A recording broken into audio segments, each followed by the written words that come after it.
The sword fell to the ground with a clang. The wounded man said, breathing heavily, "Not bad. I never thought that someone could defeat the descendant of dragons." Carl's, the Knight of Light? Carl's, his armor spattered with blood, towered over him, swinging his sword. The man in black, covered in wounds, continued, "But you're too late. Even if you kill me, the demons from the continent will arrive here soon. And the whole earth will be washed with blood," he finished, looking angrily at the knight and stretching his hand forward. Laughing, the angry emperor continued, "Everything will still be as I, Exceltrion, planned." But before he could finish, Carls struck him with his sword. The Knight of Light looked at the fallen enemy and said, "It doesn't matter. No matter what you do to destroy this world, I will still save it." The emperor, covered in blood, lay dead at his feet. Finally, after defeating the mad emperor Exceltrion, Carlos fights back against the hordes of demons threatening to destroy the world. Soon the hope of victory began to fade, for the demons were strong. They had huge claws and wings, and they mercilessly attacked people. But under the leadership of Carls the Knight of Light, humanity prepared for a long and difficult war against the demons. This is the name of this story, The Great War of Humans Against Demons. A dark-haired man in a suit read from his phone. His eyes sparkled, his cheeks glowed, and his mouth was slightly open with interest. I've reread it several times already, but the prologue always grabs my attention, especially the scene where Carls killed the Emperor, the man said enthusiastically to himself as he scrolled through the story on his phone. The Great War of Humans and Demons is a unique work in which the main character Carls appears very rarely, but his arrival is always the most long-awaited, and the writer's attention is focused more on building the world than on the great deeds of the hero. The black-haired man quickly typed into his phone, "Dear author, please tell me when the sequel is coming out. I've already read the last chapter." As he watched his message load, he thought about how much he loved novels set in that setting. The man put the phone on the table and moved back in his chair, raising his head to the ceiling. He begged the author to write the next chapter as soon as possible. After all, he sent him a donation of $10. The reader looked at the sponsor ratings on his phone and wondered if the author wasn't writing because there weren't enough donations. Moving closer to the table with the computer, the man picked up the mouse. He decided to finish the work quickly in order to return home. But he was distracted again, looking at his phone with a surprised exclamation and opening his eyes wide. It was really unexpected to receive a message from the author, he thought, looking at the notification with impatience. Grabbing the phone with both hands, the man wondered if it was really so nice to receive my message and donation. Suddenly, joy overwhelmed the young man. Maybe the author would even share with him information about the release of the next chapter. He seemed to shine, thinking about it. Finally, the black-haired man decided to open the message. It said that it was dedicated to Bang Kwang-suk, who loved the novel, The Great War of Humans Against Demons, the most. The man looked at his phone in horror, trying to understand how he knew his name. Then something clicked and everything around was covered in darkness. Ban turned around trying to understand what happened. Suddenly the lights went out. His phone lit up brightly and a voice came from somewhere. "My strength is leaving me, and therefore I will be brief. The story ends." He said that he could no longer stay in this world. His magic was running out, and he had to write with the last of it. Panicked thoughts flashed through the man's head about who was speaking and what was wrong with his phone. He tried to point at the screen, but it only glowed brightly. The world around him seemed to split in two, and the phone glowed with a purple light brighter and brighter. Ban had no idea what was happening, and the voice did not stop. "That's why I came up with another way. You know the world of the Great War of Humans Against Demons better than anyone, so I decided to leave the fate of this world in your hands."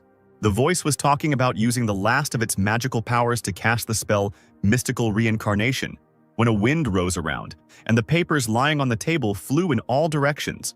The last sentence in this dialogue is a spell that will reincarnate you. Please do everything in your power to save this world. Ban's hair was completely disheveled. He didn't understand why he had to save this world. The voice said that he didn't know who exactly he would be reborn as, but if he saved the world, he would be able to return back. A round seal with strange signs appeared under the man's feet. He tried to shout to the stranger, but it was all useless. Ban randomly pressed the glowing screen of the smartphone, but it did not respond, and the voice uttered the last words, "May the God of Light bless you." The reader kept trying to find out from the author of the story what he was trying to do with him. The man's face distorted with panic. He decided that maybe if he donated even more, everything would stop. But everything around him went dark. Ban came to his senses in the huge hall from the crowd's shouts. "Long live the Emperor of the Great Rune!" His face was covered in sweat. He couldn't believe what had happened. The people all praised Emperor Exceltrion, but he looked at them in horror. The soldiers around him spoke of how His Majesty had brought them peace, and Ban realized that he had truly been reborn in the body of Emperor Exceltrion in the great war of humans against demons. The Rune Empire is the strongest on the continents of Iroth and Exceltrion. Its emperor looked like a handsome man with golden hair and blue eyes, but also the main villain in the novel, the antagonist Khalsa, covered in the blood of his victims. People with dragon blood are rarely born on the continent. They are called descendants of the dragon. And that was exactly what Exceltrion was, fury burning in his eyes as he fought.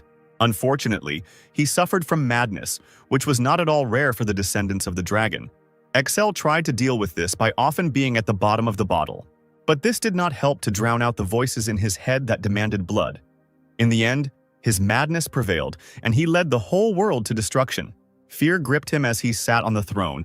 Ban was in this body, and his subjects continued to shout gratitude to him. When the man was finally about to leave, an important official approached him and, bowing, reported that the infantry would now be seen off to war on the demonic continent, followed by the Knights of the Black Dragon and a supply caravan. The man tried to understand what was happening and asked him if they were really going to the demonic continent. Looking at the emperor with burning eyes, the minister confirmed that the army should have already reached the Wall of Tears, and the clash with the demons would soon begin. Ban stood with his back turned. He remembered this episode word for word. The mad emperor sent his army to the demonic continent. Memories flashed through his head. This happened in the 12th chapter of the novel. The mad emperor invades the continent, and for this the demons will soon mount a counterattack on the empire. Horror gripped the man. He realized that he was somewhere at the beginning of the Great War of Humans against demons. Then a thought suddenly came into Ban's head. He thought that the author asked him to do everything to save the world, and that in order to return to his world, he needed to save this one. Turning to the soldiers, the newly minted emperor realized that the destruction of the human world began precisely with this fateful military campaign, which would provoke the invasion of demons and confrontation with Carls. Determination lit up his eyes. Ban had to stop this campaign of conquest in order to survive. There is also another good reason to stop the campaign. This official, Enpika. This serious man was a real demon with an evil grin. Send a messenger immediately with my order to turn the troops around and call off the campaign, the emperor exclaimed, grabbing his sword for assurance. Enpika tried to ask him again to understand what was going on. Do you have something to say? Do you have any reason to believe that I should not stop the campaign? The man looked with a grin at the minister, who was trying to persuade the emperor to continue the campaign, since he had prepared for it so carefully and for so long. But Excel claimed that it was the minister who proposed and prepared the campaign, and also slipped him a document to print when he was in a drunken stupor. Enpika looked at His Majesty in shock. Repeating his order to stop the campaign, the emperor said that he would send the official to his own people, and his blade flashed in the sun. The minister looked at the sword in horror and claimed that the demons were not his people. You said that. I didn't say anything about demons, the man said, and swung his sword, fatally wounding the minister. The soldiers watched this massacre with fear, and Enpika fell to his knees, blood flowing from his wound and covering everything around him. Exceltrion looked at his body with a mad and merciless gaze, his sword covered in blood. Inside, Ban couldn't believe what had happened. The thought that he had killed a man horrified him. Streams of blood flowed down the stairs. The man tried to understand how this happened. He just wanted to scare the general. Breathing heavily from what he had experienced, the emperor looked at his sword, trying to find an explanation for why his body was not acting the way he wanted. The only thought that came to his mind was that he was thinking, but it was Exceltrion who took action. It was as if there was more than just Ban's consciousness in this body. Does this mean that Excel's consciousness is still here? While he was thinking, dark smoke rose from the spilled blood. A monster with gray skin, huge wings, claws and horns appeared in place of the dead official. It roared and asked the emperor how he knew about him. Ban thought to himself that he was omniscient because he had read the novel. He even wanted to show the phone with the text, but out loud he said, "I am omniscient because I am the emperor," and raised his blade. The demon gnashed his huge fangs in anger. He growled loudly and threatened, stretching out his paw with sharp claws and attacking Excel. The soldiers suddenly rushed to the defense, standing between him and the demon. One of them cut the enemy, and there was even more blood around. The soldier turned around trying to figure out if His Majesty was hurt and was going to protect him. The other knight was trying to figure out how the Prime Minister became a demon. The Emperor angrily called his defenders to silence and, pushing them aside, stepped forward. His blue eyes were blazing with anger. And inside Ban was shocked. He just wanted to ask them to move away, and this emperor was saying that he would execute them. The soldiers fell silent. This man really scared them. Excel squinted as he looked at the defeated demon. The wounded monster felt its strength draining away. The emperor mercilessly ordered to interrogate him and find out who his accomplices were, and if he did not talk, to kill him. The knights obeyed him unquestioningly. I am confiscating the prime minister's property for the benefit of the crown, and you go there and search his house. To finish the job, you must execute his entire family, including his parents and children. The man continued to give instructions. The soldier agreed with doubt, not daring to contradict the emperor. Ban pursed his lips. He couldn't control his speech and spoke as Exceltrian would. His will was strong, but controlling the emperor took a lot of effort. Trying to downplay his cruelty, Ban said that the real prime minister was most likely already dead, and the knights immediately confirmed that there had been no contact between him and his family recently. Then he decided to postpone their execution and keep an eye on them. The subjects were really glad that they didn't have to kill the innocent. Finally left alone, Ban gave in to his feelings and grabbed his head, completely exhausted. Sitting down on the huge imperial bed, he thought that if he couldn't restrain Exceltrian, the history of the great war of humans against demons would repeat itself. The country will become a real villain and turn into the bloody empire of Rune, and he will lead all this, the main antagonist. Ban knew this would indeed be a worst-case scenario.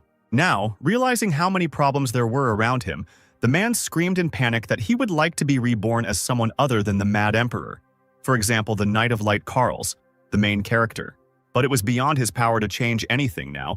Ban tried to calm down and think that, fortunately, he did not yet feel the mental illness of the dragon's descendants that the Emperor would suffer from. As he thought, he fingered his fingers and recalled the whole day. Exceltrian, the demon Enpic. He really got into a novel. Maybe the author who sent him here was actually a mage from this continent. Ban imagined him wearing a pointed hat, holding a staff, surrounded by the strongest magic. He kept wondering why the voice asked him to save this world, because he doesn't even know the plot of the novel to the end. The Emperor's face suddenly changed, as if he was a different person. With an evil smile, he said that the book about reincarnation and travel between worlds was in the old Imperial Library.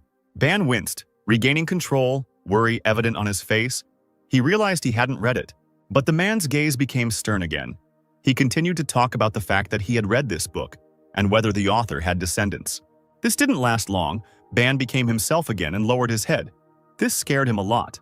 It was truly scary to share my consciousness with a mad emperor. The only thing that calmed him down was that his consciousness was still stronger. Grabbing his hair as he tried to come up with a plan to get out of here, he was glad that he had at least stopped the key event, the march to the demon continent. Closing his eyes, Ban realized that he was completely confused by so much information. But one goal was clear: to save this world. A fair-haired man sat in the vast imperial chambers. He was increasingly upset by the memories of the novel. He did not remember the ending, and was in the body of the doomed antagonist. Suddenly, someone disturbed the Emperor, saying that Sir Blumhartz was asking for an audience. He perked up, remembering the hero who was from the Order of the White Dragon. In the novel, the Knights of the White Dragon are the Emperor's personal guard, and Blumhartz is its leader. Even when everyone turned their backs on the Emperor, Blumhartz remained loyal to him until his last breath and died fighting demons. The man was angry again. For him, this man was a stupid old man who only knew slogans about justice and honor. Axel's face was distorted by an evil grin. He would bury this man if he started bothering him, just because he once taught him fencing. When Blumhartz walked in, Ban saw a stern old man with medals on his chest, gray hair down to his shoulders, a beard, and all covered in scars.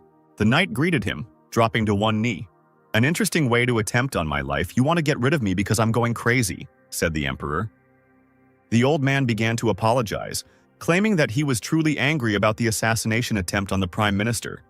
But Excel reminded him that he himself killed him, although the Knights of the Black and White Dragons should have done this. Bowing his head, Blumhartz knew that as the commander of the White Dragons, he had no excuse. Ban knew it wasn't his fault, and he looked at the knight with sadness, thinking that he was busy guarding the northern border all year round, where he served impeccably and should be rewarded. The man really wanted to thank the knight. Then the Emperor, gritting his teeth, nevertheless acknowledged Blumhardt's merits, despite his advanced age. The old man was grateful to His Majesty for the praise, and rising from his knees he admitted that the Emperor had changed greatly. "I haven't changed. I just decided this time that I won't let the voices in my head do anything," answered Excel. The knight didn't understand what kind of voices were bothering the emperor. Then His Majesty confessed that he was descended from a dragon race, which shocked the old commander incredibly. He remembered how the emperor, with madness in his eyes, said that he would personally execute those who mentioned the dragon race. Standing over a mountain of dead bodies, Excel threatened that anyone who did not listen to him would become like them. The soldiers could only obey. Blumhardt remembered the horror with which he watched this scene. The mad emperor, covered in blood, angrily shouted at his subjects. Ban grimaced, the memory making him sick. The knight admitted that he had been searching for a cure for this problem for the past 3 years. And lowering his head, he repented that he did not dare to report this, since His Majesty had forbidden raising this topic. But if they give him a little more time, the captain continued. But then an idea came to the emperor's mind. All the scientists of the empire worked on a cure for the emperor's hereditary madness. But, unfortunately, it was all in vain. Ban smiled. But they didn't know about the future of this world. It's still possible.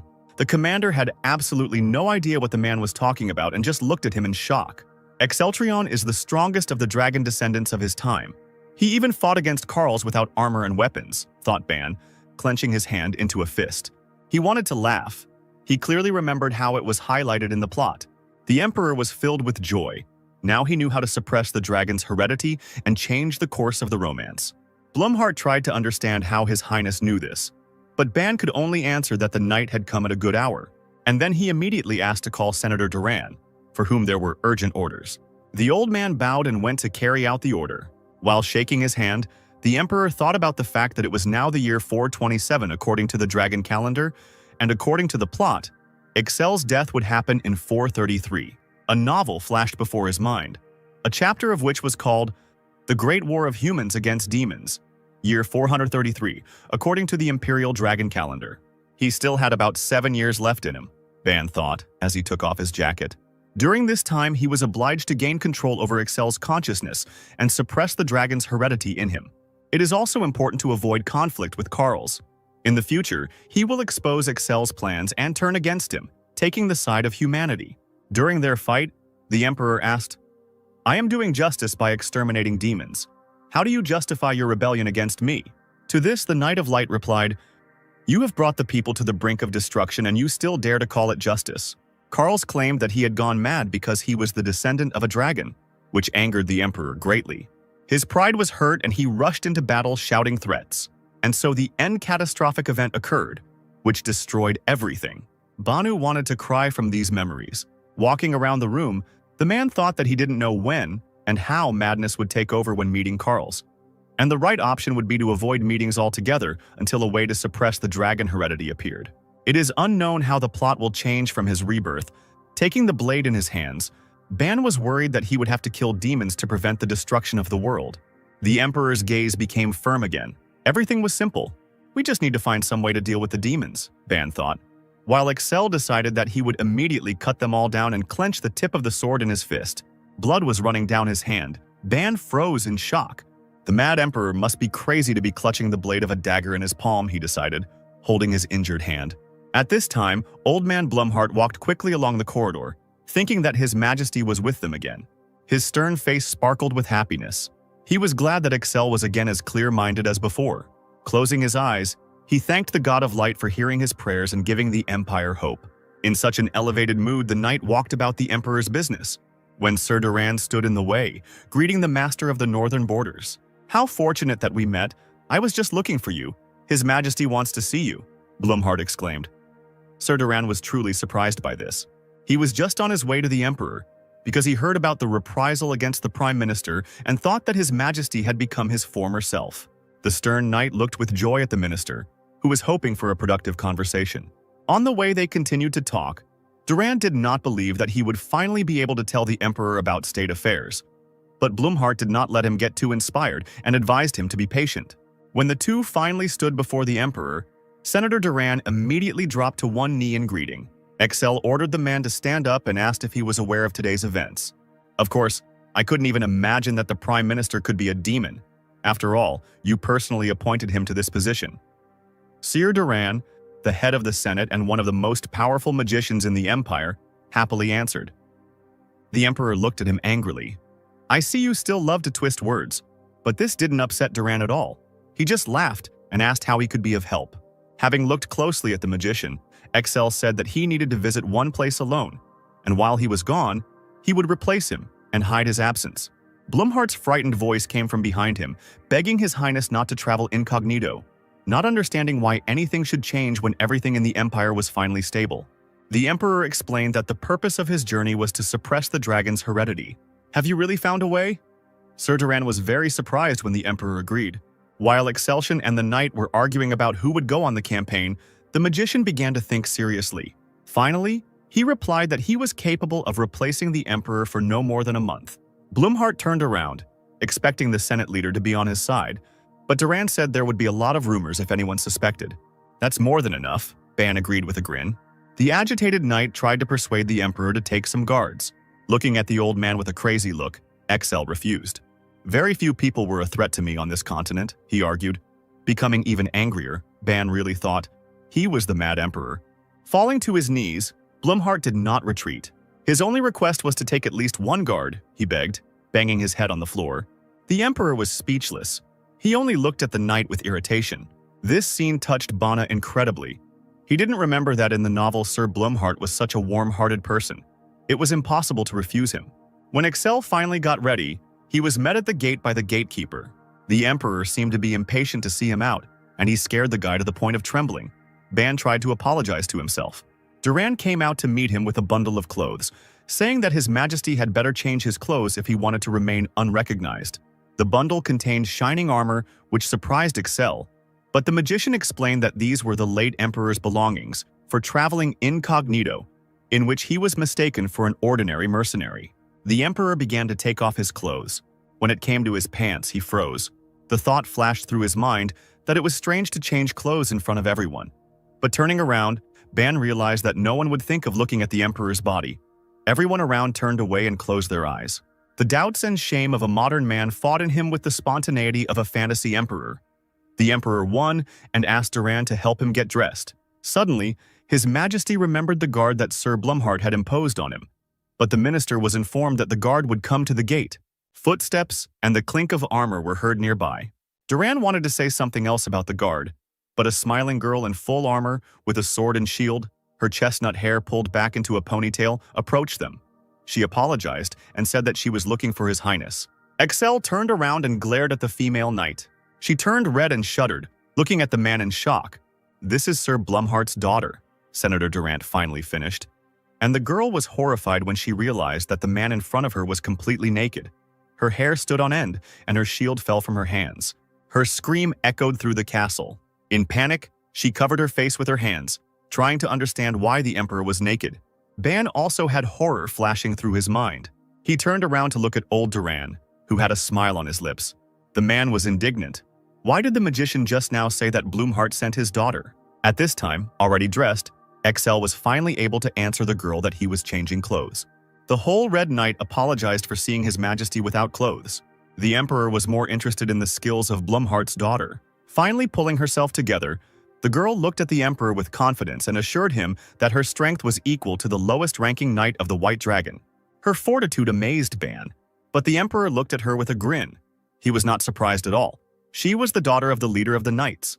The man wondered what the lesser knight of the White Dragon was capable of. "Words alone are not enough for me," Excel said menacingly, drawing his blade, which made the girl opposite her grip the shield tighter. The Emperor shouted that he must test her skills and attacked with magic. These words did not seem to frighten the lady at all. She only drew her sword, preparing for a fight, while Ban tried to stop the crazy owner of the body, thinking that he could have just said a compliment. The fire sword strike was aimed straight at the girl, but she managed to take his magic on her shield. Her sword also burst into flames and, concentrating, she rushed into a counterattack. Their blades crossed, the Emperor's huge sword and the girl's small rapier. Excel did not expect this at all. Finally exhaling, Ban was glad that she was able to answer. Smiling menacingly, the Emperor said, "Okay, I see you have mastered the basic techniques." The knight could only thank him, looking at Excel fearlessly. After asking her name, the man continued to press on the girl's thin sword. And from such efforts, her hands began to tremble, and she introduced herself. "Renard Blumhart." Putting away his sword, the Emperor repeated the name. He promised that when they returned from their journey, he would knight her as the White Dragon. While Buck thought that it would be great to become friends, just like in the popular anime. Renard dropped to one knee in gratitude, sheathing her blade. A worried Duran, looking at this, asked not to torment Blumhart's daughter. The Emperor replied that everything was not so bad and took the last piece of armor from the senator's hands. The magician was still in a cheerful mood. He was ready to replace Excel during his absence.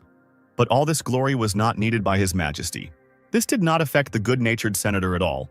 He only apologized for saying too much. The gatekeeper asked where they were heading, and the man replied, "Somewhere closer to the bloody forest." The seals in the gates lit up with a golden light. The gatekeeper said that he would move them to the Klee Gorge, to a small hut. Bowing, he warned the Emperor to be careful, because the bloody forest was the territory of another state. Duran handed His Majesty a bag and said that it contained money for the journey. Ban did not refuse. The Emperor immediately headed towards the brightly shining gate, urging Renard on. The girl shuddered. She was not going to leave the man alone, and she ran after him, shouting for him to wait. They came out into the forest. It was night all around. Only the reflections of magic dispersed the darkness. Excel threw the bag of money to the night girl, who was curious as to where it ended up. This surprised the Emperor. He did not think that Renard did not know about the bloody forest, but she said that she had only heard that it was in the possession of the elves. This is a territory contested between elves and barbarians, Ban clarified, looking around. Also in this forest are emerald ruins, in which the elixir of the ancients is hidden, Ban recalled. That's where they would be heading, the Emperor said, which surprised the girl, who didn't think they would be looking for ruins. But the man confirmed that it was there that the artifact was located that could suppress the dragon's heredity. Renard tried to explain that the ruins were usually teeming with monsters and traps, and that they couldn't handle it alone. Turning away, the Emperor walked forward. He did not have time to explain everything to the girl. He was going to catch the elf and find out the location of the ruins. Renard has the characteristics of blood energy key, Ban suddenly remembered. Excel didn't like that the girl talked too much, and he ordered her to find an elf, since their family had strong blood key. From the novel, the reader remembered that multicolored key cells are responsible for different abilities, and orange ones gave good searching abilities. The orange QE cells were the ones that dominated Renard's strength. This color of magic surrounded her and burned in her eyes. However, the girl looked very guilty and admitted that she had never tracked elves, and the distance was great. This answer angered the Emperor. He was going to burn down the entire forest to find at least one elf. A shudder ran through the girl's body. She wondered why her father had sent her with this terrible man. But then the magic suddenly activated, and she stopped His Majesty and screamed that a living creature was rapidly approaching them. A cry for help was heard, and Renard and the Emperor looked back. A little elf ran towards them with tears in his eyes, chased by a crowd of huge green orcs.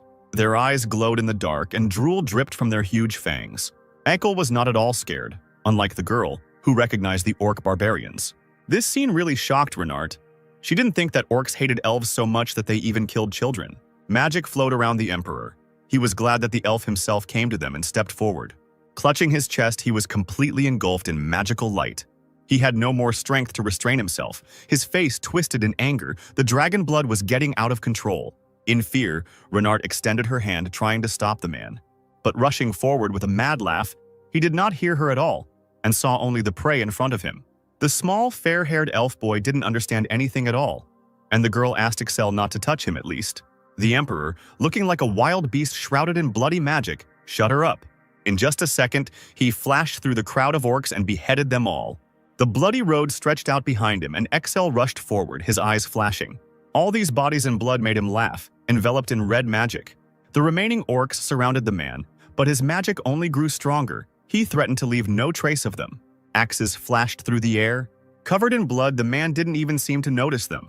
However, the magic did not allow the weapons to even come close, and they bounced back with a ringing sound. This made Excel laugh, and he rushed forward and growled, "Did you really think you could touch me with such a primitive weapon?" With bloody palms, he grabbed two orcs by the heads.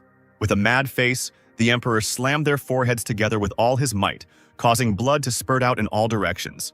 With his eyes burning, the man shouted a cry of victory.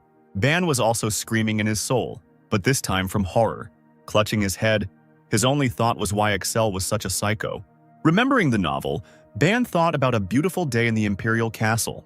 There on the parade ground, a little boy was diligently learning the science of swordsmanship. Young Blumharts praised the Emperor that he would soon surpass the White Dragon Knights, and the joyful boy could not believe it. The knight laughed, confirming his words, and the Emperor was beaming. He loved to study with Blumhardt and he liked fencing so much. In reality, XL completely lost his temper, fighting with all his enemies. Standing on a mountain of orc corpses, he swung their heads and laughed. Ban thought it was completely senseless cruelty.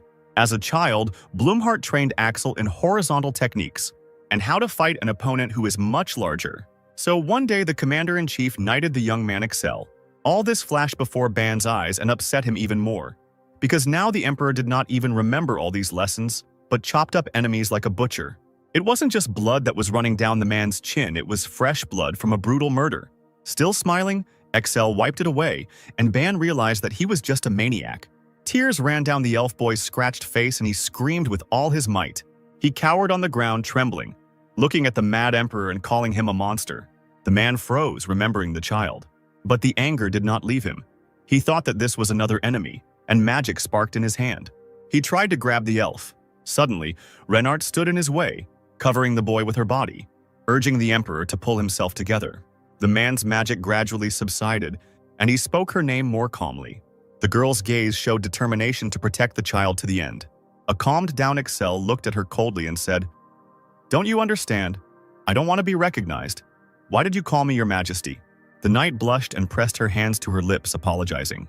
Bowing, she continued to apologize, while the man said that it was unknown whether they would need this cub. He didn't know anything. He probably wouldn't even find his way home. Huddled into a ball, the little elf only repeated that he was afraid. Suddenly someone screamed, "Rondo!" Hearing this, the child froze and his tear-stained eyes opened wide. Voices were heard in the night forest. It seemed to them that the baby was nearby.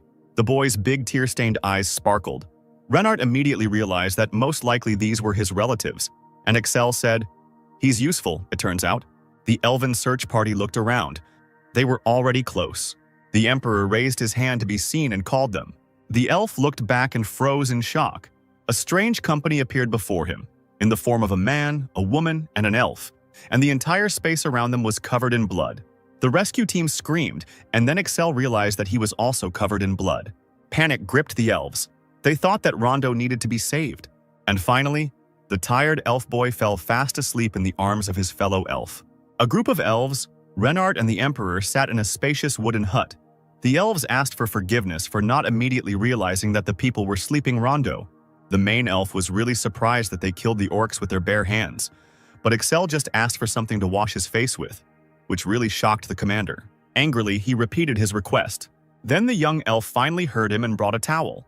With careful movements, he wiped the blood off himself, and the entire towel immediately turned blood red. Recognition flashed in the elf's eyes when he saw the emperor's pure face. The emperor only looked attentively at the commander, who called him Magnus. This name shocked Axel, and he asked the elf again. Longear said that he looked like Magnus, only a little younger. Now everything became clear to the emperor, and he replied, "Magnus was my father's name." Joy lit up the elf's face. "So that's it. You look so much like him," he admired. Axel was surprised that the elf knew his father, to which the commander said that in the old days he had met him several times in this place. The elf recalled that his father sought a cure for a disease he called dragon inheritance, and that he was kind and courteous. Ban was pleased that Magnus was also looking for ways to suppress the dragon blood. It gave him a chance to befriend the elves and speak directly about his goals. A smile blossomed on the elf's lips. He remembered that Magnus came in the same clothes as this man. He wanted to know how his father was doing. The emperor's fist clenched the dirty towel, and he said that his father had died. This upset the long-eared one a little. He looked down and said that Magnus was a wonderful person. Such familiarity enraged the man. He was already ready for a fight, but Ban cooled his ardor by asking him to listen to his father's friend. His next words shocked everyone sitting nearby, and Ban wanted to scream in panic. With a menacing look, Axel admitted that Magnus was the late Emperor of Rune. But this was not enough, and he continued to tell that he was the current Emperor of Rune, Exceltrian. Inside, Ban clutched his head in horror. He had lost control again. "Know your place, plebeian. Better take me to gospel. I have business with the great elven oracle," said the emperor, which caused Renard to look surprised. She was a little frightened by such pressure, but she could not resist asking, "Your Majesty, weren't you planning to remain incognito?" Axel said that he didn't need it, which really shocked the girl. Horror was visible in the eyes of the elves from the words of the man, who did not understand how he could remain silent when these serfs spoke so familiarly about the late emperor. The emperor's anger grew stronger as he saw their surprised eyes. He jumped up in anger and started shouting, "They don't even teach you in your uncivilized village how to honor the emperor." A shiver ran through Ban's body from fear and admiration. He saw how proud elves fell on their knees before the stern emperor and thought that this was power. After some time, they finally found themselves in Gaspel, the capital of the Elven Kingdom, where they appeared before the Elven Elder. Gaspel is a city with a history of many thousands of years, he said. But because of the dominance of barbarians in the Bloody Forest, we are in danger, and the only people who have visited the city in thousands of years are he and his father. The Elven Lord sadly admitted that he did not even know that Magnus was an emperor. His father's name angered Excel again. He didn't want the elf to call him by his name. The emperor shuddered, then seemed to calm down a little, trying to say that he would send him to hell. But he said something else. Rinart, standing nearby, looked at the emperor with confusion.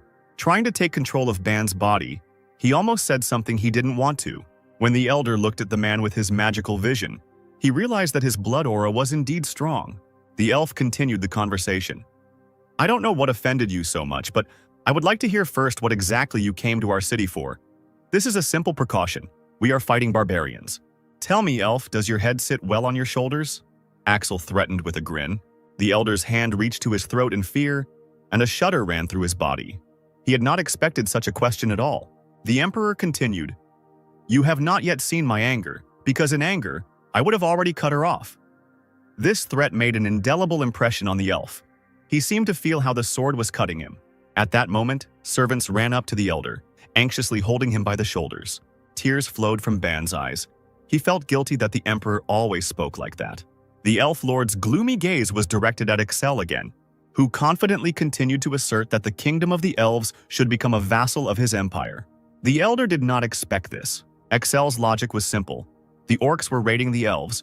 They would soon exterminate them, and therefore it was better to become his vassals. The elf lord jumped up in anger at these words. "Even if you are the emperor, there is a limit to what you can say. Gospel is protected by a magical barrier," he exclaimed. But Excel didn't back down. "The barrier is supported from the outside. If all the gospel elves die, your barrier will fall." The capital was indeed enveloped in a strong protective magic, in the form of a green dome. The emperor only asked if he had correctly guessed the secret of this barrier. This was a serious blow for the elf. He could not understand where this man learned all this from. But the man could only answer that he knew everything because he was the emperor. Ban thought with a smile that it was because he had read the novel. The gravity of the situation brought him back to reality. He frowned and thought that the elves would definitely die out if they didn't do anything. And if a war with the demons happened, an alliance with them would be very useful. The elder, shocked by the information that had been revealed, thought only about how this could have become known to people. The emperor confidently ordered, "Become my vassals, for we are a civilization with tens of thousands of years of history." For the long-lived elves, this was not a compelling reason. They had no intention of becoming vassals of an empire that was not even 5 centuries old. Excel, gloomy and focused, saw no difference in the centuries of history when total extermination was at stake. The elder's confidence wavered, but he could not give his consent so easily. With his arms folded across his chest and his mind reminiscing about the novel, the emperor urged the elves to make a decision and describe the events that could happen. "The barbarians of the Bloody Forest will slaughter you all, and that will be the end of your civilization." This made the elf think. He apologized and said that he could not make such a decision himself, and he needed time to gather a council. A completely fake smile adorned Excel's face. It seemed he was already ready to agree with this option. Of course, this made the elder happy. He tried to prove that this question was really important. But Excel didn't care. With the same sinister smile, he raised his hand, in which a stream of magical energy lit up. The elf realized that it was pointless to continue the dialogue, fell silent, and became covered in sweat from fear. In an attempt to calm the enraged emperor, he raised his trembling hands in a defensive gesture and said that he did not want to start a quarrel. Having extinguished the magic, Excel agreed with these arguments. He looked at the frightened elder with pride. Thus the elven kingdom was subdued. Now the emperor was giving orders, and he needed the elf to convince the elders as quickly as possible. Lowering his gaze, the long-eared one said doubtfully that he understood everything and would do it. This tone did not suit the man, and looking menacingly, he asked the elder again. The elf understood that he needed to be more respectful, smiling and beaming. He said, "I hear and obey. I will convince the other elders at all costs. You can count on me, sir." This made Excel believe that he was going to send a messenger to Rune and send his knights for protection. Bowing deeply, the inspired elder could only obey the emperor. Having finally settled all the issues, the emperor got down to business. Renard's surprise knew no bounds. The man was still planning to enter the Emerald Ruins, leaving the girl to convince the elders. Excel's desire to enter the sacred ruins, which had been protected from outsiders for thousands of years, caused the elf to go into a frenzy of anger. A mad fire lit up the emperor's eyes. He asked again. Was the elf really against it? The elder was not going to give up just like that. No matter what the emperor did, he would not be able to let him into these ruins. But Excel's lips only touched with a smile, as if he was thinking. The emperor, his eyes flashing and wild, said that he was just a little angry. A red carpet flashed across the ground and the elves standing on either side bowed, escorting the emperor to the entrance of the Emerald Ruins. Questions crowded in Renard's head. Didn't the elves say that they wouldn't let strangers in? Why were they suddenly so willing to cooperate? But the emperor brought her out of her reverie. She turned around when she heard her name. In His Highness's hand was a letter. He handed it to the girl, saying that it should go personally to Duran, because the life of the elves and the existence of these ruins are connected with it. Renard had doubts. She was worried that it was dangerous to be alone in the ruins. The entrance really did give off a sense of horror, and the girl claimed that she knew these ruins well, because she had been told about them since childhood. Bowing, she asked the emperor to take her with him despite all the dangers. The wind swayed the trees around him, and Excel replied that he understood everything. Pure and faithful, like her father, the girl made a huge impression on Ban with her sincere care. The emperor smiled. He knew he had to go alone to find a cure for the dragon inheritance. Raising her head, Renard looked at Excel with hope. But her hope quickly evaporated when he said that if he was ready to die, then please do so. The setting sun illuminated the smiling face of the emperor. Those who oppose his will must die, he said. The frightened girl tried to prove to Excel that she only wanted the best for him. The arrogant emperor did not agree with her at all, because only he knows what is good for him. He finished, "You think you would have entered the ruins without weighing the risks?" These words helped Renard understand her mistake. The man's attentive gaze pierced the girl. He said that he was giving her a unique opportunity. The girl looked at the emperor, not understanding what he was talking about. As if it were a precious treasure, Renard clutched the message to her chest. His Majesty commanded her to return to the rune and carry out his orders. Then she would receive his forgiveness. Excel raised his hand, threatening the girl. By running his hand over her, the man seemed to separate her head from her body, showing what would happen if he got angry. The girl froze, not daring to move. Bowing to the ground, she obeyed and immediately set out to carry out all orders. The emperor's gaze was calm and commanding. He looked at the girl bowing before him and said, "It finally dawned on you." This conversation upset Bana. In his head, he apologized to her, shedding tears. It seemed to him that the orc blood had provoked Excel, and he had become much more arrogant and hot-tempered.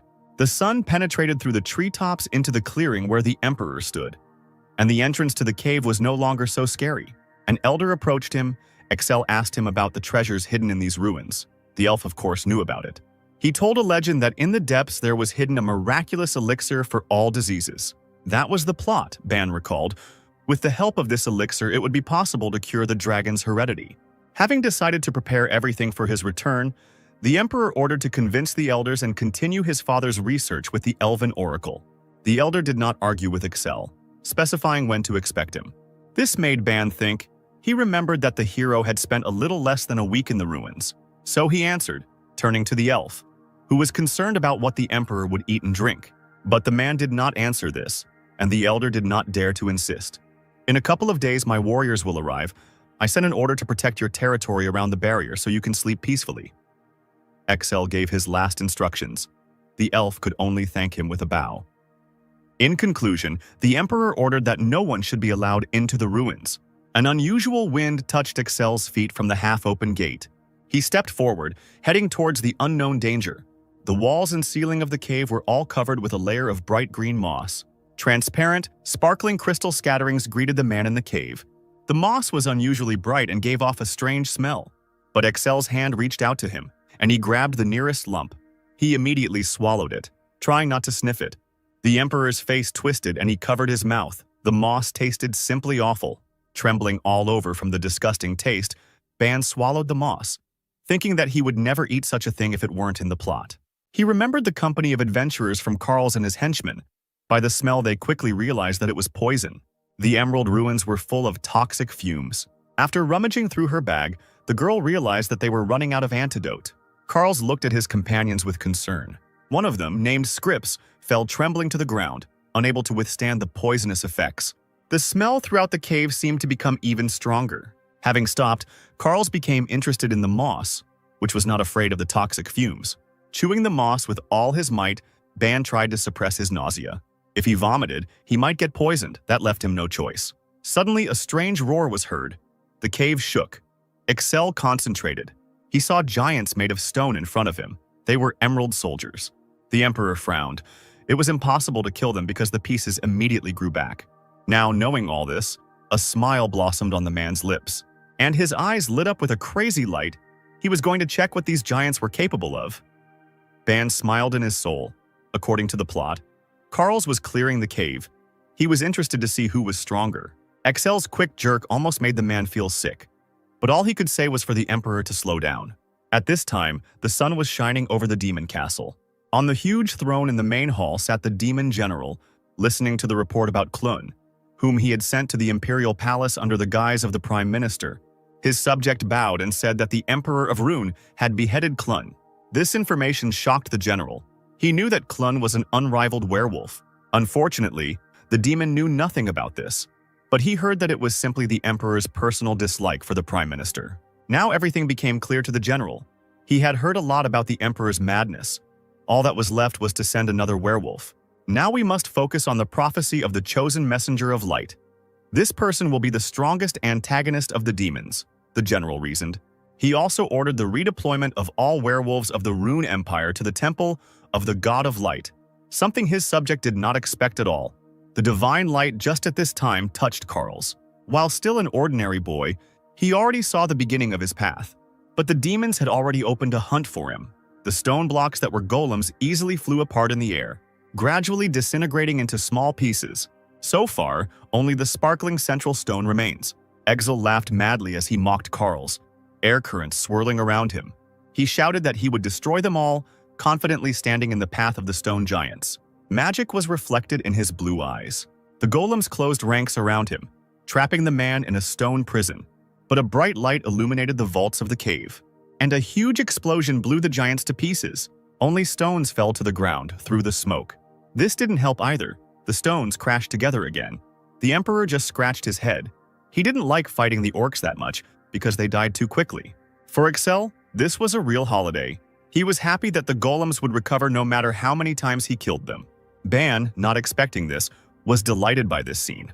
The Emperor stood in the middle of the cave and watched as the boulders turned into monsters again. A ball of wind was being collected in the Emperor's hand with the help of magic, and he was shouting that he had not played enough yet. Ban, overwhelmed with emotion, clenched his teeth and tried to pull himself together. It was becoming increasingly difficult for him to control Excel. Out of fear, the man felt as if he was in the mouth of a huge beast, and thoughts flashed through his head that if they got stuck here, the dragon's blood would rage. Ban's hand trembled, as if he had become accustomed to the Emperor's cruelty. He recalled that one of Carl's assistants had figured out how to hit the golems with their mana cores. While the broken giants were gathering, Carls heard her. In the center of the golems' chests, there was a shining stone. Enveloped in magic, Excel flew up into the cave. Now he knew what to do. After the battle was over, the Emperor, enveloped in a magical wind, froze with his eyes closed. A real storm was dying down around him. The man exhaled. He had to be careful or else his dragon heritage would make him possessed. Having rested, the Emperor stepped further, to the next entrance. Inside there was a huge poisonous pink lake, in which some kind of animal was swimming. In order to cross this lake, Ban knew a hint. He had to saddle this beast, the bone eel, and hold on until it took him there. Excel managed to do it with ease. He didn't even have to hold on. The next room was a swamp inhabited by strange creatures. Mudmen. Ban remembered which mudmen didn't sink when you stepped on them, and with this they easily passed through the swamp. Now they found themselves in a huge hall with columns, the gatekeeper's hall. The Emperor was impatient to go down deeper. He stopped at the stairs going down. In the previous halls everything was simple, but here he became wary. In the dark depths lived monsters that even caused a lot of trouble for Carls. An unusual mechanism was moving up the stairs from the darkness. The worried man immediately took out his sword. The metal blades rustled. A humanoid robot appeared before them. It was a complete surprise to Ban. He didn't know what it was. The huge lens where the head was lit up, the robot analyzed its target, Son of the Dragon. With a mechanical voice it said, Dragon blood activity 25.8%. S-rank blood aura user. The Emperor's frowning gaze fell on this creature. He did not understand his words at all. Future man, I greet you. I am the guardian of Zeta 0729. I guard this gate, the robot introduced himself. His name was unusual for Excel. Ban didn't remember such a name from the book, but the mechanism continued to tell. Guardian Zeta 0729 has a service life of 7 to 14 days. About 2 years, I recorded the movement and rose. Finally, I can complete the task. A shudder ran through the man's body. This robot was in the book. Only broken and smashed, it lay in the corner. The travelers could not understand what it was. When they examined it, they realized that it was not working and was not moving. Before anything happened, they quickly moved on. Everything came together in Ban's head. It really was the same robot. It's just that Carl's got there 2 years later and the guard had already stopped working. The lens in the robot's head sparkled as he analyzed his opponent. I see that you have resistance to poison, man of the future. I will begin the task. Excel asked what the robot's task was.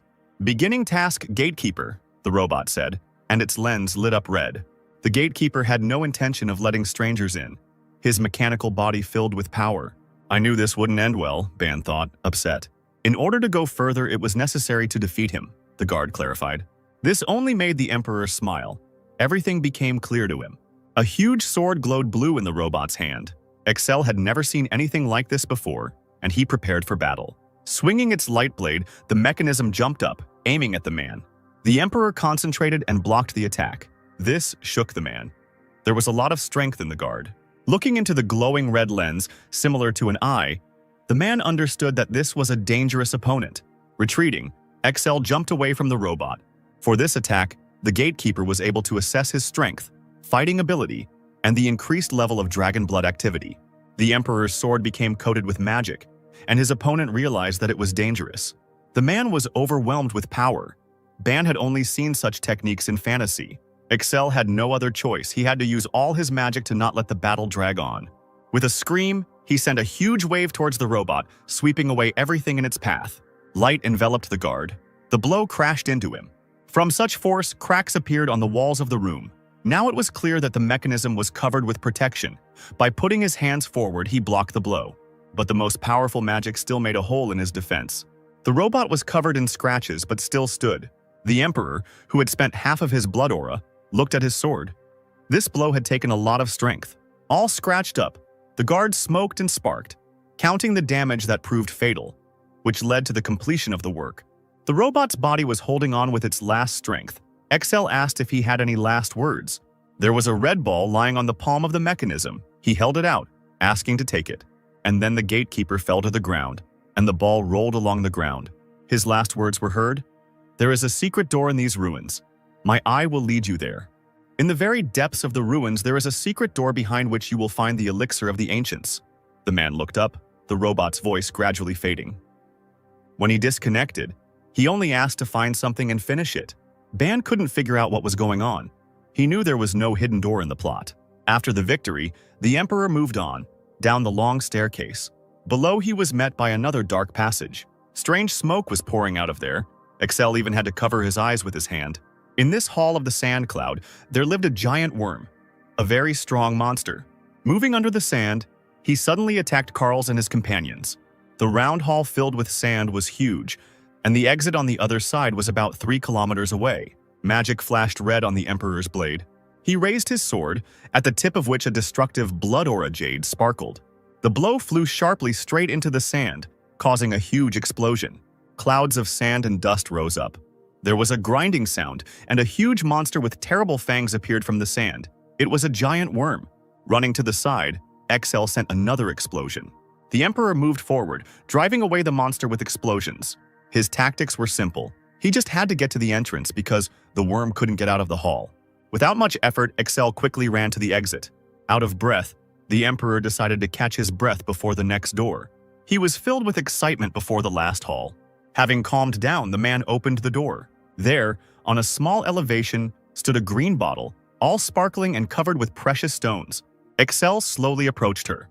He grabbed the bottle and shook it. wondering if it really was the elixir. But then a sound echoed throughout the room. "Hello, if you can hear me, raise your hand."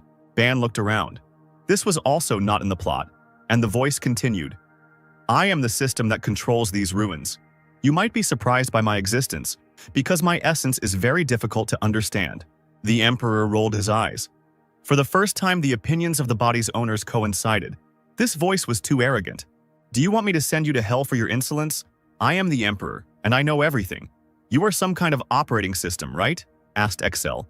The system did not expect that they would understand her, but then she remembered that he was actually a man of the future. The man was eagerly trying to find out what these ruins really were. In response to the question, the mysterious voice said that the ruins were created by peoples, and the operating system can exist for another 2 years. At these words, the Emperor remembered the robot, who was also supposed to die in 2 years. The system continued its story. "It was supposed to be like this, but now I can fulfill my task.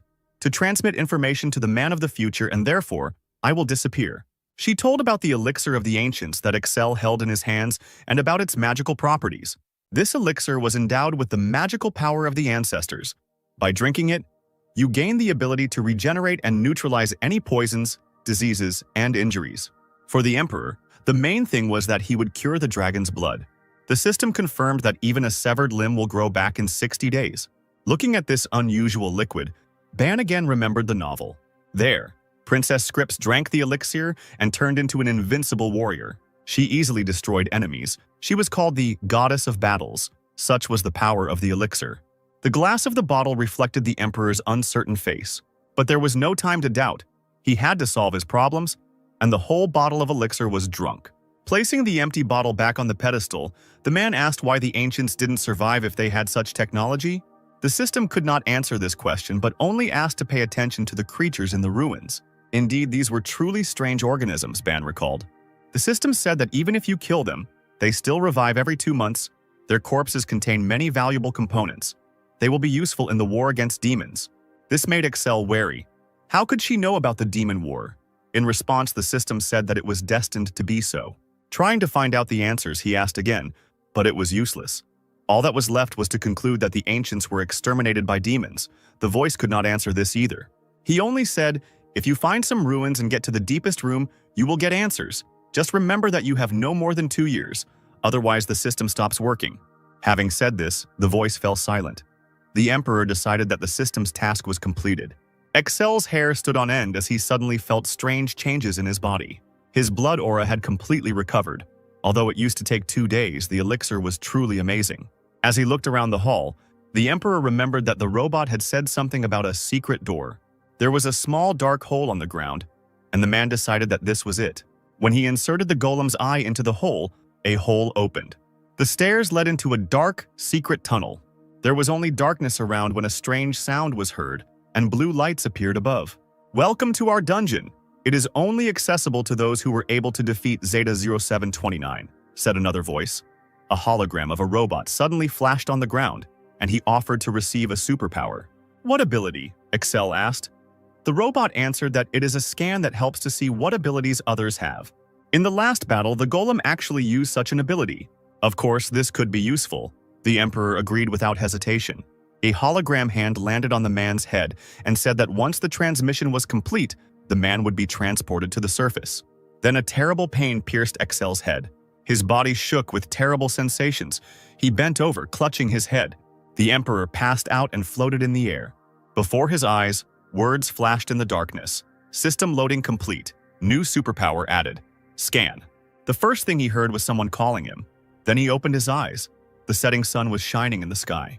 It turned out that he was being called by an elven elder who was asking with concern whether His Highness had come to his senses. The man did not expect to see him and tried to get up. The Emperor's head ached terribly. He remembered his new ability.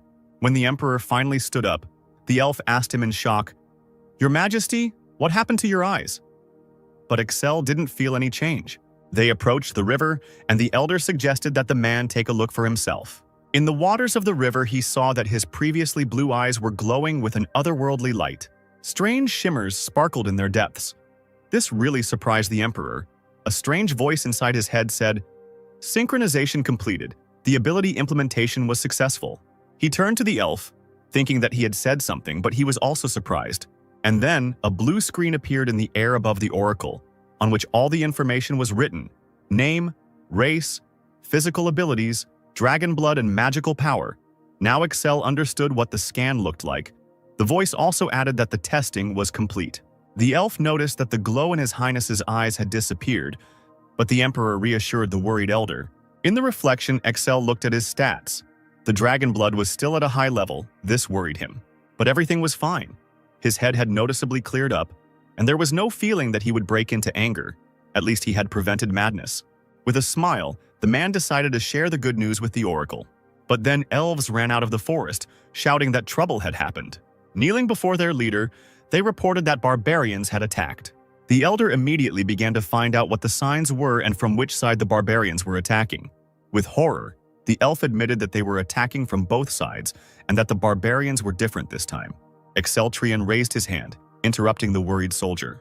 "Stop yelling! You should be ashamed! Our troops easily deal with the barbarians," he exclaimed, ordering a messenger to be sent to the Empire asking for reinforcements. The Blood Forest elves in the story are supposed to be exterminated by 413, all because the demons began to control the barbarians, giving them new powers. The enemies appeared much earlier. These events should have happened in 4 years. If it was because of him, Ban could not remain inactive. Having decided this for himself, he asked the name of the most confident elf, who introduced himself as Grickle. He resolutely ordered that he be taken to the attacked city. While they were running, the Emperor was thinking about battle tactics. A map was being built in his head. Excel thought to call for help from Carl's ally, Princess Scrip of Saffold. Ahead, houses engulfed in flames appeared, and the elf said that this was the city under attack. Everything around was ablaze. People were trying to defend themselves from the huge orcs. The Emperor ordered the children to be gathered in the city center, and Grickle ran to carry out the order. The magicians tried to put up a barrier to at least delay the enemies a little. Pushing off the ground, Excel suddenly rushed forward. He ordered to leave, standing between the elves and the barbarians. The residents asked who it was, and he decided to save them. Furiously attacking the first orc with his blade, the man replied that he was their emperor. "Go to Gaspel at once," Excel ordered, but the frightened elves said they could not leave. Then turning around with a crazy look, he threatened to kill them. The residents could only bow and obey. They ran out of the city. The man made sure that no one remained. Now there were only orcs here, and the emperor could calmly deal with them. The barbarian attacked with a huge club, but Excel easily dodged it, and he himself went into battle, piercing the orc with his sword. He swung his blade quickly, cutting through his enemies. Blood spurted in all directions as the emperor struck down the barbarians without missing. A huge orc stood in his way, but the man decapitated him with a light swing of his sword. He ran forward and looked around. It seemed like everything was over. There were only body parts and weapons lying around. The emperor's foot easily crushed the orc's head. Bana was overcome with horror. He was not at all used to seeing such bloody scenes. Blood was dripping from Excel's boots. A rustling sound in the bushes made the man turn around. Someone tried to hit him with a huge paw, but the emperor managed to duck. The sudden attack of the possessed trolls shocked Excel, and he did not notice that another one was approaching from behind, swinging a club. A sharp blow sent the man flying. But he managed to stay on his feet, spitting blood out of his mouth. Anger filled the emperor. His pupils narrowed, and his magic went out of control. Ban tried to restrain him, but it was useless. Excel's anger grew. But then something in my heart seemed to glow with a soft green light. Calmness slowly spread through his veins. Ban realized that the elixir was suppressing the fury of his blood. But this did not heal him completely. The emperor was still barely able to stand on his feet.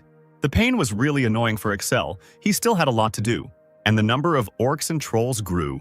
The man realized that he could not fight in this state and he needed to run, but his legs suddenly stopped moving. The emperor had no intention of turning his back on the enemy. He looked forward with a stern gaze. Trolls and orcs attacked him. Banu could only scream in his head. Suddenly, a spear filled with blood magic flew out from somewhere. It fell and pierced the attacking orc, raising a fountain of blood and stopping the attack. The spear, stuck into the ground, emitted powerful magic. Here 3 people landed in front of Excel. These are the Knights of the White Dragon. Renart, Ingress, and Sizz came to the rescue. Immediately, the Emperor ordered Ingress to take on the enemies from one side. He sent Sizz and Renart to Maple Leaf City with orders to protect the elves. Instantly, they set off to carry out Excel's will. Ingress's face showed admiration for the Emperor. Now he resembled his father. The club that they were going to hit the knight with broke into pieces. It was the Emperor who covered Ingress, shouting at him not to yawn. Hearing him, the knight grabbed the spear. He looked forward boldly and was going to crush the enemy. After the battle was over, the elves treated their wounds. The White Dragon Knights knelt before the Emperor. They told him that there were difficulties with the teleportation and apologized for being late. The angry Emperor asked who was issuing permission to use the teleport in his absence. The knights admitted that it was usually the Prime Minister, but the Emperor killed him and someone had to take his place. Ingress admitted that it was Sir Bios. In Ban's memories, he was a confident, fair-haired, middle-aged man. He had extensive connections. He was also interested in science, and he was a talented leader, the president of the greatest academy in the Empire. In the book, he left the Empire by sacrificing his title, but this time he must become a loyal servant. Ban chuckled. He did not get angry with the knights, for which they were very grateful. Looking through their characteristics with the help of his new ability, the man realized that they were very good. The serious Ingress asked if His Highness had been in the ruins. The Emperor said that he had been there and drunk the elixir of the ancients, and this information pleased his subjects. Excel also ordered them to stay and protect the elves. Turning around, he was about to return to the palace. A magical teleportation seal lit up in front of the man. The golden light of magic absorbed him and transported him back to Rune. Immediately upon his return, the Emperor went to eat and at the same time invited Sir Bios to chat. The man offered to treat himself, and the minister thanked him. He began to carefully eat the exquisite imperial dishes. Watching him, Ban thought that he had to make him his own man at any cost. Bios was tormented by doubts, and he decided to ask whether he was worthy of such a position as Prime Minister. It was important to Excel that he deal with state affairs, but this seemed to surprise the minister. He argued that in politics there must be a certain vector, what to focus on, who to support. But for the Emperor, these were stupid questions, and in order to answer them, he appointed a Prime Minister. Agreeing with this, Bion bowed his head. Then, Excel began to tell the latest news that the elves accepted citizenship of the Empire, and the Emerald Ruins are now part of them. He ordered the monsters from the ruins to be used to prepare for war, to which the minister asked with surprise what kind of war awaited them. In response, the Emperor told about the war with demons, and that there was 1 year left before it began. Bion was shocked by such confidence. Of course, Ban couldn't say that he had read the novel many times, and he just said that he knows everything because he is the Emperor. Perhaps you have spies among the demons, the minister decided to ask. But Excel did not answer and left everything to Bion's imagination. The Emperor was not at all what the official thought. The man chuckled at this, getting up from the table and asked, "Did you also believe that I was crazy?" Sir Bion admitted with the utmost honesty that he truly believed this. But now, having bent his knee, he was going to serve faithfully and truly for the good of the Empire. This softened the Emperor, and he decided not to punish the minister. The Saffold Empire would soon send its ambassador, as the Blood Forest was their territory, said Bion, who was going to take over diplomacy. Only Excel decided to do it himself. The worried minister was not against it, but he thought it could be a declaration of war. Ban stated with confidence that there would be no war. Soon the ambassador of the Sapphire Empire arrived at the castle walls. This was a crucial moment. The man must not let Bion down and start a war. The door to the chambers swung open with a sharp kick. The man who entered with an angry face began to shout, "You have outraged the Saffold Empire. We have heard about your madness, but do you really want war?" Shouting at the Emperor, he introduced himself as Barza and said that he would fight him to the end. That name, Ban's memories stirred, was the name of the 5th demon general. In the future, he will betray humanity and side with the demons. Excel grabbed the blade, intending to kill him. Rising from the throne, he easily cut down the ambassador. This shocked the minister, because he thought that the Emperor would not start a war. Barza was mortally wounded. Walking calmly back to the throne, Ban thought in horror that this was the end. His subjects shouted that he deserved it for daring to insult the Emperor. Now that war was inevitable, Bion wanted the Emperor to send a letter explaining the reason for the ambassador's murder. One of the officials objected that Emperor Saffold himself should bear responsibility for sending some scoundrel. Excel called them to calm down, saying that he would resolve the issue. And he called Bion, who came forward readily. In the Emperor's hand was a letter which he ordered to be sent to Saffold. With a bow, the minister was about to fulfill the Emperor's will. Bion did not return alone. He went to Exceltrion reading the letter. He thought that the ambassador should not have been killed, but surprisingly Sapphire Gold only sent a letter and a girl. She was chained but beautiful, tall, with dark hair. Knocking on the Emperor's chambers, Bion shouted that the envoy of the Saffold Empire had arrived. The man immediately recognized the girl. It was Princess Scripps. She only bowed with a sad, emaciated face. In the future, this princess became an ally of Carl's. Already at the age of 7, she showed signs of possessing a dragon inheritance of great power. As she grew older, she lost control of herself and killed many people, and soon she became an outcast in her own country. This sad story really upset the emperor. There was no end to the outbursts of aggression, and she decided to chain herself up. Ban looked at her and remembered that according to the plot, she drank the elixir and was healed. His gaze became completely sad. He felt very sorry for the girl. Suddenly, the princess's eyes rolled back and she staggered, falling. Shouting for water, Excel ran up to her with concern. A glass of clean water was immediately served to His Majesty. With care, the emperor offered it to the girl, who was so dehydrated that she could barely speak. But after thanking him, she refused. Excel asked to explain why.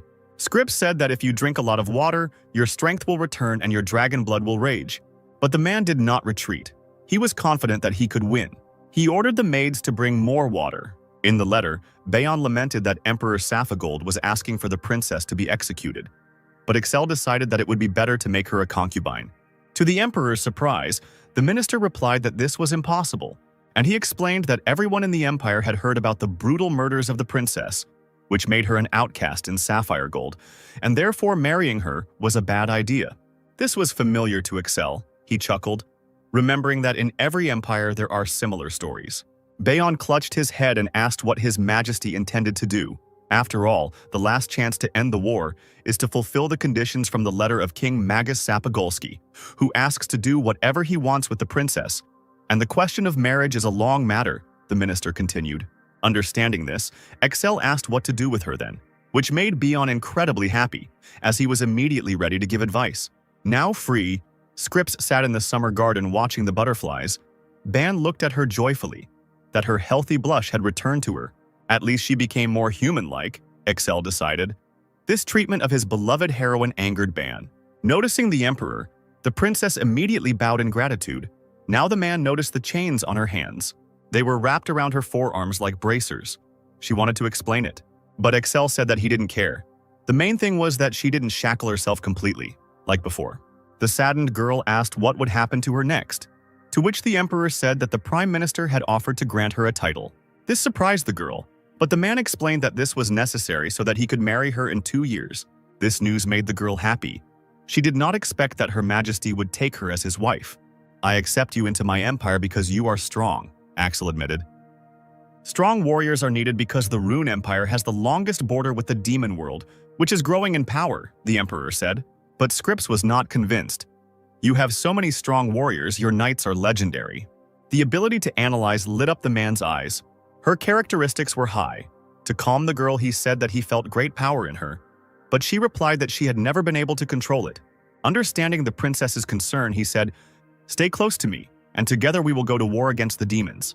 Smiling, Excel complimented her, saying that she was beautiful enough to be his wife. Ban was ready to marry the girl right now. She should be proud of herself since the Emperor of Rune himself chose her, said Excel, which terribly embarrassed the princess. The Emperor himself blushed at these words, but Ban only laughed in his head.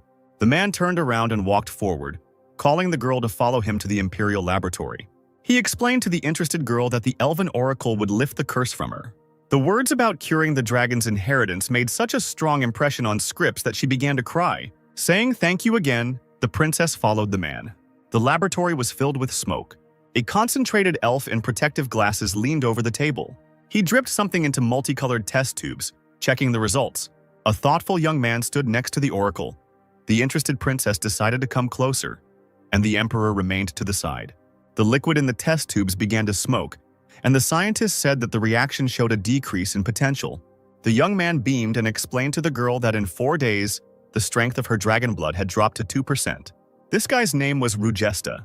He was a knight of the Order of White Dragons, and defended his dissertation on the theory of dragon heredity. Smiling, he began to congratulate the princess and the emperor. The dejected girl considered herself merely an outcast, and not a princess. Excel immediately began to clarify how many doses of the medicine the scientist could produce, to which he replied that it would last for about 30 days. But this did not suit the emperor, and the elf immediately began to prove that the necessary herbs grow only in gospel and in small quantities. He said that all the herbs of the gospel are needed, and that very small amounts of the required substance are obtained from them. Excel decided to find out if these herbs grow in the Emerald Ruins, to which he was answered in the affirmative. He gave an authoritative order to go into the ruins and collect plants. Rugest bowed and obeyed the emperor. At the same time, magic was shining brightly in the temple. A girl of unearthly beauty sat in the center of the magical seal, and the power tousled her long hair in bright flashes. Priests in cassocks stood around, looking at this with admiration. When the magical light went out, they all headed towards the girl. The saint? Trying to find out what she saw. The gods spoke to her, she replied, but the priests wanted to know the details. The one for whom the sword is intended will soon cross the threshold of the temple, so he said. The girl pointed to the sword hovering above the floor. Everyone was happy. Finally, the Knight of Light would be born. But one monk distinguished himself. He stepped forward, stopping them. It seemed to him that this was not a good sign, and that the future war would be even bloodier. And the saint confirmed this by telling about the war with demons. The Sword of Light and its mysterious master were the only hope. Right there, not far away, the teleport gate was activated. Exceltrion emerged from them, striding forward quickly.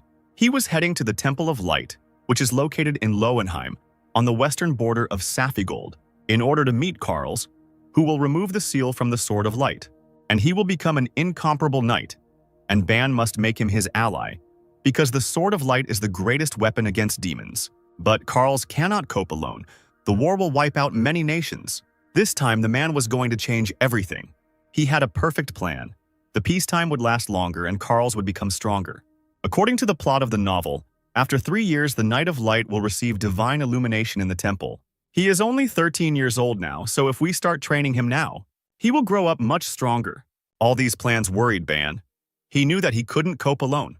To find out everything, it was necessary to find the temple. But then there was a terrible roar, and the earth trembled. Smoke rose into the sky, and the man realized that it was all coming from the temple. Buildings were burning, people were running away screaming. However, the emperor fled towards danger. Rivers of blood flowed on the ground. The city was engulfed in flames. Excel froze in the middle of the street. A strange feeling came over him. There were demons in the sky, and a man was screaming in their clutches. The emperor looked at this in horror. The demons saw him and smiled maliciously. This made the man incredibly angry, and he was going to kill all the demons. This feeling of all-consuming hatred surprised Ban. Of course, he hated them too and had to kill them. But even when Excel killed the orcs, he was not so angry. The body rushed forward towards the enemy before Ban could think. Magic shone in the emperor's hand. Ban looked at the blood aura in shock. Every time this happened, Excel would emit a silver aura that helped him sense demons and caused him to feel a burning hatred towards them. Panic gripped the man. He couldn't stop it. Knights had already come out to defend the city. They were going to stop the enemies before they broke through to the temple. The emperor already held the bodies of dead demons in his hands. He no longer had the strength to hold back. Accelerating himself with magic, he suddenly rushed upward. Another demon fell at the hands of Excel. He was not going to leave anyone alive. A mage from the infantry detachment, who had not expected this, appeared nearby. After scanning it, the emperor realized that it was also a werewolf. The man had already met with them more than once, and the next meeting made him furious. Cutting the demon, he ran towards him. A silver aura followed the emperor. The werewolf did not expect this. He thought that the city was checked for the presence of carriers of this power. Putting his blade to the demon's throat, Excel asked, "Who among the people of the empire here has the strongest silver aura?" The werewolf grinned and was not going to answer. The demon standing next to him answered for him, trembling. He admitted that on the entire continent, there was only one such person. Rune Emperor Exceltrion said the demon as the man cut him in half. With burning eyes and a sinister smile, the emperor admitted that it was he. Swinging his blade, the man explained that the demon recognized him and was instantly killed. In fear, the werewolf Actus ordered the death of Excel and the demons went on the attack. But the emperor, swinging his sword with ease, did not even let them get close to him. He slashed at demons nonstop. With a smile, he realized that he didn't even need to see them. He felt everything. Suddenly, a spear flew from somewhere, but the emperor managed to dodge. And the spear hit the demon straight. The enemy, covered in blood, fell with a growl. Now only Actus remained in the man's path. Excel chuckled. "Did you really plan to break into the temple with such a small number?" The werewolf's face was filled with fear. He did not believe that his brothers were killed so quickly.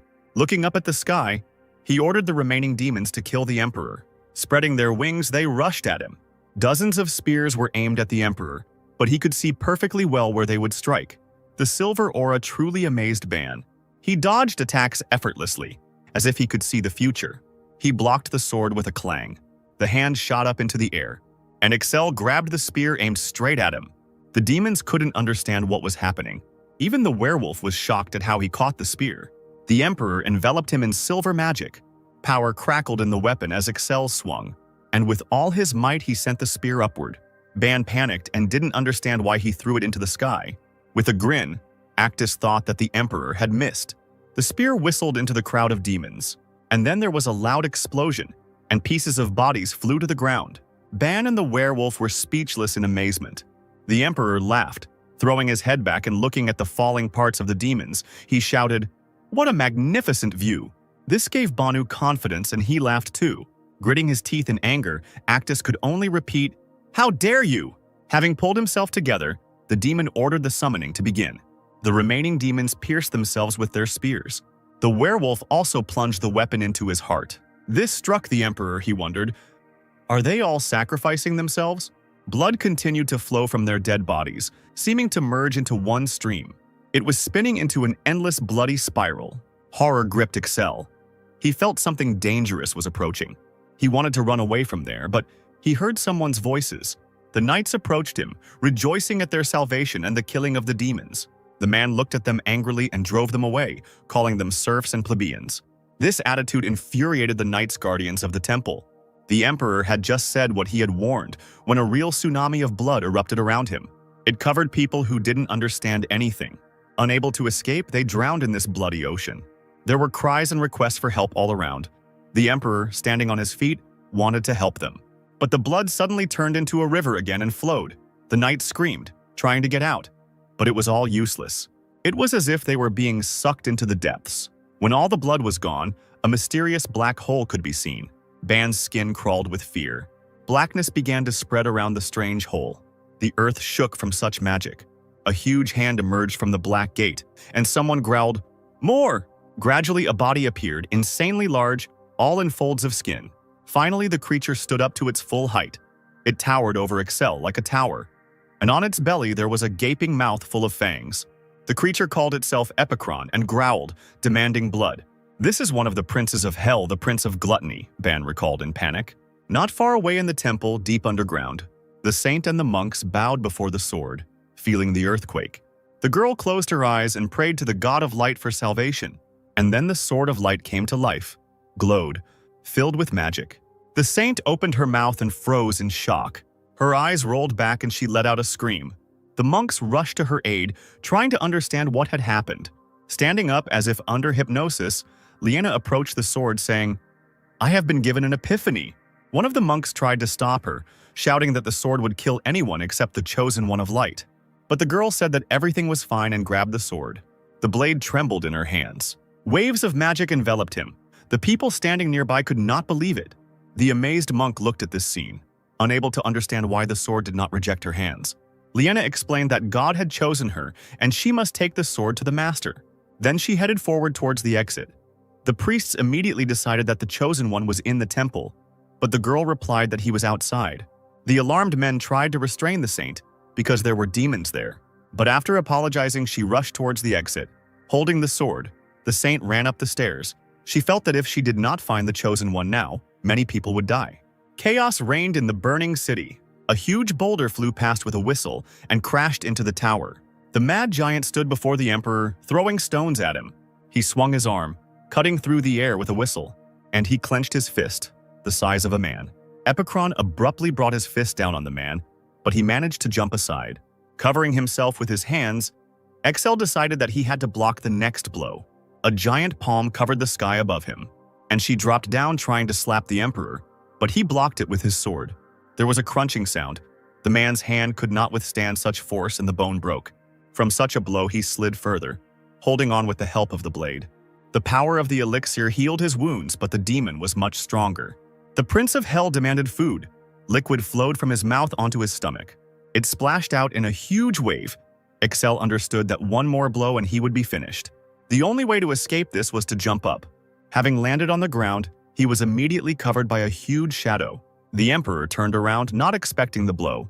Epicon saw him and, clasping his hands, struck him with all his might. The blow sent the man flying into the air. With a bang, he hit the ground. The road beneath the body was covered in cracks, and blood was flowing from the Emperor's mouth. The giant's hands were like two sledgehammers, and now he was heading towards Excel. He activated the power and looked at its skills. The monster was very strong. The Emperor tried to calm down and looked for a chance to win. To do this, it was necessary to hit its core, which was located in the mouth on its stomach. The knights came running trying to protect the Temple of Light. They thought it was a huge fat ogre. The monster who turned around was really angry at such words. Blood gushed from his stomach. With screams, the soldiers drowned in it. They were sucked into the monster's huge, bottomless mouth. The Emperor sat down and gathered his strength until he felt it was time to act. The man pushed off the ground with force. Realizing that the monster was distracted, he aimed at the back of its head. Then a girl's voice was heard. "Catch it!" she shouted, and threw the sword at Axel. The Emperor, not expecting this, grabbed the blade in his left hand, intending to use it. Trying to activate it, he poured in magic. But the sword did not accept it, but only attacked in response. The man screamed and fell to the ground, exhausted. He fell, landing painfully. Excel looked at the sword, uncomprehending. He clutched his head and felt terrible pain. Words flashed through his mind. Synchronization impossible. Too high concentration of dragon blood. 37% chance of brain death. "What nonsense is this in my head?" cried the Emperor. The words kept coming up. Contact capability detected. Neural connections synced 14%. Neural connections partially severed. The elixir is part of the blood. The probability of brain death is 9%. The man's head was bursting with pain. He was overwhelmed with information. Synchronization of neural connections 20%. Congratulations, you know some of the functions of the demon hunter, also known as the Sword of Light. The girl anxiously tried to find out how the man was feeling. But he looked at her angrily and asked, "Is this a Sword of Light?" The saint responded with consent and beamed with joy. This horrified man, he could have died from this. Licking his lips, the Prince of Hell felt satisfied as he prepared to eat another human.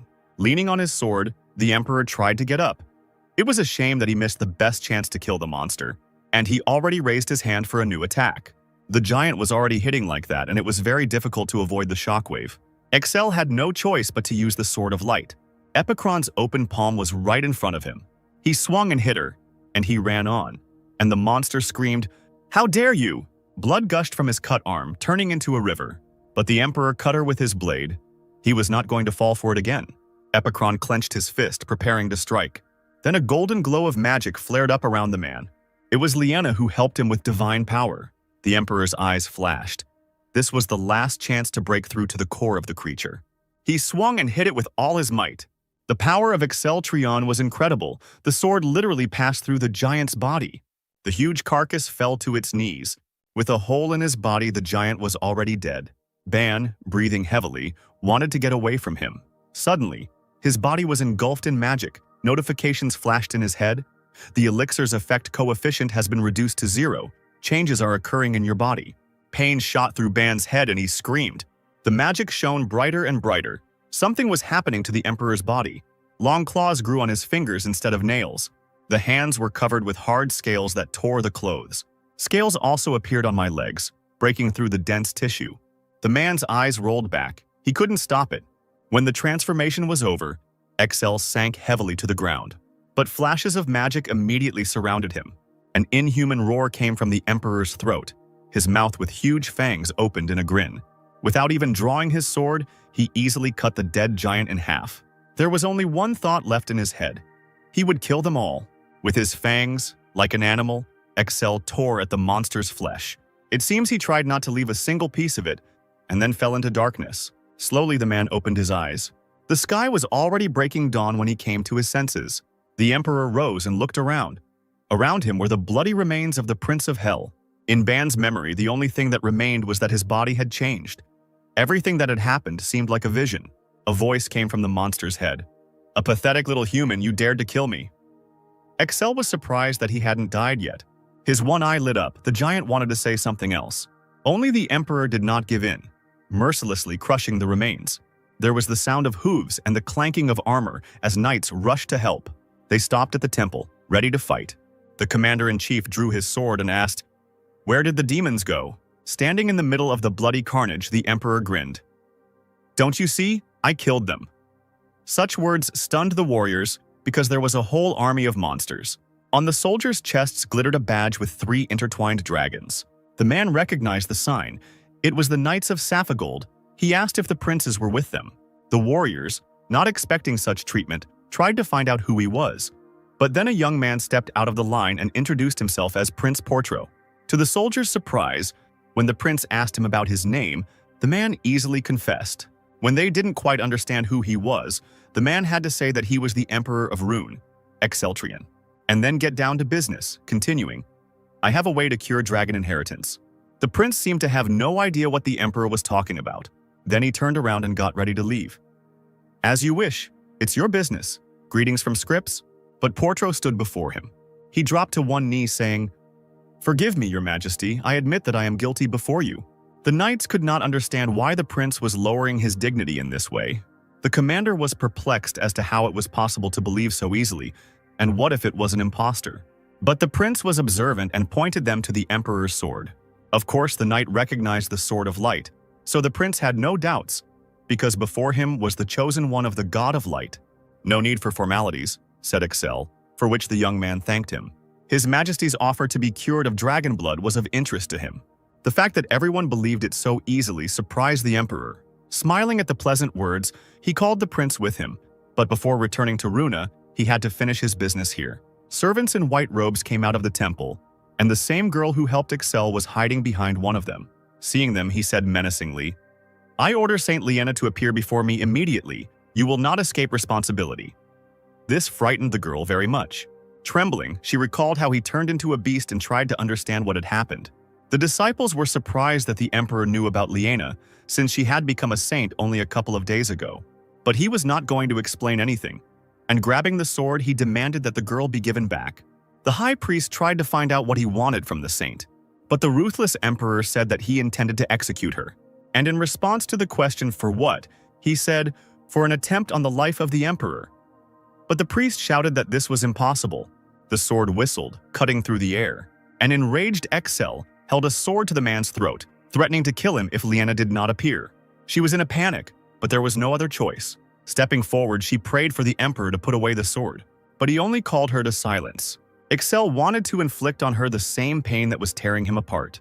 Ban cried, remembering how much pain he was in, and the emperor only ordered that the girl would speak only with his permission. The frightened priest begged to spare the saint.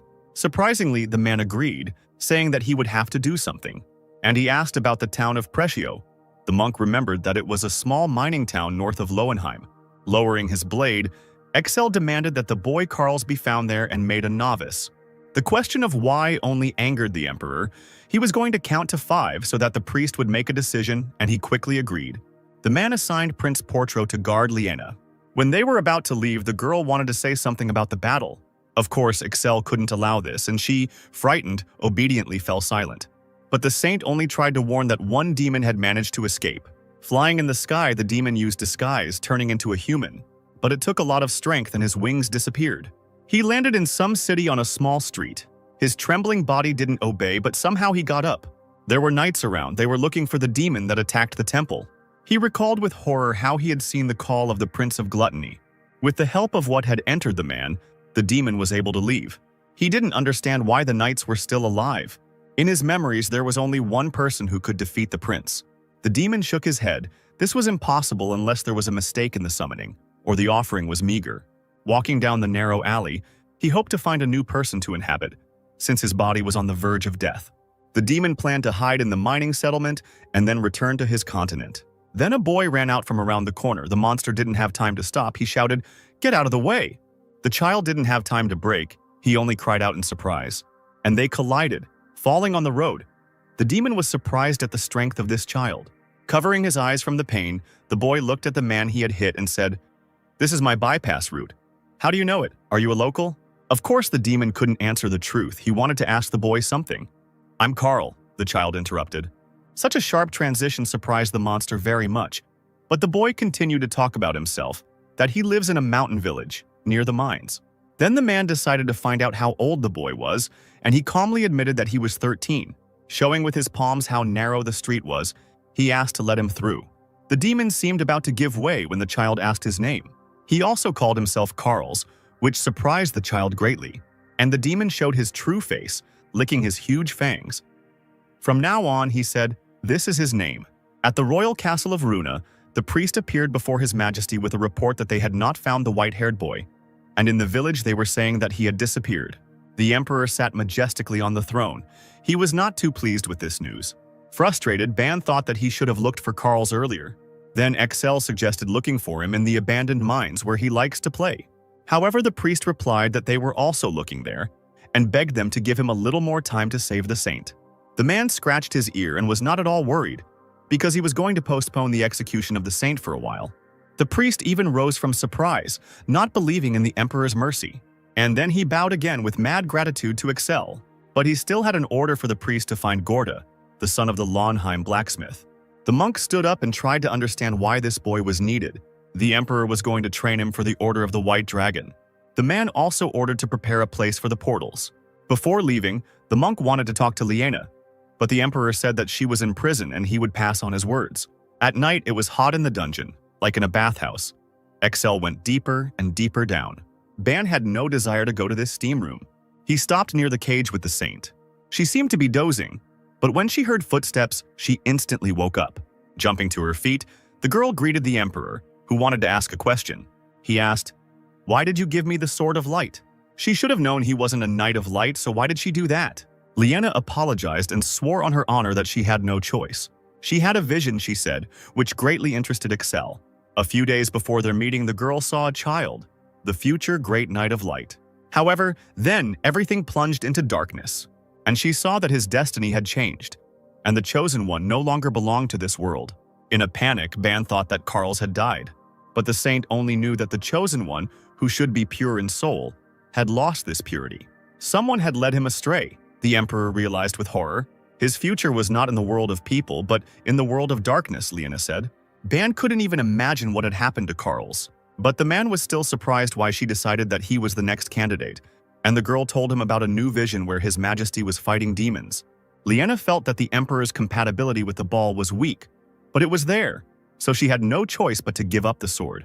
This made Excel mad. She almost killed him because she thought he was compatible. The girl, trembling in fear, begged not to be executed, but the man pulled out his sword.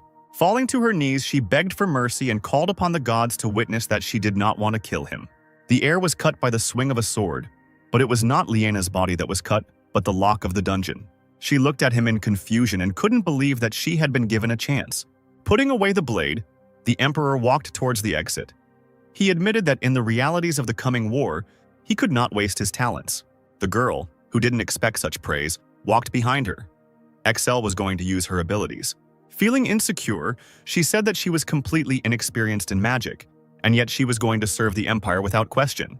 The thoughtful emperor only said that he would discuss with the knights how she could help, and Liena was already happily spinning around him, trying to prove her usefulness. The man walked slowly up the stairs, but his thoughts were overwhelming him. He must find Carl's as soon as possible.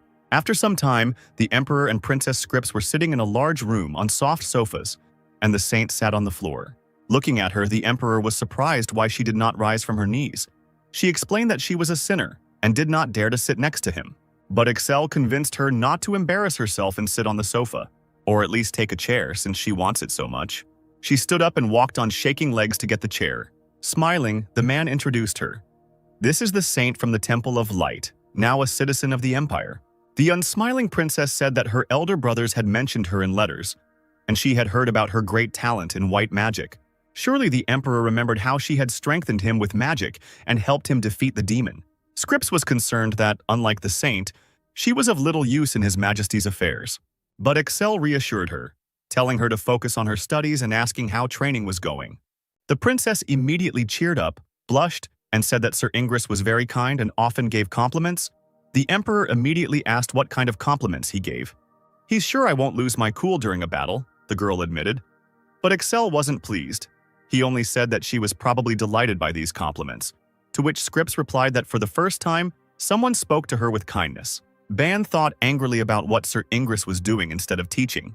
But the girl exclaimed that she was training with all her might, and the man remembered that this was indeed so, Ingress reported to him. He beamed with happiness as he told how masterfully the princess controlled the aura of blood, although she had not even been trained in this. That during the mock battle, He felt like it was a real battle. She, like His Majesty, also uses the power of dragon blood. The Emperor decided to check whether Scripps had actually used the power of dragon blood in her training, and she admitted it. She also admitted that even with this power, she was far behind the White Dragon Knight. Then, Excel asked if she was losing control, but the girl said that she had learned a method to partially awaken the power. This impressed the man, who himself was having a hard time maintaining control thanks to the elixir. Here, the sword of light standing next to the sofa began to shake and fall. In an instant, Liena rushed towards him. She grabbed it and handed it to the Emperor, who said, "And you are always on guard of the sword, I see, just don't throw it next time." Liena noted that protecting the sword was the meaning of her life. Pulling out the blade, he looked at his reflection, activating the scanning ability. In addition to the usual inscriptions about his powers, a new incomprehensible line appeared, which he saw in the Prince of Gluttony, Transcendence. There was a weird hyphen at the end that Ban decided to push. Additional information revealed: Transcendence attribute characteristic, Chaos, rank 7%, skills, space distortion, gluttony. While reading, Ban tried to understand what it was. The system itself gave a hint. Transcendence is a unique skill that violates all the laws of the universe. The man, surprised, exclaimed out loud questioningly, which shocked the girl sitting next to him. He explained that someone had spoken to him. Liena remembered that there were legends that the Sword of Light spoke to its owner, and other people could not hear it. Having demanded silence, the Emperor concentrated, closing his eyes. "Can you hear me?" he asked, and immediately received the answer, "Yes, I am connected to your consciousness." Ban immediately thought that the sword could read minds, and he confirmed it. Many images of what had happened appeared before the man. The sword showed his past. Such power amazed Ban. He decided to check if the sword really showed everything. He then showed how the man dropped it, laughing. Ban apologized. He became interested in finding out why Transcendence appeared. Many images flashed around Ban. Sword replied that according to the data, it appeared because he managed to defeat a creature with such an ability. What does it give, Ban wondered, but what he was told was, the effectiveness of these abilities will depend on their level. But he was still curious about what their effects were. They answered him in the same detail. Space distortion moves objects in space and can be used as a shockwave. The man remembered that the Prince of Gluttony did this. This kind of use of space distortion is only possible after reaching a certain level, the sword admitted. But Ban was unclear how he could use the ability then. In response, he heard, "You can try it right now. Stretch out your hand and imagine that you are distorting space." The man immediately followed the advice, stretching out his hand. The space in reality seemed to spin and crumple. Scripps jumped up in horror, screaming to His Majesty. The saint also froze, realizing that space was being distorted. Excel calmed them down by waving his finger. "Nothing special," he said, stretching his hand after such magic. Windows with information about Transcendence flashed around. The sword was going to notify the Emperor about the status of Transcendence, the aura of blood and the content of the elixir. Carefully looking through the information, the Emperor thought that perhaps Karl had seen it too, and that was why his abilities had increased so much. But the sword did not understand the question. Then the Emperor remembered that he was not acquainted with Charles and knew nothing about him. The windows kept popping up. "I am an integrated system for weapons against demons. 80% of my functionality is blocked. To get access to 100%, you need to go through one more ruin," the system said. The man remembered the terrible pain he experienced during his first sanitization. Having calculated everything, he realized that since 20% was opened in the first ruins, it meant he needed to go through 4 more. Lost in thought, Excel forgot that he was still not alone in the room. The girls looked at him in surprise, not understanding who he was talking to. Feeling their gaze, the Emperor came to his senses.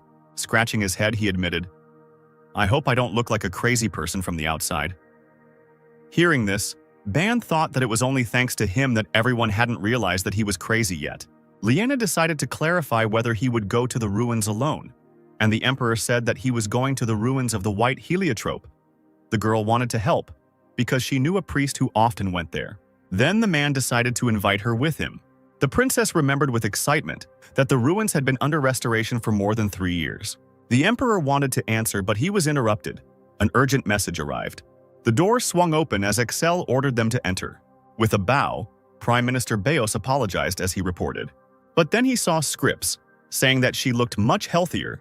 The girl smiled and thanked him. Next, his gaze fell on Liena, who was already about to introduce herself, thinking that no one knew her. Only Bios greeted her with a smile, recognizing the famous saint and introducing himself. The touched girl bowed deeply and said hello. The emperor waved his hand and asked to read the report, and the minister began to talk about the ruins that he had been ordered to check. The heliotrope ruins will become available in 4 days and are inhabited by invisible golems. And the crystal ruins have already been plundered, and it will take a month to restore them. This news shocked Liena, because she thought that the Hunters Guild rarely changed plans. Bios boasted that the Empire's influence extends across the continent, and even hunters cannot refuse them. The girl immediately wanted to know how he convinced the guilds. To this, the minister reported that he had met with the leaders and had indicated to them that they bore personal responsibility and would face the wrath of the emperor. This approach delighted the girl. She knew that His Majesty's threats worked wonders. The minister also added that he used the influence of the temple and said that the priests would refuse them services. Even Excel praised the man who tried so hard because it was not even part of his duties. The minister was flattered, although he did not like intrigue, but did everything possible for the sake of the goal. What was the purpose? The emperor was surprised, and Bios told him that it was all part of a grand plan, and now everything was clear to him. The inspired prime minister explained that such a blow to the demons would send a signal to the entire world that the Rune Empire was a stronghold in the fight against the underworld. Liena was stunned by such obvious flattery. Who knows how His Majesty would react? But the man even liked it. He noted the wisdom of the minister. Ban was also surprised that it worked. Smiling, the princess appreciated Excel's ability to appoint the right people. The men showered each other with compliments, and the saint was even a little frightened of the minister. She trembled as she remembered the angry emperor, and this man spoke to him so easily and threatened the hunters' guilds. Getting up from the sofa, Excel warned Liena that she was going with him to the ruins, which greatly excited the girl who jumped up after her. She didn't think that they would go right now. He also added that they would be accompanied by a knight, and Scripps asked if she could go with them. In response, the emperor said, "You have something to do." The girl decided that he was talking about training. However, the man was not talking about this. He was instructing her to resolve disputes with the Sapphire Empire. The princess was saddened by this. She did not really want to meet with her relatives, but she could not disobey. With a mad grin, Excel turned to Liena and threatened, "It's your turn to prove yourself. Get ready." The girl was horrified by this. At the same time, in the Demon Kingdom, which was once inhabited by people. However, after the war with the dragons, 6 demonic principalities were formed there, and everything created by people was destroyed. Since then, demons have been coming to Earth and trying to take over the world. But the Rune Empire always thwarted their plans, but the demons did not give up. They called upon the general, and he turned the demonic state into a military stronghold and began to seize lands. Before the throne of the general, who was surprised that his subject had returned alone, the shaking Diklu bowed deeply. Everyone was destroyed.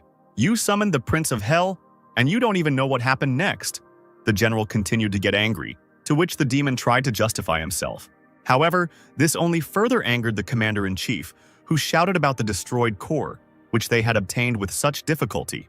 He even jumped up from his throne from such emotions, shouting, "There is no longer even a response from him. You know what this means." The destruction of the Prince of Hell struck Dikul. "Someone broke the core of his avatar," the demon said. He explained that if the core was saved, they could summon the prince again, but now it was impossible. Dikul tried to justify himself, because the real body was still in hell. But the general was angry. How could the demon not know? Because now the prince would not be able to incarnate on Earth. His eyes flashed. He was truly angry. "The Prince of Gluttony is one of the few who has a good relationship with the earthly demons. What should I tell him now? Go back to hell and ask for another core?" Trembling, Dikul muttered that he wouldn't dare. "It takes 100 years to make a new core," exclaimed the general, which left his subject incredibly stunned. Approaching the trembling body, he said, "You could have collected the core and delivered its fragments. It was your duty." The demon jumped up in horror, trying to say something in his own defense. As huge fangs flashed right before his eyes, they dug right into the neck. Dikul began to deny it, saying that he was not alone. But the general drank more and more blood while clinging to him. Throwing away the demon's body, the drunk emperor said, "I adore human blood. You took the body of a man, but there is no use in your salvation."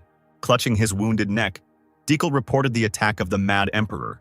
This information really infuriated the general.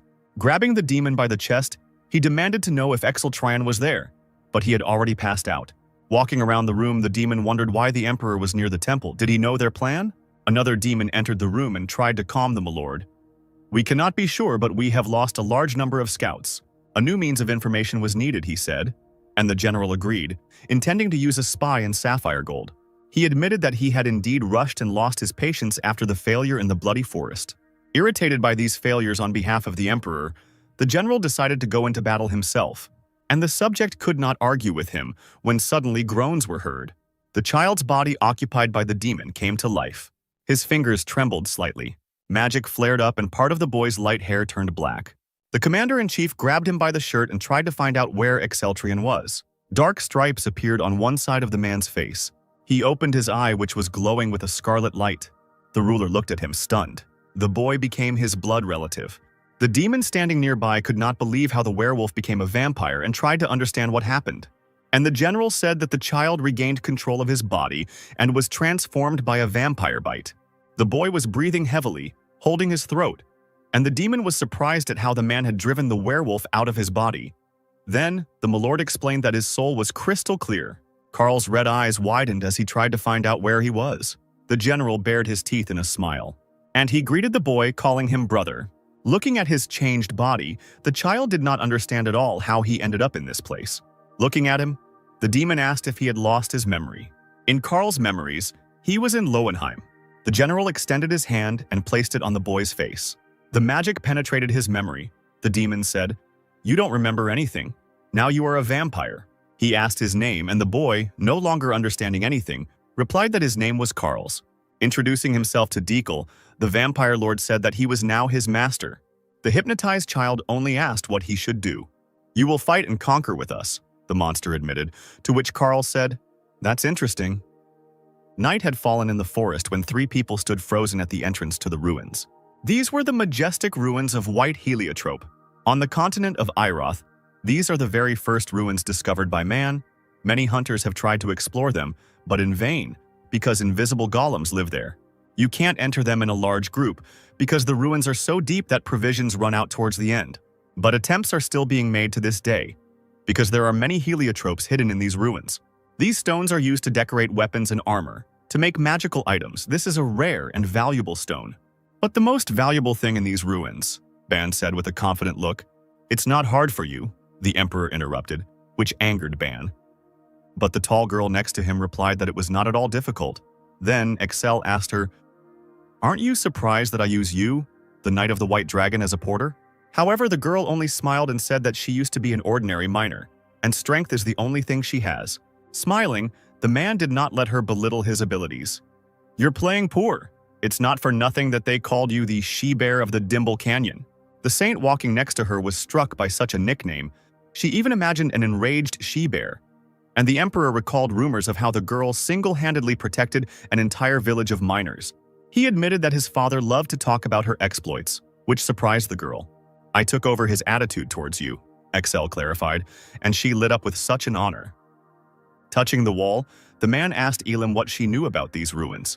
This question seemed to embarrass the girl, but she immediately smiled and said, "I know that they are called the ruins of White Heliotrope." Laughing, she simply admitted that she didn't know anything else, and the man even doubted why he had taken her. "And yet I decided to ask differently. You are a miner? Do you know the properties of heliotrope?" The girl knew that it glowed in the dark. Ban just nodded his head. "This is the key to the ruins." When suddenly he was interrupted again, Lena leaned over tiredly, asking to stop for a rest. Another interruption infuriated Ban. The man said out loud, "We were resting 3 hours ago." Holding her heart, the saint complained that most people get tired after 3 hours of walking, and that she was not a warrior at all. Looking angrily at the girl, the emperor suggested that she return to prison since she was so tired. Bowing to the angry emperor, she apologized. However, returning to the dungeon no longer seemed such a bad option to her. At least it was just hot there. Turning away, Excel said, "We'll rest when we reach the entrance to the lower floor." Although this angered Liena, she couldn't contradict the emperor. Then the man suggested that she use white magic to strengthen her powers. This opportunity surprised the girl. After all, the priestesses told her to use white magic on herself only in extreme cases. That was true. Excel knew that white magic increased its power in proportion to its original physical strength. Thus, it would be more effective to use magic on Elam. Only the emperor was not concerned with moral dilemmas, and he ordered Liena to take care of herself. The girl immediately began to use magic, and a golden light enveloped her. Happy that she now had strength, she rushed after her companions. After a while, they stopped to drink water. The girls carefully collected various ingredients. They went very deep. The torch barely dispersed the darkness. A strange gate with a human face appeared in front of them, and it was immediately clear that this was the entrance to the lower floor. Looking around, Elam remembered how many hunters turned back. With fear, they read their messages left on the walls. Only death lies ahead. Moderate your greed. Invisible golems are invincible. Here, I lost all my friends. Standing in front of the door, the Emperor gave his final orders. Liena, stay close to us.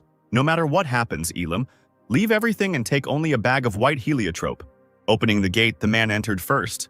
It was very dark inside and there was no way to light a torch, as this would attract all the golems. Elan stepped forward, scattering heliotrope powder, which helped to clear the darkness a little. As Ban explained his plan, he felt like a teacher to ungrateful children. Suddenly, footsteps were heard nearby. This made the girls and the Emperor wary. Excel grabbed the bag of crushed heliotrope from the girl. He threw the crumbs sharply into the air, and then something began to appear before their eyes. It was camouflaged with the help of light magic. Without a second thought, Elam jumped on the golem floating in the air and grabbed its leg. But the enemy extended his hand forward, on which a dangerous light began to glow. The girl's companions cried out in warning, and a beam burst from the golem's hand. It was aimed directly at Elam. The blow sent smoke into the air, and the Emperor and the Saint could not see if the girl was okay. There was a gaping crater on the ground next to Elam. It seems she barely dodged it. The golem's hand was charging magic again, and he was about to shoot. The girls were about to use the powder, but the Emperor remained silent, looking at the enemy. Pushing off, he jumped towards the ceiling of the cave. With a swing of the ball, cutting off a huge piece of heliotrope. Right there, before the stone fell, Excel applied distortion to it. Under the influence of magic, the crystal began to crack, disintegrating into small pieces. Dust enveloped the golem and the team saw it. The Emperor easily jumped along the walls heading towards the enemy, but he was already prepared to attack. The shot hit the man directly, and the girls screamed with concern. But Excel was also strong. He broke the beam with his sword, and he cut the golem in half. So he broke through without difficulty. When the Emperor landed, fragments of the golem and heliotrope flew from above. Worried about his majesty, the girls were already running to him. Having calmed them down, Excel said that he was safe. The moon shone above the castle in the demon world. There was a boy standing by a huge mirror with gargoyles. He looked at his changed body in panic. Until now, the boy could not understand what was happening, how the monster did not eat him. The memory of it gave him goosebumps. Calming down, Carls tried to remember what happened next, but he only remembered how he woke up and turned into a vampire. His heart no longer beat. The eyes became red with a vertical pupil. It seems like all the strength has left the body. Carls walked in circles near the mirror, thinking that this was all definitely because of Diclarin. Until now, his influence has been very strongly felt. The boy walked up to the torch, bending his face over it. Flames engulfed his body. Carls was not going to blindly obey the demon in everything. It seemed that the vampire's words had no effect on the boy. He laughed happily, realizing that the demon had easily told him everything, believing that he could control him. Remembering the situation where everyone on the way bowed to Diclarin, one could guess that he was the leader of the demons. The strongest demons did not dare raise their heads when they saw him. He crouched down, anticipating how difficult it would be to escape. Carls thought sadly that he should not have gone to Lowenheim to explore the mine. But then he remembered why he did it at all. It was as if someone was calling him from there. In his loneliness, it seemed to him as if the gargoyle on the mirror had spoken to him. The boy even shouted at her, trying to figure out what to do if his pretense was discovered. Having threatened the statue, he decided to speak about himself for safety, and the statue seemed to be asking if he could leave. But Carls couldn't, because he didn't even know where he was. And even if Deklis escaped, he could track representatives of his race, so he would find him immediately. Besides, the vampire is incredibly strong, and someone stronger was needed for protection. Carls knew that in order to be freed, he had to find such a person. At this time, crystal fragments continued to flash under the vaults of the cave. Elam was surprised that there was a flying golem here. The Emperor sat on the ground looking at the remains of the monster. He also did not know that it would fly. He had encountered a golem before in other ruins, but this one wasn't a guardian. The man did not go into more detail about this, but only ordered them to leave before the other golems arrived. On the way, they met another monster, but managed to hide from it. Then they came across a fork in the road and had to choose the darkest road. Finally, they came to a huge room with columns. Everything around was shining, and in the center there was a pedestal. As they walked forward, they realized that this seemed to be the end of the dungeon. When Elam took another step, a strange sound was heard. Everything around shook and the sound grew louder. A column of light shot from the pedestal into the sky. In the center, it was as if something was opening up. Out of nowhere, a translucent door appeared in the midst of this light. An excited Elam stepped forward, covering the Emperor, while Liena trembled and asked what it was. Only Excel walked around her, advising her to move away. Drawing his sword, he stood before the huge, translucent golem that had appeared, intending to deal with it himself. Pointing a sword at him, the man asked who he was. The monster introduced itself as the Guardian, Seda 0317. Now that it became clear that the girls were not in any danger, they came closer. Liena touched the golem with surprise and did not feel the body. "I have not stopped moving and switching off to help you, my descendants," the creature said. But the Emperor hurried him, because he had already heard it. The golem immediately warned that he would soon stop moving. This puzzled the Emperor, because this had not happened last time. And the keeper continued to say, "Originally, my functions were supposed to cease after 2 years. But due to the golems, the system experienced an error and connected to the main system to block the complete shutdown." Excel was surprised. He only said that he would turn off. The golem was confused. He tried to justify himself, but the impatient Emperor only urged him to say whether he would turn off or not. Excel's persistence delighted Liena so much that she even sparkled. Finally, the keeper got to the main point, claiming that he could also perform the duties of a guide. The man chuckled and was glad that he could show them the secret areas. And he started throwing questions at me. Where are the keys? Is it really in my eye again? What is the problem with work? Because that's how it was. Then a light came on in his eye. It completely surrounded the Emperor, and he even had to cover his eyes from its brightness. By analyzing, the golem learned everything about Excel, his race, his strength, and the fact that he had already drunk the elixir. Knowing that the elixir had already been used, he told about the deepest place of the dungeon, where the sleeping talisman left by ancient people was located. And he continued, "We need to go past the anus and find the talisman and destroy the bomb." Having said this, the robot disappeared. Only the red ball, which was the key, rolled on the ground. Not understanding anything, Elam just scratched her head, but the Emperor himself certainly didn't know anything. He just squatted down to pick up the ball. "It seems there is some kind of system left behind by ancient people," he explained, holding up the key. He also added, "These are some kind of artifacts." All this information amazed Liena, even though she said that she knew everything about this dungeon. She heard this for the first time. Then they came to a new door, on which a human face was also carved. There were many heliotrope stones inserted around it. There was no description of this place in the book, so Ban himself did not expect it to be so creepy. The door seemed to be painted with blood. Then, Excel ordered to lean on the door to open it. The girls strained with all their strength and pushed the door, and the Emperor only directed them. When the gates finally opened, a bright light poured out. Trying to see what was inside, the girls squinted. Another room appeared in front of them, with a face carved into the wall. The travelers dispersed in different directions, looking around. Suddenly, there was a ringing sound. The girls jumped in surprise. A window popped up at the top, in which the system greeted her. Elam pointed at it with her finger, thinking that it was an artifact. The system even stuttered at such an assumption, and an irritated Excel gave the girl a slap on the back of the head, calling for silence. Everyone immediately fell silent, looking at the stone face from where the information came. Then the system explained that the emerald artifact transmitted the data to her, and she knew about the elixir. The Emperor did not expect that they could exchange information, but the system confirmed that this was the case. They had a master system for all the data. After the man asked where the talisman was, the face's mouth opened, revealing a stone in it. Reflections of flame sparkled on its bright red edges. "This is medicine," Excel asked, to which he was told, "That's right, the talisman is capable of granting high-level magic that does not interfere with the power of blood. Even if you control the power of blood, you will be able to use it." The Emperor could not believe such abilities. Banu knew the main rule of this world was the impossibility of using magic and the power of blood. It is rare to find a person with both powers, but if they are activated at the same time, it will cause a strong side effect. Taking the talisman, the Emperor realized that only it would allow him to use 2 powers at the same time. Still worried, Excel asked again if he could really use magic, but the system confirmed that it was correct. When he was about to swallow the stone, Elam stopped him. She was uneasy about believing the artifact's words. But the man ate the stone, telling her not to worry. Then he swallowed hard, and I asked the system when I could use magic, and it replied, "The effect will appear in about 3 hours." The system was about to shut down, having completed its last mission, but the Emperor wanted to ask one more question. "Were the ancient people also destroyed by demons?" he asked. Shaking his head, Ban didn't understand why he was asking if he wouldn't get an answer anyway.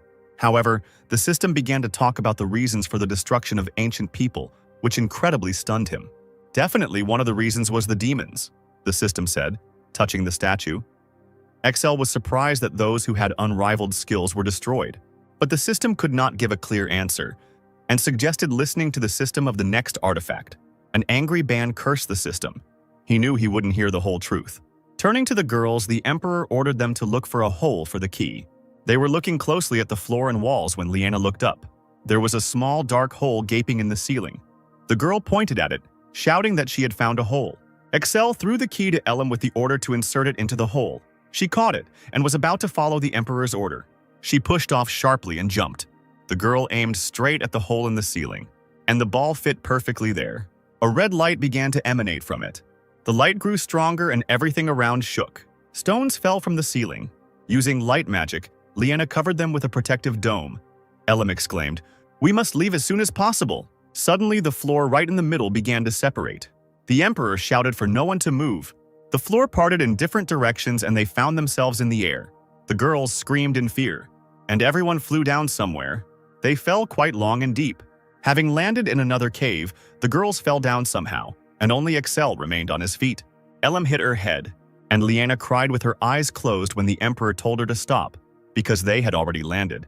But the girl still could not calm down, remembering how quickly everything happened. Then the man ordered to look for a secret place, and Ellum extended her hand to the saint for help. As they began to explore the cave, Ellum noticed something. In the very center, in the wall, slightly higher than human height, a strange stone glowed red. He was so attention-grabbing, beckoning. Trying to understand what it was, the girl touched it.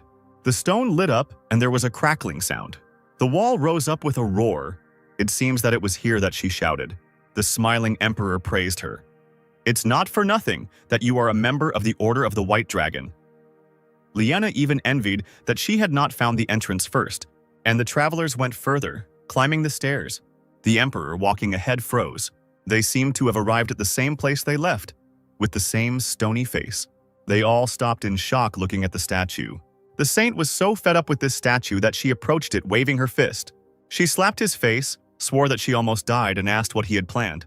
But suddenly the statue shook slightly, and her eyes glowed red. This really scared Liana.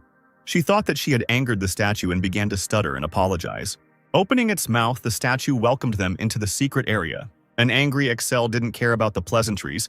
He wanted to know what kind of trap this was. And the statue said that it was a simple device to explain the blow. "You fell from a fair height and probably got hit," she said. But for the Emperor, the owner of the power of blood, this was a trifling height. And pointing at Liana, who was still crying, he added that she seemed to have experienced shock. Persistently, the system continued to claim that it could grant an ability that would reduce any hit to 0. Noticing that the statue was sweating, Ellum, who looked like a huge bear, glared at it, threatening to break it. Already frightened, Liana couldn't take it anymore and fell unconscious. In a panic, Ellum ran to her, trying to help but only frightened her even more. The saint completely switched off, and the system was even glad that she managed to escape.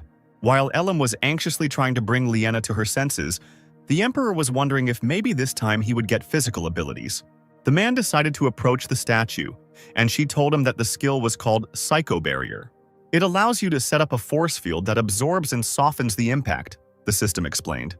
This did not look like blood or magic, the Emperor realized and asked how it worked. Then the statue began to tell, "The Psycho Barrier has the same structure as the scan. It is imprinted in the brain and activates the connection with the system." Excel still remembered that crazy pain, but he still wanted to try. Ban was shaking in fear. His head was also hurting, so why did they decide everything alone? Finally, the system asked, "Do you want to acquire this skill?" And the Emperor agreed. After confirmation, Ban was truly horrified. The system became so serious, he probably knows how painful it is. Then the statue said that the skill transfer process would begin in 10 seconds, and after completion it would transfer them upstairs. Excel asked to take care of the girls, who did not hear anything at all. Lena was unconscious, and Elam was trying to wake her up. The system agreed and began the process, light pouring from its eyes. The beam hit the Emperor straight in the forehead, who gritted his teeth in pain. His brain seemed to catch fire. Ban clutched his head and screamed. Hearing this, the girls rushed to His Majesty, trying to understand what was happening, but the system was not going to explain since it was not being listened to. A red light swirled around them. Magic flared, turning everything white. Ban felt like a volcano was erupting in his head. His brain was melting and becoming liquid like lava. But then sounds were heard around. Someone was calling His Majesty, and the Emperor opened his eyes. Half asleep, it seemed to him that a huge bear was asking if he was okay. In a panic, he began to drive it away, but then his vision cleared, and he saw Elam. The saint next to him even laughed, realizing that the man was also afraid of her. After looking around, he asked where they were, and the girl replied that they were at the entrance to the dungeon. While the Emperor was unconscious on the street, it was already deep night. Standing up, the Emperor said that they needed to get back to the Empire as quickly as possible. He angrily threatened Liana. "If you laugh again, I'll send you to prison," but she only continued to smile. Suddenly, Elam noticed that there was something wrong with the Sword of Light. It seemed to be glowing. And then a voice spoke in Excel's head. "You were unconscious. In order to heal the consequences, a large amount of elixir was used. Currently, the filling rate of the elixir is 14%. It is restored by 25% daily." The man grabbed his head from such a flow of information and asked the system to speak more slowly, because he was not going to fight now. To which the system replied that it would look at the subsequent danger. When the Emperor agreed to this, she began to literally squeeze out the words. The dissatisfied man immediately hurried her, and the girls standing nearby were surprised by his shout. Lena even thought that he was out of his mind. During the skill transfer process, you acquired an additional part of the neural network. If you wish, I can synchronize it, the system said. Of course, Excel wanted to use up to 40% of his abilities and ordered to start synchronization. It was as if something was beginning to change in his brain. The system was gradually establishing a connection. When everything was over, the Emperor exhaled heavily. Ban also sighed, glad that everything was finally over. He looked at his palms in surprise, feeling as if something had become different. The girls even became worried that something was hurting him. He spent so long looking at his hands. But Excel admitted that nothing hurt. Elam looked at him and exclaimed, "Your Majesty, your eyes are shining." This had happened before, the Emperor remembered, and said that it would soon pass. Then the system said, "Connection complete. Testing is being activated. Raise your right hand." The Emperor obeyed and raised his hand. Immediately, a blue glowing barrier surrounded the palm. He looked like pieces of a polygon, the man realized. Liana was surprised when she heard him. She didn't even know what a polygon was, but he ordered her not to think about it.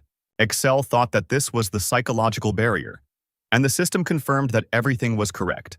She also added, "This skill can be transferred to any part of the body, but its use may be limited in a confined space surrounded by metal or underground."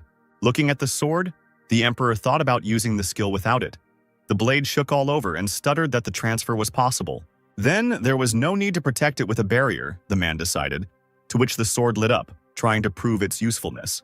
He even shouted, "With my help, you can reduce your blood consumption."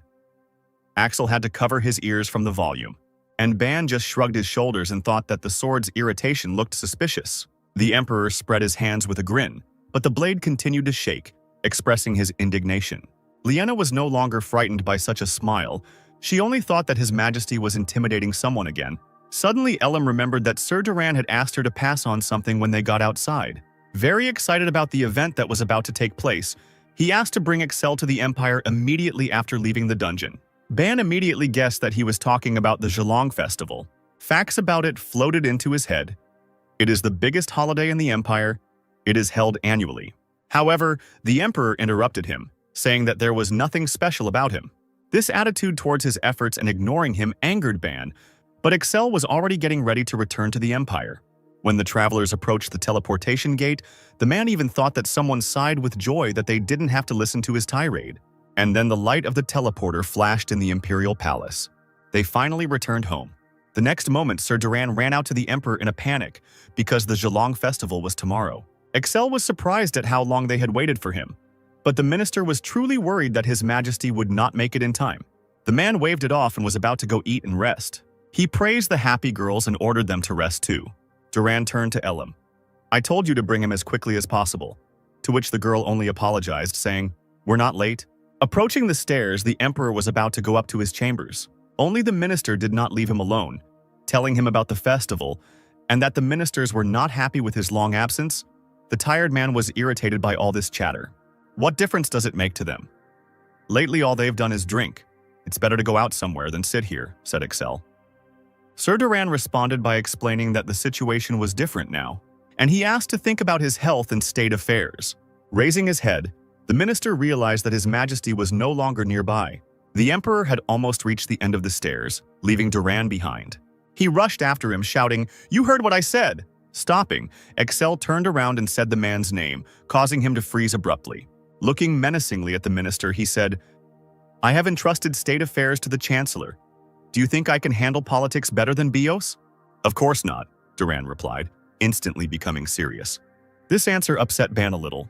The minister admitted that the new chancellor was doing a good job, which pleased the emperor, and he said that Bios should then engage in politics. However, Duran added that there were many dissatisfied ministers on this matter, but Excel only chuckled at the suggestion to adapt to the ministers. Walking behind the emperor, the minister suggested treating his subordinates without singling anyone out, to which the man said, "I don't single anyone out, they just feel superior." The minister also asked to pay more attention to the events of the palace, and Excel promised to come to the festival, but Ban did not like at all that Duran followed him. And then the minister remembered last year's Zhelong festival, when the emperor got drunk and was dragged by the elders. But Excel just waved it off and said that he didn't remember anything. But Ban now understood Duran and why he was following him. Sighing, the minister hoped that everything would go smoothly this year, and Ban said to trust him. In Excel's memories, the Zhelong festival was the last place he visited with the previous emperor. They were then standing near the dragon statue and talking. Excel looked at his father, who was saying something. He remembered well his voice at the end when he said, "Holding the ceremony at the festival is the emperor's duty. It must be held every year." Approaching the door to his chambers, the emperor froze. He asked Duran to organize tomorrow's ceremony, and the minister, of course, was going to do it. Entering the room, the man said that he was going to rest and sent the official to rest as well, and the door finally closed. But the emperor did not sit still and opened the secret door. As he ran down the corridor, he thought that he couldn't miss this day. His target was Princess Scrip's chambers. He then gave instructions to the maid to call Elam and Leona. At this time, Duran was walking to his room, confident that everything would go smoothly this time. A chandelier was burning brightly in the large room. The girls and the emperor gathered at a huge table with treats and wine. They laughed and drank. Ban really wanted to celebrate the end of this day. When Duran decided to check what was going on, he stood in shock on the threshold, watching as Excel got drunker and drunker. He felt like a complete fool for believing the emperor. Joyful cries were heard throughout the palace all night long, and only towards morning everything became quiet. On unsteady legs, in a terrible state, the emperor left the room. With a feeling of nausea, a disheveled Ban realized that he had drunk too much. Looking around, he wondered if there was anything here to cure a hangover. And then a dish with a shining, golden liquid appeared in front of him. She was so beautiful that Ban wondered if it was magic, but it was Sir Duran who brought honey water with herbs. The angry minister asked how much the emperor had drunk yesterday, and he grabbed the cup with the drink, trying to remember. While Excel was drinking honey water, Duran was still trying to understand whether the emperor hadn't said yesterday that he wanted to rest, since the situation last year was no better. Having thrown the cup to the minister, the emperor ordered that preparations be started right away in order to be in time. In the chambers, the man began to put on his clothes. When the servants knocked on the door, he let them in. The maids helped Excel put on a long red robe. He adjusted the sword of light on his belt. When the emperor was finally ready, he and Sir Duran went down to the teleportation room, and we went to the festival site. The founder of the Rune Empire was Emperor Zikarin. He was half-dragon, with human and dragon blood mixed in his veins, and also a hero of the war with dragons, after which the entire continent was destroyed. This war began because of the appearance of the mad dragon Yogg-Knight, and even those dragons who lived in peace with people went mad and destroyed everything around them. Cities were destroyed and many people died. The one who saved the continent from this nightmare was Zikarin. After the end of the war, the people called him a hero. He united the destroyed lands into one state and took the place of emperor. This is how the Rune Empire was formed. This is the truth that the world knows, but Ban knew that there was probably still some life left in the corpse of the dead Yogg-Knight. His body is kept secret from everyone, in the dungeon of Kranmar, the capital of the Rune Empire. Accompanied by the intern, the emperor and the prime minister were just heading there. Excel froze and thought that he hadn't been here for a long time. Before him loomed a tall castle, the palace of the Red Dragon, the Tower of Zakarin. It was built so high to show everyone the grandeur of the Rune Empire, but in reality, it was to distract attention from the dungeon where the body was hidden. The guard at the gate bowed and greeted His Majesty. "Long time no see, Rubens," Excel greeted, and the knight asked how he had been.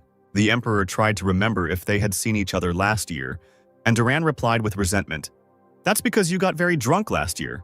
Clearing his throat in embarrassment, Excel praised Rubens, to which he bowed gratefully and replied, "As the senior guard, I will guard this place so that nothing happens during the festival." Looking at the knee of the aged knight, Ban understood that this was the type of worker who did not allow personal emotions to show. He did not really like them. But Rubens was not one to be ignored. The position of Chief of the Guard in the Red Dragon Palace is entrusted to the one who has the strongest fighting power among the knights. Even if the entire palace is on fire, Rubens will not leave his post and will stand until the end, and fight countless demons. However, even such a strong warrior was exhausted by the onslaught of demons. He died bleeding from the sword of the traitor, Varza. These memories brought sadness to the Emperor. Duran, who was standing nearby, advised Excel to go back inside, but the Emperor wanted to say something to the Chief of the Guard. He asked the knight to stand up and was going to talk to him on the way. Rubens raised his head in surprise, because he had to guard the entrance. But pointing his finger at the guards who had come with him, the Emperor said, "Today they will guard the entrance." Turning to the knights, the man asked if they considered this an impossible task. But the guards were going to sacrifice their lives and protect this place. "Get up quickly, Rubens, unless you doubt their abilities," the Emperor ordered, and the knight immediately stood up. And he followed Excel and the minister to the palace. As he walked down the stairs, the Emperor lamented that keeping Rubens in such a place was a great loss for the Empire. The guard responded by trying to prove how honorable it was to guard the palace. But Excel puzzled him. "Do you really think that standing here is an honor? Don't you want to fight demons? Don't you want the whole world to know your name?" Hearing these words, the knight fell silent. Duran, who was walking behind them, was becoming increasingly worried that they might not make it to the ceremony. After thinking it over, Rubens raised his serious gaze and replied, "As you said, I would like to leave this place and fight the demons." Knowing that this would be the case, the Emperor calmed the knight and said that the palace would be guarded by elves and people from the Temple of Light. Duran became increasingly angry, not intending to leave the Emperor's actions unpunished. And so they came to their goal. Looking at the huge skeleton of the dragon, Excel always gave him a strange feeling. A shocked Rubens approached the skeleton, the white dragon Yogg-Knight. He couldn't believe that this was the same Yogg-Knight. Approaching the skull, the Emperor asked, "You have guarded the castle for so many years, but this is the first time you see it?" The knight admitted that he was indeed here for the first time, and was very impressed by the preservation of the bones. Touching the skeleton, Excel calmed the man and said that he was indeed dead. The Emperor stroked the huge skull and admitted, "Its magical power is still present here." The dragon was truly gigantic. The skull and horns alone were striking to the imagination. Even the claws on his wing were preserved.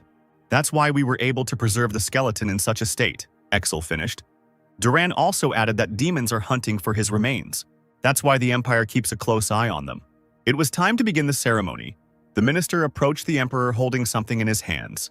Excel was going to finish everything as quickly as possible. Duran found himself holding a shining dagger in his hands. The Emperor decided to take him. The ceremony itself was very simple. With the help of a dagger, it was necessary to cut the skin, and then spill the blood from the wound onto Yogg-Knight's skull. To some extent, the ceremony was a formality, but the shedding of strong dragon blood during the repeated ritual prevented the awakening of the dragon spirit. Examining the dragon's skeleton, Duran reported that everything had worked out, and the signs of Yogg-Knight's soul activity had disappeared. He handed Excel a towel and admired the effect of his blood. Wiping his hands, the Emperor turned to Rubens. "Well, what do you think? This is the ceremony of the Zhelong festival." The knight bowed and replied, "It is a great honor for me to be present at such an important event. I will remember this all my life." And then he decided to find out why they showed him such mercy. With a grin, Excel replied, "Because you are a strong warrior." This assessment delighted Rubens. He couldn't even believe it. But the Emperor, throwing the dagger to the minister, only confirmed that strong warriors deserved appropriate treatment. He was already heading towards the exit and talking about the upcoming battle on the battlefield. The delighted knight pressed his hand to his heart, and kneeling down he said, "Whatever enemy dares to become an obstacle in your path, I will do everything possible to clear the path from this enemy. At this, Excel smiled and said that he was looking forward to it. Having finally finished all the business in the basement, they headed for the exit. The sun was shining brightly outside. As soon as His Majesty left the castle, Renard was already running towards him. The girl stopped in front of him, breathing heavily. The Emperor did not expect to meet her here. "What happened?" he asked. Renard handed him a letter with urgent news from the Chancellor. Taking the scroll, Excel unrolled it, not knowing what to expect. It read, "Your Majesty, today at dawn news came from the Wailing Wall. Demons began to riot outside the fortress. I sent part of the Black Dragon Order there. I report on the actions taken so as not to interfere with the holiday. After lunch, I will personally come to the palace and report in more detail." For Ban, there was nothing urgent here. He knew about demons before. But as he read on, he became worried. There was also news from Sapphire Gold. A few days ago, Princess Scripps visited the kingdom and conveyed the fact that the Rune Empire is guarding the princes to reduce the dragon blood levels. However, King Magus put Scripps in prison along with the entire delegation, and it is also unknown whether the knights who went with her are alive. After the ceremony, please pay a visit to the Chancellor. After reading the letter, Ban was shocked and angry. Out of anger, he tore it apart. Both Ban and Excel were equally angry. While the Emperor was tearing up the letter, the minister tried to calm him down. Frightened by the Emperor's anger, Renard reported that the ministers were expecting his visit. Raising her head, she thought, "The Emperor will go there first." However, his eyes were burning madly with anger. "I'll go to the Chancellor a little later," he asked to be told, and the frightened girl, of course, obeyed. And then she immediately ran to carry out the order. Excel, who was shaking with anger, called Rubens, ordering him to gather all members of the White Dragon Order. This order amazed the knight, but the Emperor insisted and allowed the members of the order to use the teleport inside the palace without limitation. The stunned and excited knight immediately obeyed. Clutching the scraps of the letter, the Emperor thought that he was not going to tolerate this. He let the paper fly away, thinking about Sapphire Gold and Magus, and intending to teach them good manners. It was quite dangerous in the demon world at night. In front of the huge wolf, Carl seemed very tiny. Dodging the paws with huge claws, he jumped back. Behind his back, wings flapped like a bat's. They lifted him into the air and the boy rushed forward, attacking the beast in its unprotected belly. The wolf whined in pain. But Carl's didn't stop there. He went back into battle. A magic circle glowed on his hand. Magic enveloped the huge beast. Having defeated the enemy, the boy landed. The wolf, not yet dead, trembled and bared his teeth. Raising his hands, Carl said, "Good dog, it won't hurt." He cast a spell and the reflections of magic were still reflected in the beast's eyes. The boy sat down next to him and reassured him that he would not kill. Carl stroked the stiff fur and was about to tear off a piece of flesh. Then, with a sharp wave of his hand, he tore it off, and he began to drink blood, eating the wolf's flesh. Full and satisfied, he wiped the blood from his mouth. "I think that's enough. You tried to kill me too," he said, leaning towards the wolf, and he sat down next to him, shocking the silent beast. The boy decided to speak out to the beast. Recently, Dekel has been sending his people either to the Wailing Wall or to the fortress, but it looks like they're also preparing something grand in the kingdom of Sapphire. Listening to this, the wolf only looked questioningly at Carl's. He didn't understand why he was telling all this. Then the boy began to remember how Dekel had asked him yesterday where he wanted to go this time. Carl's really wanted to go to Sapphire, but in the end he said he didn't know and pretended to be a devoted fool. However, Dekel sent him to Sapphire. This piece of luck made the boy extremely happy. Finally, he had a chance to get out of this terrible lair, but the wolf did not share his joy. He himself would have gladly run away from Carl's. Poking his finger at the wolf, the boy demanded an answer from him. But he still continued to tell why this was such a good chance, because there were many strong people in Sapphire who could protect him from Dekel. In response, the beast remained silent, only thinking about revenge when he could move. Looking into the distance, he decided that even though there was no White Dragon Squad from the Rune Empire here, but there are certainly many strong knights and magicians, you just have to ask them. In Carl's mind, he will approach the guards and try to prove that he is a human, and his knowledge of the demon army could come in handy. But the boy understood that people would hardly believe him, especially since he didn't look his best now and didn't look like a human being. Listening to him, the wolf thought that he also didn't look normal with a torn piece of flesh and the guy really was a monster. Carl's really did have many differences from a human. The skin on his face became dark on one side. Fangs appeared in my mouth and my taste for food changed. And Dekel gave strange clothes. Standing up, he cried out at the top of his voice that he was a man and not a demon. And only the wolf heard him, but he didn't care. Meanwhile, a teleporter began to shine in the palace. An irritated emperor emerged from it, immediately ordering Duran and Rubens to begin preparations. Still madly angry, he ordered Beos to report the situation. Beos said, "King Magus believes that the princes were kidnapped by the Rune Empire, so he detained our envoys." This made Excel even more excited because he cured their dragon blood. Beos also suggested that in order to return the ambassadors, the emperor must go there personally. Stamping irritably up the steps, he understood that since he had been called, he had to go. His anger was strong and he was going to show his full power to Magus. The prime minister was eager to tell his majesty not to start a war. However, the emperor exclaimed, "Sapphire Gold has already declared war," and he asked whether it would be right to avoid military action. Beos, who couldn't even think of such a thing, looked at Excel in shock. Having bowed, he was about to follow the emperor's decision, and he wished him to return in full health. Looking at the minister, Excel ordered to deal with the demons on the Wailing Wall, although he added that it would not be necessary. Not understanding what was wrong, the minister raised his head. They met the emperor's gaze, and Beos understood the connection between the kingdom of Sapphire Gold and the demons. While thinking, Ban felt that this was the perfect moment. Just when the demons attacked, his people were arrested.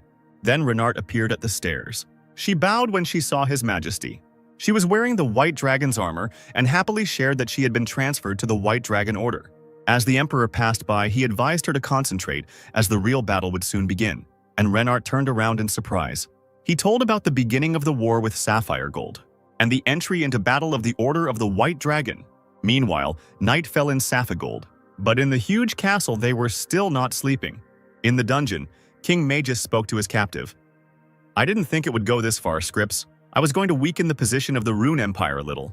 The tied-up girl was completely exhausted. She called on His Majesty to come to his senses. But this only angered the king. For him, everything was decided as soon as Barge was executed. He stepped towards the captive, and he raised her head, not intending to tolerate his subjects being killed. Trembling, Scripps insisted that the Emperor was different and could not be defeated. These words enraged Magus, and he hit the girl in the face with all his might. She lowered her head, exhausted. Then the door opened slightly and someone entered, trying to calm the king. The man turned around, looking at the person who entered. It was General Barge who had returned. He told Magus that he had prepared everything and returned. And the king confessed, "Now I can trust only you. Your brother was mercilessly killed by the Emperor of Rune," he added, "and also how he endured all this time." A malicious smile appeared on Magus's face. This time he would not avoid war. "Thank you, His Majesty." Barge knelt down, reporting the completion of the preparation of the armed golems. Joyfully, the king ordered them to be summoned. At once, Barza clapped his hands, and somewhere on the street there was a sound of footsteps. The metal feet walked quickly with a clanking sound. Huge hordes of armor-like golems appeared before them. The emperor looked at them with admiration and could not believe that these were armed golems. He praised Barge for making such soldiers, and the general told about the research that his brother had secretly conducted before he died. It was in a forest ablaze with flames. There in the laboratory, a man was conducting experiments on people. When Burzu found him, he couldn't believe what his brother was doing. Covered in blood, with a scalpel in his hands, he said he was almost finished. Running up to his brother, Burzu tried to stop him. But his brother pushed him away, shouting, "If I don't do this, our clan won't survive." And again he returned to the body on the table. His hands were covered in blood up to his shoulders. The exchange looked at this in horror. He was overcome with anger at the thought that he had done this for his family and then been killed. "Your Majesty, I am here to avenge my brother's death," Birza admitted. He also added that he spent his entire life in seclusion, studying magic and family techniques. "If we add these warriors invented by my brother, they will definitely be able to defeat the Rune Empire." Looking at the king, he asked what his final decision was. Magus admitted that he was afraid of the Rune Empire. However, he realized his mistake, and he turned to the general. "Tune in to great deeds. This war will show which kingdom is the strongest on the continent." When the king asked how many golems he could make in a year, Barge replied that if he tried, he could make 20 golems. A happy Magus looked at the warriors, asking, "Aren't the best knights those who have A-rank blood?" And the general confirmed this. And he came closer to the captive princess, wondering how she had come to this. The girl radiated strong magic, and the bonds that bound her glowed, but did not weaken. Looking at this pitiful sight, Barge grinned. The ropes on scripts were his invention and were called the blood suppression seal. "I never thought that you would come back here yourself. Thanks to you, things went like clockwork," said the general. Looking at the unconscious girl, he wondered how she managed to work on the ruler of Rune. Now he personally intends to visit the kingdom. Stroking her wounded cheek, Barge imagined that the emperor was now crossing the border and that they would soon deal with him. Turning her face, he mocked her and called her ugly. The king seemed to be completely mad, trying to understand how strong the golems were, and the general replied that they were now moving thanks to his magic. Clutching Scrip's face, he promised to avenge his brother's death on her father. Suddenly the girl came to her senses, and this surprised Barge, because the dragon's blood was probably also sealed. Opening her eyes with difficulty, she tried to shout to his highness, but the man covered her mouth with his hand, telling her to wait. She closed her eyes and tried to free herself, realizing that this man could not be trusted, and Barza only grinned at these attempts. His eyes glowed with a dangerous demonic light. Then someone showed up with a report. The man made his way through the golem formation with difficulty, and bowing, he reported, "The ruler of the Rune Empire and his retinue have just crossed our border." Magus was shocked by the speed of the emperor. He didn't expect the White Dragon order to arrive so soon. Having finally released the princess, the general began to calm the king, and he advised to listen to the messenger to the end, who said that there were no White Dragon knights among the retinue. It was indeed strange that the Emperor of Rune had come to them without the order of the White Dragon, and Barge added, "Once he reaches the royal palace, everything will go according to plan." Hearing this, Scripps couldn't believe that Excel was coming after her. One look at the golems was enough to understand how dangerous it was to go here alone. Not wanting to become a burden, she bit her lip until it bled. Seeing this, the shocked speaker screamed. The king turned around and ordered something to be done. Magic erupted from Barge's outstretched hand as he ordered the binding. The ropes immediately obeyed his will, rising into the air and wrapping themselves even tighter around the princess. The girl tried to get out, but it was all in vain. Walking towards her, Magus said, "It's only because you are my daughter that I endured." And again he hit her hard in the face, realizing that the Rune Empire had won her over to its side. The girl lost consciousness from the blow, and the king turned around and shouted, "This is not the time to relax. Who knows? Perhaps among his entourage there are several knights of the White Dragon." But Barge said not to worry, because they had stationed knights with sensitive orange blood on the border, and among those who crossed the border, they had identified only one person with special powers. Turning around, he asked the border reporter for confirmation, and he said that everything was correct. Exceltrion's actions made King Magus extremely angry. He ordered the general to hurry up, and he handed over power over the entire army with the demand to capture the emperor alive. And if he starts to resist, he said to use the hostage. Only when this does not help can you kill him. These words made Barge smile, and he obeyed with pleasure. As the king walked away, the general knew that this was the end of Sapphire Gold. When the king had already left, Barge turned around. He was going to take revenge on this world for his brother's death, to break free and live a new life in the world, in which neither lineage nor family will have power, he thought, looking at the princess. The Barge was going to create a new world. As the morning came, King Sapphire Gold's castle became completely different. There was a huge fountain in front of the entrance. Looking around, the emperor thought that Magus was living quite well. When he approached the castle gates, he was stopped and asked who he was. The two guards crossed their lances in unison and said, "This road leads to the royal palace. Commoners have no right to walk on it." Surprised by these words, Excel froze. He said with a grin, "You think I'm a commoner? It's true, Sapphire Gold. Even the guards dare to be insolent." The knights just looked at the emperor in shock. From his clothes, they realized that the man was an aristocrat and asked what kind of family he was from. Excel was about to answer why he came, but he was interrupted. A knight ran towards him, shouting his name. Having caught his breath, he told how he was frightened by the disappearance of his majesty, because the time for the meeting had not yet arrived. Both the emperor and Ban hated being interrupted. The man threatened that next time he would not be merciful, and Ingress apologized. Looking at them, the two guards said as if they were reflections, "He looks like a knight, but not Sapphire Gold. Maybe a free knight?" They continued their sentences one after another, and this made Ban laugh. But he felt that this carelessness would anger readers because it was time to act. Turning around, the emperor asked Ingus where the others were, and he replied that they were waiting for the assembly in front of the gate. And then Excel realized that the knight was calling his name, although he asked not to do so. To which Ingus admitted, "From the moment I appeared here in this armor, it became impossible to hide this information." After thinking it over, the emperor agreed. Smiling, Excel got ready to wait for the others. He was wondering when the guards would figure out who he was. However, they still insisted that he tell them his name, because in the kingdom of Saffold, outsiders cannot pass so easily. The guards told us to go back, but then one of them seemed to understand something. They looked at the strange strangers in horror. Then their opinions diverged, each telling the other to go for help. In the end, they couldn't agree on who would go for help. The guards raised dust and began to curse and accuse each other. Listening to their quarrel, Excel became more and more irritated. Finally, his forehead wrinkled with anger. And he was going to kill the one of them who remained. The Emperor rubbed his hands eagerly, ready to get down to business. In a panic, the two gatekeepers completely forgot about their quarrel and hugged each other. Shouting, they ran to the palace to report to the king. It seems they ran for help. Stop them, Ingus asked. But the Emperor told them to leave and asked them to tell him where the rest were. However, before he could answer, the girls approached and Ellen was already running to meet him.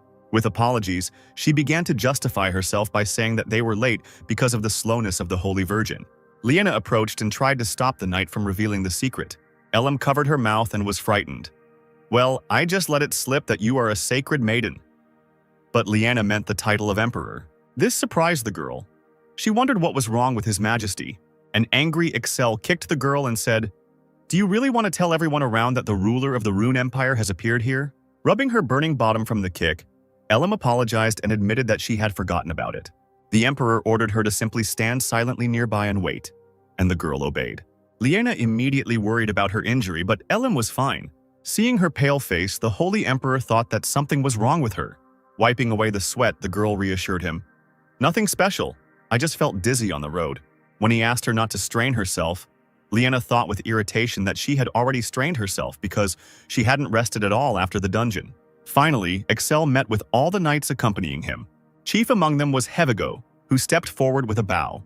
"It seems that the order is short of knights. What happened?" the Emperor asked. And Hevigo reported on other areas where he left a minimal number of people and mobilized the Knights of the White Dragon. There was nothing they could do. They had to defend the Wailing Wall in the northern lands. Next, Excel asked where Blumhart was. Renart replied, "He took command of the Wailing Wall instead of Hevigo," and the knight added that the rest of the warriors were holding back the orcs. Then they talked about the Wailing Wall and whether there were any problems there. Hevigo said that everything was fine before he arrived, and the Emperor began to explain his plan. "This time we will split into two detachments. One will stall for time, and the other will go to the palace." The knight listened to Excel's order with joy. Now Hevigo really believed the rumors that the Emperor had become a completely different person. Now he gave orders with confidence and everyone obeyed him. "You must destroy all who block your path. It doesn't matter whether it's a knight, a warrior, or an aristocrat. Those who resist must be killed, and those who surrender must be disarmed," said the Emperor. He ordered Liena to help the knights from behind, and Elim to guard her. Hevigo remembered the former Emperor with nostalgia, and I waited impatiently to see what would happen to the Rune Empire, but in the meantime the war was beginning. Meanwhile, the guards had already run into the palace, interrupting the general with his shouts, who was drawing something on the floor. He said, "The king had business and went to the queen's chambers. What happened?" And the knights admitted that the ruler of Rune had appeared before the royal palace.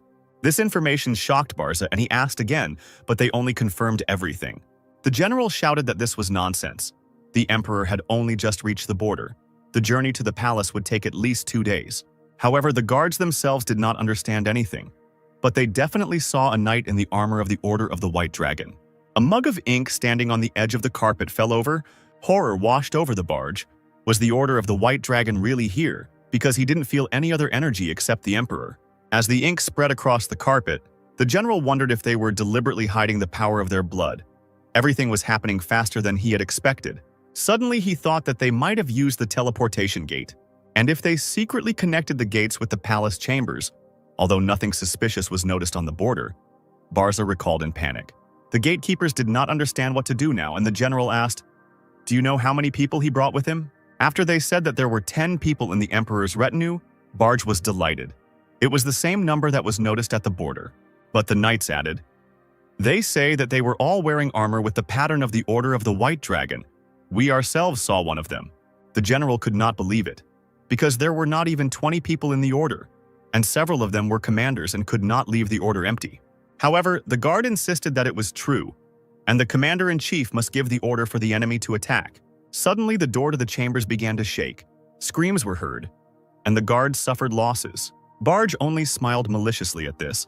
He was angered that the emperor wanted to push through even though it would start a war. The general laughed and exclaimed, "Just 10 people are trying to start a war in the kingdom." On one side, they were attacked by Excel and his knights. Meanwhile, others, under the command of Heavigo, distracted attention. Barge had no intention of retreating. He was accepting the challenge of the Mad Emperor. Saffold's army prepared to detain the knights of the Rune Empire. The commander gave orders that enemies had entered through the teleporter and that it was necessary to protect the king. The sound of soldiers' feet ready for battle could be heard in the chambers. The guards, realizing that knights were stationed in all the alleys, were going to take the king to a safe place. But the general became angry at such a willful division of the knights and ordered that they all be placed in front of the entrance to the palace, and also send a letter to send reinforcements, and the guards of course obeyed. However, they noticed a strange boy nearby near the barrel and began to ask who he was. Holding their noses, they complained that he emitted a strange smell like rotten blood. The angry Barge did not answer and shouted at them to carry out the order. The stunned gatekeepers looked at each other and left. When they finally emerged, Barge turned to face the boy. With a grin, he admitted, "They can also control blood. It seems they sensed your magic." The child who turned around was even surprised by this. It was Carl's, and after turning around, an amulet in the form of a red eye appeared on his neck. It delighted Barge, because it was worn by all of the blood race, and the man saw it for the first time. This amulet had a huge power that Carl's hid, which is why it had such an effect. The general recalled how he had once received part of an amulet from a representative of the blood race, but it had taken him a long time to restore his strength. Looking at the large one standing against the wall, the boy asked, "What is inside?" In response, Barge revealed that he had hidden Princess Scripps there, sealing her powers with a magical chain and amulet so that she would not escape. Wanting to say something, Carls looked at the man. However, he completely lost his temper, intending to take revenge with the help of the princess for all the insults. Such madness surprised the boy, but Barge continued to repeat how he had been living in the body of this little man for 40 years. Carl's attempts to tell the general something completely failed, and the man sent him to rest. And he himself took out a bottle filled with a strange liquid and said that this would be quite enough. In the blink of an eye, he started drinking the liquid. The boy tried to stop him, but Barza quickly finished the liquid, which even ran down his face. Carls just sighed. It was dangerous to drink. Having finished drinking, the man began to calm him down with a smile, getting ready to greet the guests alone.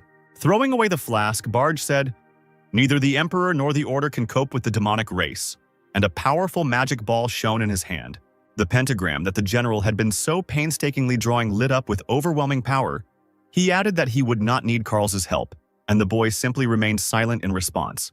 Looking at all this, he felt a gloomy mood, and the magic became stronger and stronger, enveloping the entire room.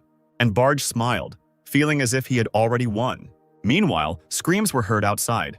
The battle continued, as if explosions had scattered people to the sides. It was impossible to see anything in the dust. In fact, it was Elam, waving a huge shield with Liena running after her, screaming to be taken with them. Nearby, 3 knights were also fighting hard. One of the girls was worried about Renard, for whom this was her first battle after joining the Order. But Renard was confident in herself. Things weren't going so well for the enemies. They were wounded and could barely stand on their feet. The Emperor and Commander-in-Chief Hevigo were indeed strong. There was no hint in their eyes that they could lose. One of the commanders stepped forward, trying to protect the soldiers. In a panic, he realized that they couldn't even touch the Order of the White Dragon, and there were many more knights than in the report. Trying to pull himself together, the captain tried to figure out where their weak spot was, and then he saw his target. These were 2 wounded knights. It was definitely possible to break through them. The man commanded to attack them immediately, but the Order of the White Dragon had already come to the rescue. They could not be underestimated. Looking at the wounded, Rubens realized that he could not advance further with them. He ordered Rugster, who had come with him, to go to the front to the Emperor, but the knight asked what to do with the victims. Raising his huge spear, Rubens was ready to take care of them himself and asked them to trust him. Rugster obeyed him and was about to leave. He was already running quickly to the front line, but the warriors were ordered not to follow him, but to concentrate on those who remained. And immediately they went on the attack. Rubens's eyes shone with magic. With ease, he swung the weapon, which sparkled like lightning, directing all force into enemy soldiers. The attack flew further, straight at the captain. However, he managed to dodge and the blow hit the wall, exploding it. Looking back, The man thought that they were hunting for him. Rubens did not have a single wound. He stood confidently on his feet. The captain cried out in horror. "Stop them!" Smoke poured out of the chimney, surrounding the palace. Reinforcements were already rushing towards the enemy. 3 knights fought in the very center. The warriors were going to block their passage. Among them were Rinart and Scripps, who were breathing heavily and trying to hold on a little longer. Another knight was also already tired, and the number of enemies was growing. The local defense corps was armed with maces, and the knights could not get close to them. The huge mace was covered with many thorns, and they would die immediately from one blow. But then Elam broke through the line, waving her shield. The enemies scattered in different directions, and the knight even felt a little sorry for them. On the other hand, things were not so good. The maces were still attacking the knights. Renard tried to dodge, but weapons came from different directions. It was difficult to block him, and even shooting him down wasn't always possible. The sharp thorns surrounding the girl scratched her face. She realized that she would not last any longer. After all, it was too early for her to join the Order of the White Dragon. But suddenly, a magical light appeared from somewhere and gently healed her wound. It was Liena who was casting intense spells to encourage the warriors not to give up. The saint enveloped the girl in divine magic, and she looked at it with delight. With renewed strength, Renard went on the attack. Thanking Liena, the girl's shield now emitted magic. He grew to enormous proportions, pushing away everyone in his path. The blow caused the soldier's helmet to crack and blood to flow from his mouth. The enemies retreated, and the saint joyfully praised Renard, who replied that it was all thanks to Liena. "But why don't you help Elam?" the girl asked in surprise. And Liena explained that she herself was doing just fine, controlling her shield. One of the military leaders, clad in armor from head to toe, looked at the battlefield with horror. There, the Knights of the Order of the White Dragon were dealing with the soldiers in full force, and the man realized that the rumors about the Order were true. He gritted his teeth and wondered how hard it would be to break them. And yet he rushed forward, intending to kill at least one. Swinging 2 hammers, the man aimed at the weakest knight. With a cry of "Die!" he brought the hammers down on his head. The soldier, who had not expected this, raised his head in panic. He closed his eyes and waited for the blow. However, a brightly shining spear blocked the way, protecting him. And with force, the knight pushed the enemy away. The warrior in armor didn't even understand where he came from. The commander stood up, and Rubens advised him to abandon this idea. Pointing his spear, he said, "As long as I'm here, you won't be able to touch them." The soldier called to him, and the knight turned around, telling him not to yawn during the battle, not to give up, and not to make him regret his salvation. The warrior regretted that he had become an extra burden. But Rubens never considered him as such. He was a worthy comrade of the Rune Empire. Tears flowed from the soldier's eyes, and he thanked the knight. Now he was ready to help Rubens until the end of his days, and the knight believed him. Another soldier helped the wounded man up, and then their enemy made himself known. He was dragging 2 huge hammers along the ground and saying, "Are you having fun? Do you think that in war the life of a comrade is the most important thing? You are wrong. There is nothing more important than victory," he exclaimed. Pointing to the knight, the man added that if he, with his outstanding abilities, were to die, it would be out of compassion. In response, Rubens just looked at him calmly. The commander felt sorry to kill him alone, but he went on the attack, shouting that it was for the sake of victory. The knight, expecting this, blocked the hammer, and he struck back but also failed to inflict wounds. They continued to exchange blows, but the knight did not miss a single one, although it was difficult. The warlord laughed. Rubens was moving too slowly for him. After all, he improved his heavy weapons with the help of blood energy. This increased the speed of his actions and compensated for his shortcomings. With a smile, the hammerman said that he knew the knight's weak spot. Hearing this, Rubens looked at him in surprise. Seeing no point in fighting, the man looked at the 2 wounded soldiers standing nearby, and the next moment he disappeared in a blue flash. Looking around, the warriors could not understand where the enemy had gone. A blue fire flared behind them. The commander swung his sword, intending to hit the soldiers. The blow hit the target precisely, and there was a cracking sound and groans. The man called them idiots with a smile, but the warriors were alive. Rubens managed to close them and received a blow himself. Thanks to the armor, he managed to squeeze out, but was seriously wounded. His body shook with tremors. The hammerman was sure that the knight would not be able to move. "It may not have been long, but it was fun," he said again, filling his weapon with power and preparing to attack. "Farewell!" cried the commander, and the mad blow seemed to shake the earth. However, Rubens still stood on his feet, and golden magic enveloped his body. The man with the hammer's hands began to shake. He was shocked by this enormous power. The air around the knight sparkled and shimmered. The emperor, who was very close, felt his magic and turned around. At last he had shown his strength, he thought. Back in the Rune Empire, Rubens was reluctant to use the power of blood in this battle. Of course, Excel could not agree with this and ordered to fight with all his might. Then the knight explained that there would be ordinary people there, albeit from another kingdom. He left the Red Dragon Palace and followed the emperor to stop the demons from killing everyone. Rubens had no intention of using the power of blood in this war, but even without it, he could suppress the enemy. Without arguing with him, Excel allowed him to act as he wanted, but he reminded that such an action could lead to losses. Now Rubens remembered these words and realized that because of his carelessness, his comrades almost died. He no longer hesitated and released all his power. The frightened enemy was sure that the knight was just lucky. He angrily threatened Rubens, intending to smash his face, and so they went on the attack at the same time. Their magic sparkled, pushing the enemies forward. The hammer and spear met in the air. The soldiers on the ground watched in shock as the two men collided in a flurry of magic. Renard couldn't even keep track of how fast they were moving. It was clear that the one who fought Rubens also possessed extraordinary skills. Watching this battle, she hoped for the knight's victory. Another ringing sound of weapons clashing was heard. The commander felt that he was inferior in strength to the knight. He was going to increase his speed and wait for a convenient moment. On the ground, he saw those two wounded knights and wanted to use them as a distraction. By increasing his speed, the knight turned into a blue flash, so he could definitely deal with these guards. Rubens's gaze immediately spotted his target, and he too rushed forward, leaving a trail of his magic. The knight was prepared and did not fall for the same trick. Standing in front of the guards, he protected them. The commander, who had not expected this, froze because Rubens had just given in. How had he managed to get ahead? Gripping his sword more tightly, he thought that there must be some kind of mistake here, and I decided to try to use maximum force again. The two clashed again using all their magic. Bright flashes of magic filled the entire sky, and the guards could only watch.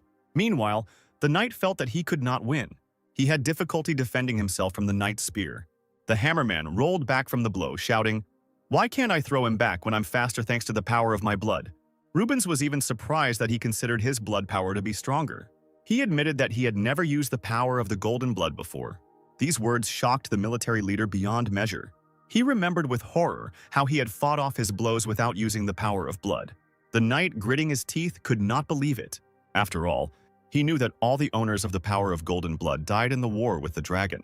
There was to be no one left on the mainland with golden blood. Then the knight said, "I am the last descendant to possess this power." He remembered how Sir Blumhart had helped him survive, carrying him out of a fire as a child. Power enveloped Rubens, and he said, "You tried to kill my comrades who could no longer fight." Raising his spear, he attacked, shouting that he would lose this battle because of his cavity. The angry captain tried to prove that in battle there is nothing more important than victory. By unleashing all his power, he could not lose to someone who did not take war seriously. Releasing all their strength, they went on the attack. And then a scream was heard. Hammers and blood flashed in the air. The soldier remained standing, but he no longer had a weapon or one arm. The soldiers looked at the fallen deputy commander in panic. Realizing that he could no longer defend himself, they rushed to help. One of the soldiers ordered to cover him and broke through the enemy formation. Rubens was already ready to kill the deputy, who was shaking in fear on the ground. Closing his eyes, the knight was ready to face death. But then there was a clang. The surviving deputy captain watched in shock as the soldier blocked the spear and said, "Run from here. I will hold him off." The unexpected defender stunned him, and he wanted to ask something. However, he said that they would not survive without him and ordered them to flee. The pike clanged and rose, not continuing the attack. This sacrificial act of the subordinate aroused Rubens' admiration. To the surprise of the soldiers, he decided to leave them alive if they would no longer interfere in the war. Turning around, the knight advised them to leave here. As he left, he didn't even look back at his enemies. Finally, the warriors and the wounded commander came to the camp of their troops. Feeling incredible pain in his severed hand, he understood how the course of the war would change because of him. The commander bit his lip, filled with pity. Meanwhile, Renard was already running towards Sir Rubens, admiring his abilities. She seemed to be glowing with the honor of seeing that very golden blood that she had heard so much about. Closing his eyes, the knight calmed his magic. He didn't see anything special in what had happened, because something else was more important now. Indeed, the two knights fought off the enemy attack. The girl knight shouted, "Renarda, what are you standing there for? Are you planning on being distracted by the war?" Having apologized, the girl immediately ran to help. and so Saffold's soldiers began to retreat. The Emperor and Hevigo, skillfully wielding their blades, quickly advanced forward. Looking back, Excel ordered that the path to the royal palace be cleared. There was only a short distance left to the coveted entrance, but the entire road was filled with enemies. He only had to get there and he would see Magus and the princess, the Emperor thought. Right next to him, Rubens was smashing enemies, and Excel realized that this was his chance while everyone was busy with the knight. He easily pushed off the helmet of the nearest enemy, and so he moved on, advancing on the soldiers who did not understand anything. He quickly bypassed all the enemies and almost reached the door. One of the commanders shouted out an order to stop the Emperor, fearing that he would reach the royal palace. But Excel still hurried forward, stepping on the head of another warrior. However, he was strange with crazy scarlet eyes. When the Emperor had already jumped up, he managed to swing his sword, and he was able to cut the Emperor's shin until it bled, even through his boot. The man landed on the stairs with a groan. Anger overwhelmed Excel. How could he suffer from some warrior? Ban also couldn't understand what happened. It was a small fish. However, he suddenly felt something behind his back. It was a huge, incomprehensible force. At first, the Emperor thought that these were demons, but he realized that the sensations were a little different. At this point, the gates to the royal palace suddenly swung open. From there came out a whole army of golems overflowing with power. Behind them stood an old man with a beard who gave commands. Attack! Defend the royal palace at all costs. Using the scanning skill on him, Excel found out that his name was Ruth Island, a person with strong dragon blood energy. With the order to crush the Emperor, one of the robots rushed towards him, intending to kill him. But then someone repeated Excel's path, jumping over the heads of the soldiers. "How dare you raise your hand against the Emperor?" Hevigo exclaimed, blocking the golem's hands with his blade. But he clasped his fingers and pressed harder on the sword, causing sparks to fly. With some effort, the robot pushed the knight away. But even after this, Hevigo managed to stay on his feet. The magician solemnly introduced, "Look, these are the knights of the royal palace of Saffold, armed golems." Suddenly there was a cracking sound, and the golem's seemingly strong armor was covered in cracks. Iceland looked at this in horror and could not believe it. The golem quickly fell apart, the arms falling off first. The shocked mage didn't understand how this could happen, because the king said that the robot's abilities could be compared to an S-rank knight. There was laughter. Such stupidity made the Emperor laugh a lot. He understood that even the strongest warriors need training. This attitude made Island incredibly angry. He even blushed from embarrassment and indignation. Excel continued to speak. He called King Saffold and his subjects completely stupid, and this infuriated the magician. He immediately ordered the knights to be seized. Standing back to back, the Emperor and Hevigo were ready to fight. Excel began to fill the blade with his magic. Red flashes of power also sparkled around the knight. Even surrounded by enemies, they had no intention of losing. With incredible speed, the Emperor and his knight rushed forward. Beautiful golden sparks glittered on Excel's sword, and Hevigo's power burned with a bloody red fire. By joining together, they removed all obstacles around them. The frightened magician trembled with horror. And then he decided to use magic. Putting his hands on the ground, the man attacked the enemies. At this time, the Emperor gave the knight instructions. "Our goal is the King of Saffold. If you find him, do not kill him." Here, huge boulders fell from above, preventing them from going any further. More and more stones fell along the path. They split, sending clouds of dust into the air. Iceland was breathing heavily from using such magic. Everything around was covered in dust, preventing him from seeing what had happened to the enemies, because after that they could not have remained whole. When the fog cleared a little, the magician saw the Emperor shaking his hair and asking, "Is that all?" Pointing a shaking finger at the man, Island couldn't believe how he remained unharmed after being attacked with blood energy. Maybe the other one sacrificed himself, he thought. But Excel only chuckled at this suggestion, and raising his hand, he silently pointed his finger upward. Looking at this, the magician could not understand anything. However, after thinking about it, he decided that the Emperor was pointing at something from above, and he looked up. In the sky, blocking the sun, there was a knight about to attack. Not having time to dodge, Island froze in panic, and gritting his teeth, he activated his magic. Enormous stone pillars shot up into the sky, blocking the magician's view. An incredible force emanated from Island's hand, which was pressed to the ground. Obeying him, the stones grew and connected with each other, and so they closed over the magician's head, forming a dome. Hevigo's blow landed right on him, but he couldn't break through. Only a few stones bounced off. Using all his strength, the knight tried to destroy the dome. but Island couldn't allow him to do this using his blood power. It was perfect for defense. He thought the knight would never be able to penetrate it. But the Emperor, standing nearby, believed that he was very much mistaken. Smiling, he thought about the blood of a mage that could not protect him from everything. After all, the energy of blood also varies, both in color and in strength. With his golden energy, there was no way he could overcome Hevigo's red energy, and indeed cracks were already appearing across the dome. After all, the knight's strength enhanced the effect of the weapon, and now it destroyed any defense. Once again, the astonished magician did not believe what had happened, but before he could even think about it, he was already pierced by a sword. Island's mouth began to bleed, and he couldn't wrap his head around what had happened. How could he lose when he had the highest level of blood energy in the kingdom? Hevigo decided to answer his question. The strength of energy can be the same. However, in all other respects I am far superior to you, he added, drawing his blade. The magician's body, losing blood, fell to the ground. Looking at it using Excel analysis, I really saw how much higher the Hevigo's characteristics were. After all, they finally found themselves at the entrance to the royal chambers, and the knight invited the Emperor to come in. He agreed, but first decided to ask Hevigo if he was injured. We are at war, after all. Such scratches are mere trifles, replied the knight. Believing him, Excel added that he felt the aura of demons here. This surprised Hevigo, and the Emperor wondered if it might be Magus. First, he ordered the door to be broken down to see what was going on there. Obeying the order, the knight swung his sword filled with the power of blood. A few red, glittering strokes flashed by. The door fell apart, and strange purple smoke billowed out from behind it. It gave off a pungent smell, and the soldiers had to cover their faces. Even Ban closed his mouth in horror, unable to bear such a stench. Standing in front, Hevigo called out to his majesty, who looked forward in shock. Through the smoke, one could see huge horns. A little lower down, a mouthful of sharp teeth was visible. It was a huge monster, with glowing red eyes and hooves instead of feet, and it could say, "Finally you have decided to appear, Emperor." He was puzzled as to why it took Excel so long, and said that it turned out that the Mad Emperor and the White Dragon Order were nothing serious. The knight immediately raised his blade, ready to deal with the monster, but the Emperor ordered him to step back. Excel was surprised that he was recognized. It seemed to him as if he had already seen this creature. And the demon explained, "I am the messenger of Saffold, whom you mercilessly killed." His name was Oscar Barge. He was the younger brother of Eric Barge.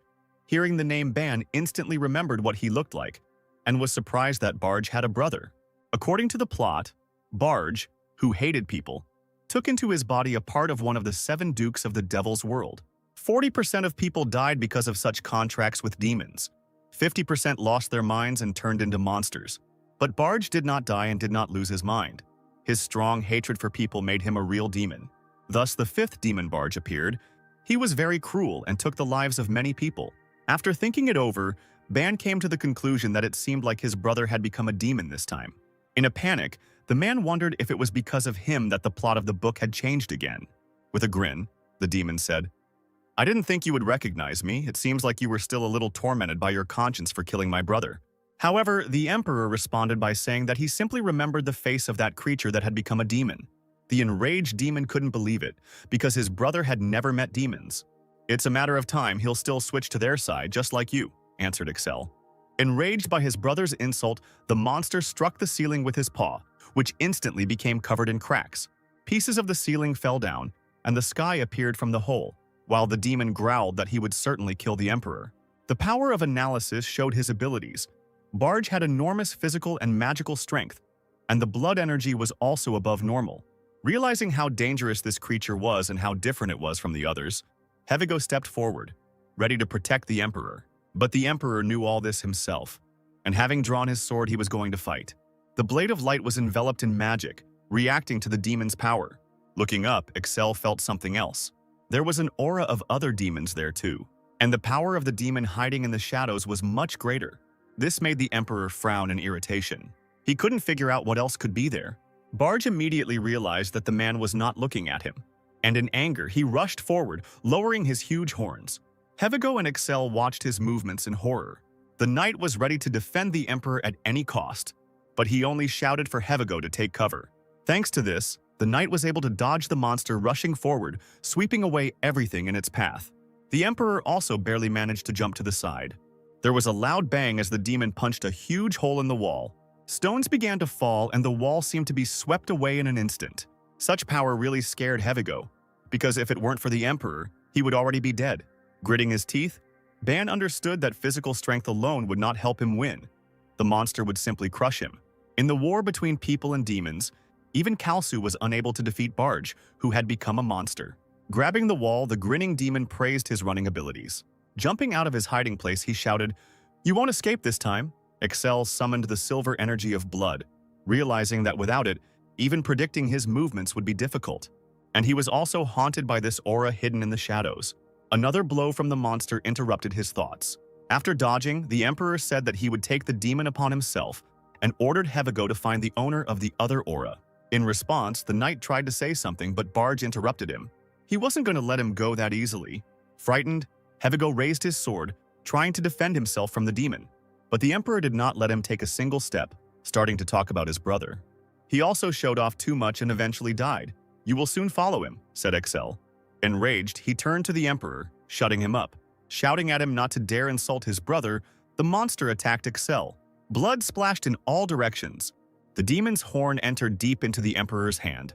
Barge laughed and exclaimed, "A man is a complete non-entity in the eyes of a demon. You should be commended for being able to stop with one hand the fang that contains the power of the 7 great dukes," he added. Excel, not at all taken aback by this, just laughed. Meanwhile, the system warned that the amount of elixir had sharply decreased and the charge remained at 31%. And also the side effects of dragon blood spread throughout the entire neural network, and part of the body underwent changes. Despite the unpleasant news that his body was in danger, the Emperor laughed more and more. He had been waiting for such a bloodthirsty battle for a long time. The monster laughed in response too. He liked Excel. He had a hole in his palm, and he continued to bluff. But suddenly the demon realized that something was wrong. No matter how hard he tried, the horn wouldn't come out of his palm. Looking with crazy eyes, the Emperor said, "Where are you going? I am right here, right in front of you, and you're going to run away." Having ordered the man to shut up, he was ready to kill him anyway. And then Excel said, "Distortion," and the space around his hand seemed to ripple, including the horn. The monster screamed, and part of its head seemed to disappear along with its horn. Clutching his forehead, he groaned, "What kind of power is this? Stop it right now." And the Emperor only wondered where his laudatory power had gone. Screaming in pain, the demon asked to end this torture. Shocked, looking at what was left of his horn, he couldn't believe such power. Barge was sure that it couldn't be that he was the only one who suffered from such an attack. Excel must have suffered too. But the Emperor wasn't that stupid. And the system continued to report. The elixir charge is 10%. The barrier capacity is 5%. With their help, it is possible to restore the neural network. Do you want to continue? And Excel just nodded his head. And immediately the wound on his palm healed. "I don't rush into a fight without thinking, and I don't fall for obvious provocations like you," said the Emperor, showing his healed hand. Trembling with anger, the demon called him a bastard. Further provoking the monster, the man continued to talk about how he was going to go to his brother. In a mad rage, Barge attacked Excel, but in an instant his horn and hand were cut off. Grabbing his throat, the demon did not understand what happened, but it was Hevigo who activated his blood energy and hit the distracted monster. Kneeling before the Emperor, he asked how his wound was, but Excel calmed him down and asked if the knight recognized what that aura was. The fallen demon was sure that this could not happen, because he had received the power of the 7 dukes. After drinking the pill, Barge gained the power to destroy the king and princess of Saffold, as well as the Emperor of the Rune. Hearing this, Ban froze in shock. He immediately tried to find out what the monster did to the princess, and he confessed how he devoured the king and princess Saffold. The Emperor's patience ran out and he swung his sword. Threatening, the man asked again what he had done with the princess. With a grin, the demon repeated his answer. He devoured her. She became food for him. The demon's body began to change strangely. His shoulders rose up and something moved beneath them. The next moment, the system warned, thus the darkness barrier appeared. A cloud of darkness formed around the enemy, and Excel raised his sword, preparing to strike. However, the system detected a strange reaction and the danger level increased to 50%, and the blade suddenly began to glow and vibrate, stunning the Emperor. Hevigo rushed towards him in the hope of helping somehow. But suddenly something incomprehensible happened to the monster's body. The knight and Excel looked at this in horror. Huge mouths emerged from his shoulders, in which bodies were visible. In one was King Magus, his face frozen in a terrible grimace, and in another, Princess Scripps seemed to be simply sleeping. The Emperor could not believe that the princess had been there all this time, and the pain in Ban's chest was growing. He also did not understand what was happening. One word sounded like an alarm in the man's head. Kill. Bent over in pain, he thought he was too tired today. Gradually, his consciousness faded, and he could not think clearly. And the eyes turned scarlet. This was again a side effect of the dragon's blood. Screaming, Excel fell to the ground.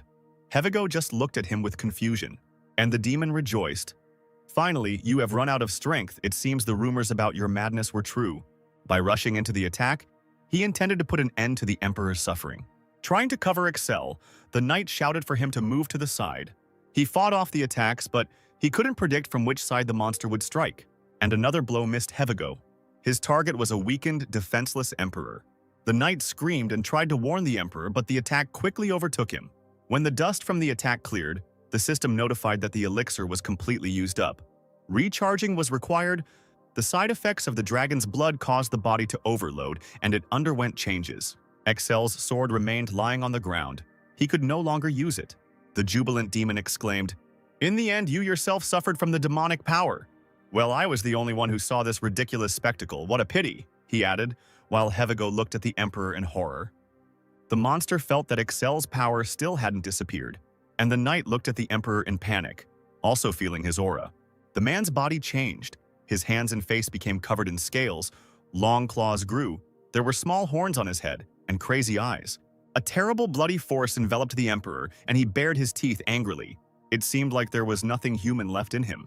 The demon was puzzled as to why the almost dead Excel had taken on such an inhuman appearance. The Emperor's aura seemed to suppress the monster. It was already seriously injured. Watching their fight, Hevigo tried to comprehend how much His Majesty had changed. He understood that these movements were not like human techniques. Once again, the defeated demon screamed. Princess Scripps and the king found themselves lying on the floor. The knight tried to wake up the princess, who seemed not to hear him. Running up to the girl, he didn't know if she was okay. Raising his head, the knight heard her breathing. Hevigo tried to bring the girl to consciousness with his shouts. And finally, the princess heard and opened her eyes. She was surprised to see a knight in front of her. Scripps jumped up and shouted about General Barge, but Hevigo calmed her down by saying that he was dead. And indeed, his body was cut in half. Now Barge looked like a human again and apologized to his brother as he died. Tears streamed down his cheeks as the man thought of him for the last time. Turning to the knight, the princess asked, "What about the Emperor?" And Hevigo said that Excel became very strange. The girl and the knight looked at the changed Emperor with horror, and Hevigo suggested, "Perhaps this is a side effect of the dragon's blood." At that moment, Scripps rushed forward despite the knight's cries. She was worried about Excel's condition and wanted to check on him. However, when he turned around, the man didn't seem to even recognize her. Hevigo warned her that it was dangerous, and the princess froze in panic. Scripps trembled and asked His Majesty to believe her and return to his previous state. But he screamed angrily and exclaimed, "Don't come near!" The cracked wall from the pressure of the magic began to crumble even more, and the knight kept shouting how dangerous it was. The beautiful blue carpet was now covered in bloodstains. From the torn demon lying nearby, however, the princess said that she was fine and tried to make the Emperor come to his senses. Holding his head, Excel tried to control his magic, and he didn't let the girl who wanted to help get close to him. Power overwhelmed him, and he seemed to glow with magic, and he shouted for Scripps not to come closer, since it was dangerous near him. The aura of blood literally turned the man into a dragon, and he growled in pain. Ban understood that he urgently needed to suppress the power of the dragon's blood. However, the system could not do anything. It only gave endless error messages. He urgently needed the power of the Sword of Light. But his body no longer obeyed, and the man mentally ordered the blade to appear quickly. It seemed as if the sword heard him. A golden light sparkled around it. The blade trembled. The blade rushed towards its owner. And so he rose into the air. The flight mode was activated. The sword flew straight into the Emperor's hands. The princess and Hevigo noticed the golden flash and did not have time to say anything. As soon as Excel grabbed the sword, the neural network began to recover to 40%, and the elixir level became abnormally high. The system asked, "Apply temporary cyber barrier protection," and the Emperor, of course, agreed. The deployment of the cyber barrier began, and a blue dome covered everything around. It was woven from thousands of tiny honeycombs, completely enclosing the man inside. His body seemed to hang in the air, covered in blue reflections. The level of the elixir gradually decreased, and Excel became human again. At first, the claws and scales disappeared, and the wings fell apart and the elixir reached 20%. And the Emperor, sitting down on the ground, reached a stable level. Slowly, he opened his eyes, coming to his senses. Excel gripped the sword tightly, knowing that he wouldn't survive without it. Hevigo and Scripps were already running to him, asking if His Majesty was safe. The princess sat down before him and began to cry, saying, "You started the war because of me." She was saddened that the Emperor had put himself in danger. But Excel extended his hands to her. Hugging the girl, he calmed her down and said that she was okay. "It's not your fault, so don't worry," the Emperor said excitedly. But Scripps was very ashamed that she was not stronger. In response, Excel assured that in the future she would definitely become stronger. Hevigo, who was standing nearby, tried not to look at their cooing, feeling embarrassed. Suddenly, footsteps were heard in the room and someone apologized. The princess and the Emperor interrupted their conversation, looking back at the newcomer. The knight was also surprised by the unexpected guest. It was a strange boy, radiating a demonic aura. Immediately, Excel grabbed the blade, thinking that he was a demon. A knight stepped forward, ready to fight the enemy himself. He remembered feeling this aura before. This child didn't look like a normal demon. The rustling of wings was heard, and the boy moved them slightly. The Emperor decided that the demon was going to attack. The monster moved very quickly around the room. In an instant, he found himself on his knees in front of Excel, begging for mercy. The frozen Emperor just looked at this in surprise. Trembling, the boy said, "I'm not a demon. I'm a human. Please don't kill me." This situation was very strange. Ban couldn't even remember if there was such a character in The Great War of Humans with Demons. Raising the blade and looking at the appearance of the frightened boy, Excel could not believe him. The child, in a panic, confessed that he had been taken away by demons and that his body had changed slightly and asked to believe him. His words made the Emperor doubt whether he really was not a demon, but the boy insisted that he was, and the man touched his wing with a blade of light burning with magic. The wing began to smoke and the child screamed, "It hurts, what are you doing?" Blowing on the injured wing, he was glad that at least it hadn't been punctured. "This burn is irrefutable proof that you are a demon," Excel said menacingly, and he added that the sword of light reacts to their skin. But the boy, no matter how strange it sounded, still insisted that he was a human being. Turning away, the Emperor put away his sword and wanted to leave, ordering the child to go away. Scripps was surprised. "Your Majesty, you will simply leave him." But the man had no time for this. First, he wanted to meet with the other members of the team, because they had spent all their strength and could not resist the demon. Despite this, the princess wanted to talk to him, although Excel told her to just leave. Sitting down in front of the child, she began to ask, how did he end up here, and what was his name? At first, such questions confused him, and he did not know how to react. But he confessed that his name was Carl's, and upon hearing this, the Emperor froze. Looking at the child, he asked again if his name was really Carl's, if he was sure. Scripps looked at the suddenly interested man in surprise when the boy jumped up, assuring her that it was so. "My name has been Carl's since birth," he answered confidently. Excel ran towards the boy as fast as he could. Grabbing him by the shoulders, the man continued to ask him, "Are you Carl's, from the mining village of Precio?" The stunned child wondered how so much was known about him. Hevigo did not like this attitude towards the Emperor of the Great Rune Empire. Understanding this, Carl's asked to loosen his grip a little. The shoulders that Excel had been squeezing until now were aching. Magic suddenly sparkled around the Emperor's hands. It was the silver energy of the blood that made itself known. When it covered the whole body, it became really hard to bear, and Ban had only just found Carl's. Then there was a loud knock. The rest of the knights from the team arrived. Elam, who was running at the end, blocked the doors with her shield. The enemies rushed inside and the girl put in a lot of effort. She could not hold out for long. Seeing the saint, Hevigo ordered her to immediately check the condition of the Emperor, with whom something was happening. The girl immediately noticed Excel, who was standing surrounded by silver light, holding his head. And then Liana activated her magic. The Emperor's eyes were already rolling back in pain and fear, but after the influence of the saint's magic, he came to his senses. The girl's light magic enveloped the man in golden reflections. Finally, Excel felt better and thanked Liana, but she only said that it was her responsibility. The knights who arrived saw Princess Scripps and were glad that the girl was okay and that they had made it in time. Holding the Emperor's arm, Sir Rubens reported, "The soldiers are still gathering in front of the palace, and at the moment it will be difficult to get through to the teleporter." Here he noticed Carl's, wondering who this child was, from whom the strong energy of the demon emanated. Excel said that the first thing to do was to take him with him to the Empire, which made the boy extremely happy. The emperor then called Carls, who immediately stood at attention, ready to serve. The man ordered that Barge's body, which was lying far away, be brought. The boy grabbed the body with difficulty, trying to lift it. With the help of his wings, he managed to cope with the barge. "Your Majesty, should I fight with you too?" asked Carls. To this, Excel demanded that he fold his wings and simply follow him, giving him the corpse. And so the general's body was handed over to the emperor, and Saffold's troops were still pounding on the door. The knights and Elam could no longer hold them back. The soldiers knocked on the doors so hard that stones fell from the ceiling. To break through, they used a huge battering ram. The chief excitedly gave the command to break down the door faster. Barely able to hold such a colossus, the warriors swung, and the wooden battering ram crashed into the door with force, breaking through it. Soldiers immediately ran into the palace.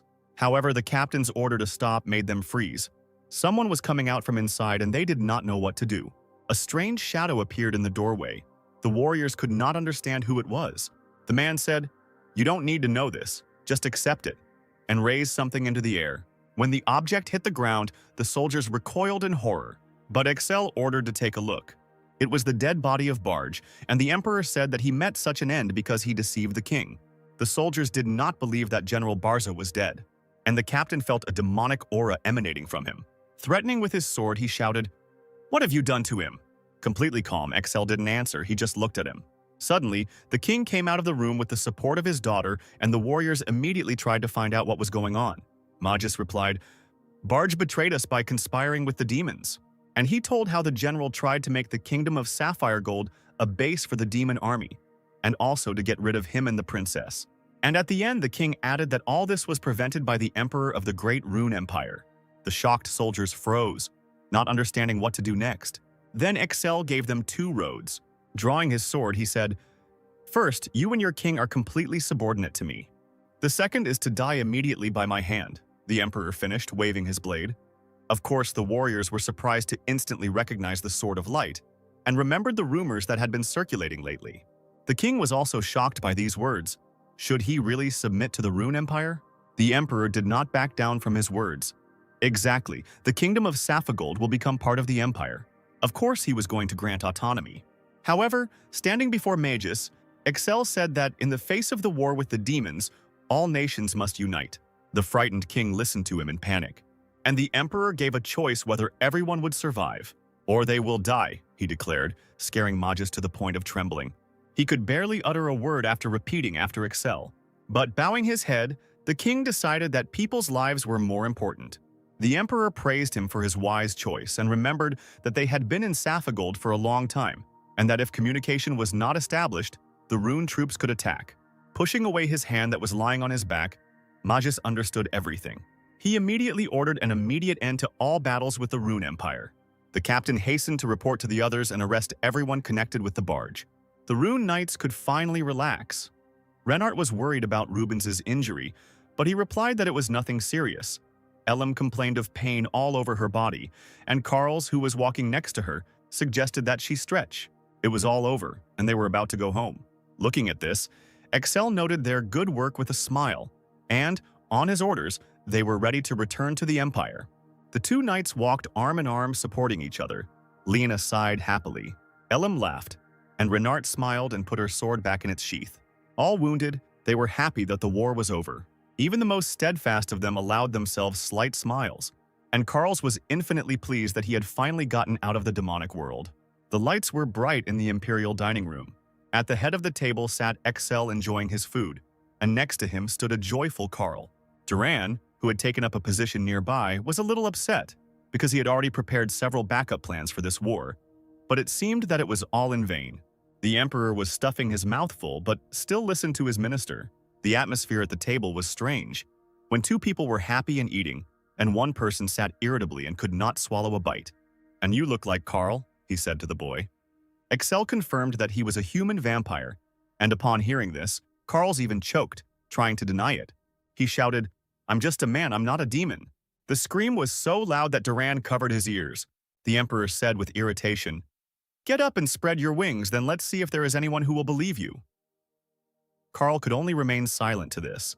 The man also ordered not to raise his voice, and the upset boy obediently agreed. He established such a ban because vampires can kill people simply by raising their voices, Duran was surprised and immediately understood why his head hurt. "Nothing happened while we were gone," asked Excel, and the minister replied that the movement of the demon commander Diklu was extremely unusual. Having heard about Dikla, Carls told how it was because of him that he was unable to escape. Intrigued, Duran asked if the boy knew any information about him, but Carls didn't know anything important. However, for the minister, any information was of great value, and the boy told everything he knew. Diklu is a vampire. He is the most powerful of all the blood relatives of vampires. And he also converted him? It all started in Rayanum, the autonomous city of the Temple of Light. There he was captured by a man who was a werewolf monster. Somehow, Carls was able to absorb it. He fought on his own and was able to endure. Excel was amazed how, having become a werewolf, the boy turned back into a vampire. Thinking about it, Carl decided that although it seemed impossible, a miracle had probably happened to him. For Ban, this was not just a miracle, he knew how pure the boy's soul was, not containing dragon blood. Thanks to this, using the Sword of Light, he played an important role in the war between demons and humans. The man understood that no matter how much he was consumed, his soul was pure and in complete control of his body. Having thought it over, he was glad that he had ended up in the Emperor's body. Otherwise, Carls would not have allowed him to stay in his body and would have quickly gotten rid of him. Imagining such an outcome, the Emperor was truly frightened. Duran even asked if everything was okay, but the man reassured him. "Carls, you asked me to protect you from Diklu. Why couldn't you escape?" Axel asked. And the boy explained that related vampires sense each other's location. Touching the pendant, he continued to talk about how he needed help to escape because he could not win on his own. Now the Emperor knew that Carls could sense where the vampire was, and Duran was pleased with such useful information, with which one could predict the movement of demons. However, there was a risk of their plans being exposed. Excel compared his strength to Barge becoming a demon, and the boy beamed, thinking it was a compliment. But the Emperor immediately corrected him. "That's not a compliment," which upset Carls, and he apologized. "In any case, you mean to say that Diklu is not your enemy," the man clarified. To which the boy admitted that he was 5 times more powerful than him.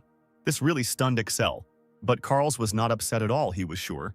The Emperor was definitely stronger than him, because he so easily defeated Barge, although he was very strong. Excel wasn't so confident in himself. He didn't think he could defeat Dikla. The boy was incredibly surprised by this. He didn't expect this at all. Duran was also amazed by the Emperor's confidence, even though he had received the best fencing lessons in the Empire. However, Excel knew that Carls would also have to fight, because by finding the boy, Diklu would find him too. Meanwhile, screams were heard in the demon palace. The vampire could not believe what had happened.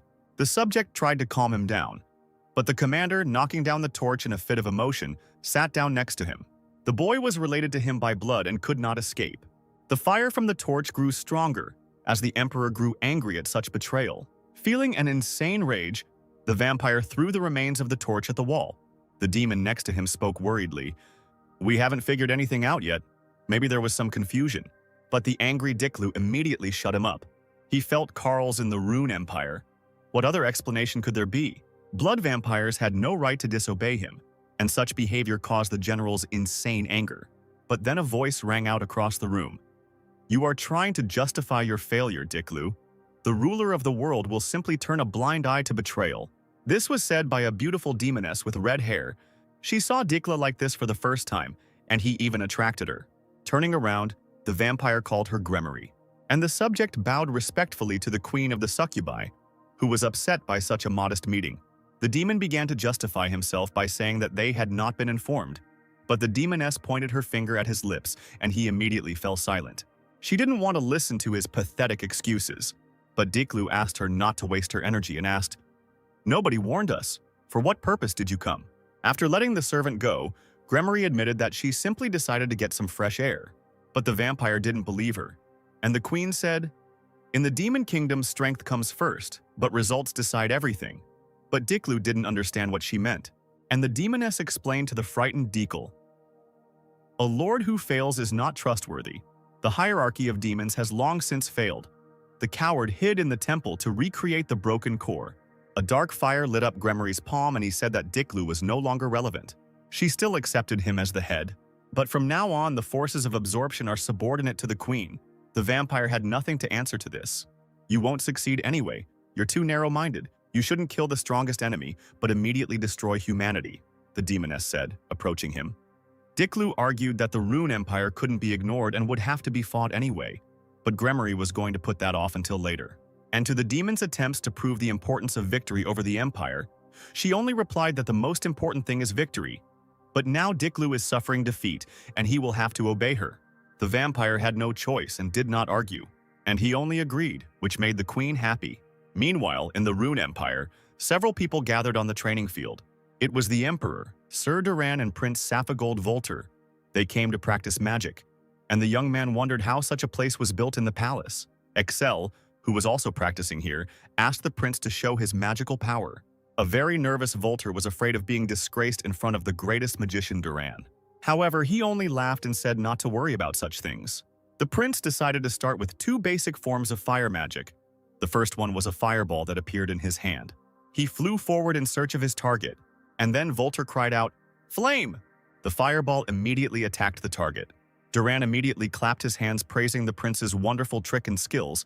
Even the emperor admitted that he was quite capable, and Portro thanked them. But he admitted, "Because of hemolysis, I'm only capable of this." Excel encouraged him. "This problem can be solved with the help of the elves. Scripps is almost back to normal and you will succeed." And he added that it was more important to learn how to combine magical elements. To begin with, Duran was going to demonstrate a brief instruction. Putting his hand on the emperor's chest, the magician decided to take advantage of his body. Duran closed his eyes and a magical seal flashed on his hand. After that, he looked at Excel. "Now you can observe the elements of the emperor."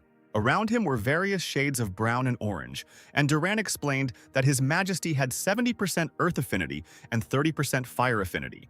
Ban remembered that there were only 4 elements that the mages of the continent of Iroth deal with: fire, ice, wind, earth. The emperor's ratio was not the best, he asked. "Isn't earth magic the weakest?" Duran replied that it all depended on the skills of use. The earth element was very difficult to control. Using magic, the minister placed his hand on the ground, and a crack spread across the entire area. Everything around shook. Stones fell. Objects fell out of their places. "It was an earthquake spell," Duran said. And when he saw it, the prince opened his mouth in surprise.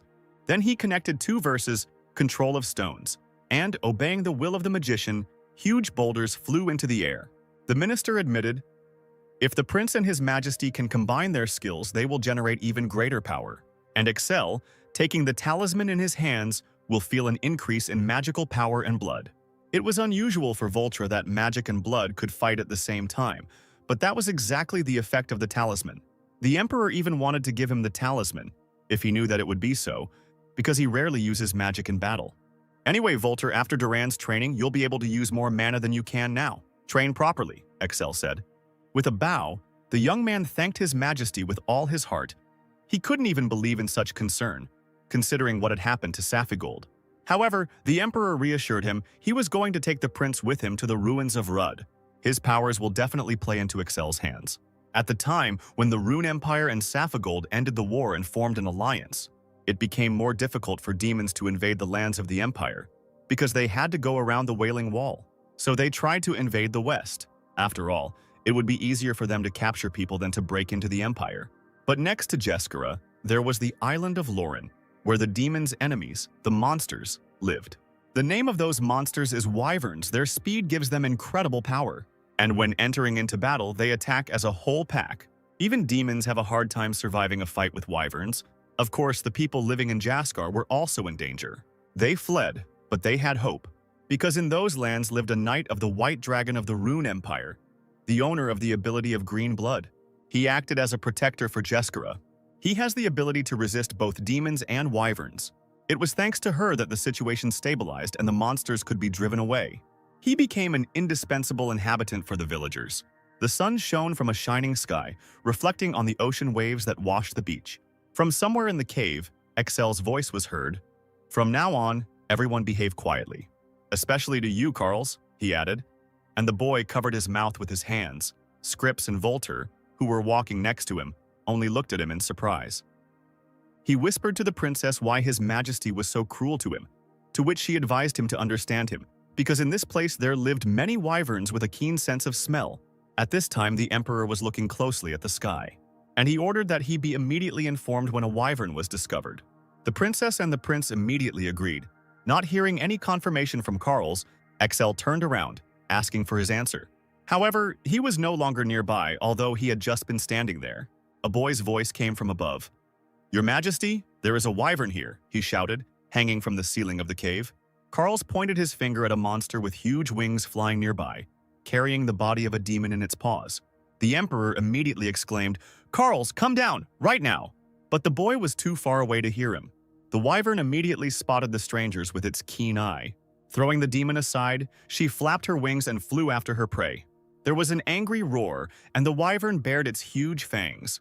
Excel ordered the boy to fly down quickly, but he did not obey, because there was only one monster and he could deal with it. Carls hit the wyvern hard in the face. Oda flew back in shock and opened her mouth wide. A piercing scream was heard all along the coast. The confident boy said that he would take care of her and come down immediately. The Emperor was angry and exclaimed, "Stop all action!" Many shadows with wings appeared on the horizon. Carl froze in shock. Apparently the wyvern was with friends.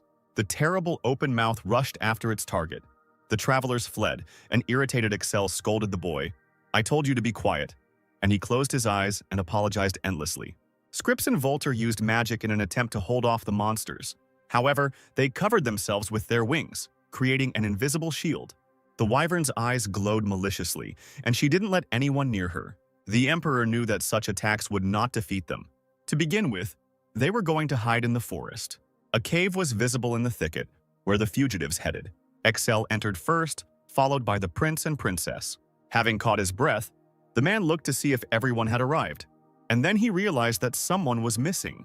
"Carls, where the hell is he again?" the Emperor exclaimed angrily.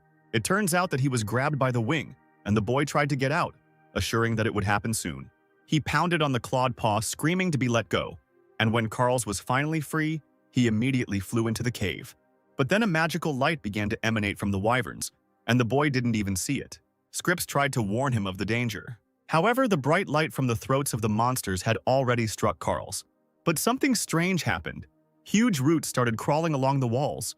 The prince kept his magic ready, intending to cover them. But the Emperor stopped him. There was no need for that.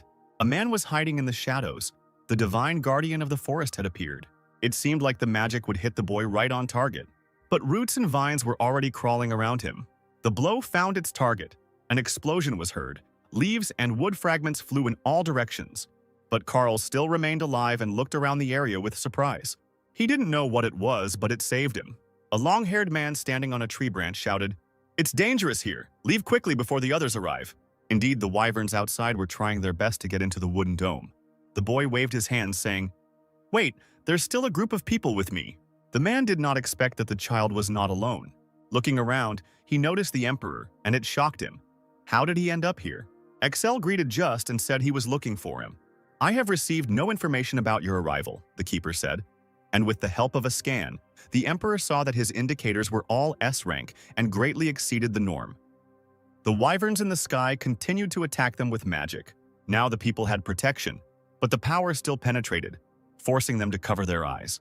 Realizing that they wouldn't last long, Just called them to shelter. The travelers followed the guard deeper into the cave. There, among the greenery and mushrooms, a wooden hut was hidden, and voices were heard nearby. Excel ordered them to be taken to the ruins of the stone ore. But Just was worried it was too dangerous to enter the ruins without some preparation. But the Emperor was sure. "You have excellent information about this area, and besides, talented people of the Empire have arrived with me." Just claimed, "The remains of stone ores contain a lot of light-absorbing element. It is more difficult to find there than in other runes," while Scripps was meanwhile enthusiastically examining Carl's wings. In response, Excel asked Walter to demonstrate his powers. A bright flame lit up on his hands. With its help, the Emperor was going to illuminate the ruins. The Guardian was still unsure, because maintaining magic required a lot of mana, and he would have to fight monsters in the dark. Then Excel turned to Carls and asked him to come over. As he approached, he immediately began to ask for forgiveness for his behavior. But the Emperor grabbed him by the hands and ordered him to come to Just, and the boy was angry that he was being pulled by his new clothes. Looking at the child with curiosity, the keeper asked, "Is he really a demon?" Excel clarified that he is a half-demon and can clearly distinguish things even in the dark. Laughing, Carls boasted, "I have excellent night vision." But the Emperor, holding him by the scruff of the neck, corrected him that it was not a compliment. The boy was offended, and Excel threatened to return him to Dekel. "A lot has changed in the Empire while I was away. I think your preparation is sufficient," concluded the thoughtful Just. Having released Carls, the Emperor also added that Princess Sapifigolda, Scripps, was with them. He praised her handling of dragon blood and her fighting skills, which greatly embarrassed the girl. Bowing slightly to her, the keeper said, "I have heard of Ingress, and you handled chains easily." However, the modest girl believed that she was far from the Knights of the White Dragon. Finishing the conversation, Excel ordered them to rest today, and tomorrow they would move out into the ruins. The next day, the sun was still shining and exotic plants were growing all around. The team followed Just, and they still had a little way to go. Seeing the princess looking around, the Emperor told her not to get carried away by the scenery, because these were the second most dangerous ruins. "Yes, Your Highness, this time I will not be a burden to you," Scripps assured. Little by little, they moved further and further into the forest. There were dangerous plants along the way, and the absent-minded Carls had to be protected. And then their guide froze. The travelers finally arrived. They stood in front of a huge tree, in the trunk of which there was an entrance, and above it hung someone's skull. Excel gave the order to enter and for everyone to be on the alert. So the team obediently entered the terrible opening following the Emperor. It was already dark at the entrance. Walter asked if he should use magic, but the Emperor told him to save mana. Shivering Carls complained of the cold, and the princess advised him to fold his wings. When the Emperor shouted at him to go on foot, he obeyed. And with surprise, I saw something strange ahead. It was a huge expanse. It seemed like a small mining village. While walking down the stairs, Scripps stumbled and Excel noticed it. He grabbed her hand and advised her to be more careful, and the princess thanked the man. Looking at their clasped hands, Carls was offended that he did not receive so much kindness from the Emperor. Just looked around in confusion, feeling something strange. When he reported this to the Emperor, he agreed with him, also feeling the aura. There were shadows in the ruins, and he remembered there were wolves at the entrance to the ruins. And indeed, they were met by a whole flock with glowing yellow eyes. There was a cry, "Volter, fire!" and the prince immediately summoned magic. The wolf was very close. It seemed like he was about to attack. The beasts growled and bared their fangs, their eyes shining brightly in the darkness. Waving his hand, Excel managed to protect Voltar. Scripps was worried about the trap, and Carls was ready to fight. The Emperor ordered, "Scripps and Carls take care of the wolves, Volter. Cover the area around the princess with fireballs." The wolves began to act, trying to attack people. However, following Excel's order, they were able to defend themselves. The princess wielded the chain perfectly, leaving the wolves no chance. The boy nearby also fought well, killing them with his bare hands. An animal was sneaking up on the girl from behind, but she was warned in time. Swinging the chain, she easily fought off the wolf and accidentally hit Carls on the head. "Sorry, are you okay? I didn't see you in the dark," Scripps admitted. But other than a little pain, the boy was fine. Volter, covering them with fire magic, warned that the beasts were attacking again. The boy and the princess set to work destroying the enemy. When everything was finished, the Emperor praised them. Having caught her breath, Scripps decided to clarify. "Your Majesty, can we leave the bodies of the wolves here?" But he did not understand what she meant. "I heard that their hearts and claws are of great value," the girl said, and Carls even thought they were tasty. But now it was not important for Excel. The first priority for them was to get inside the ruins, and he called the boy to go further. They headed deeper into the darkest cave. The deeper the team went, the darker it became. Excel decided to ask the sword if it was wise to use it, but he answered negatively since his effectiveness in the ruins was reduced by 2%, and recommended not to take out the sword since recharging was not possible. And Ban decided to use fire magic if necessary and put the Sword of Light aside for emergencies. He was worried that after the wolves, they would definitely appear.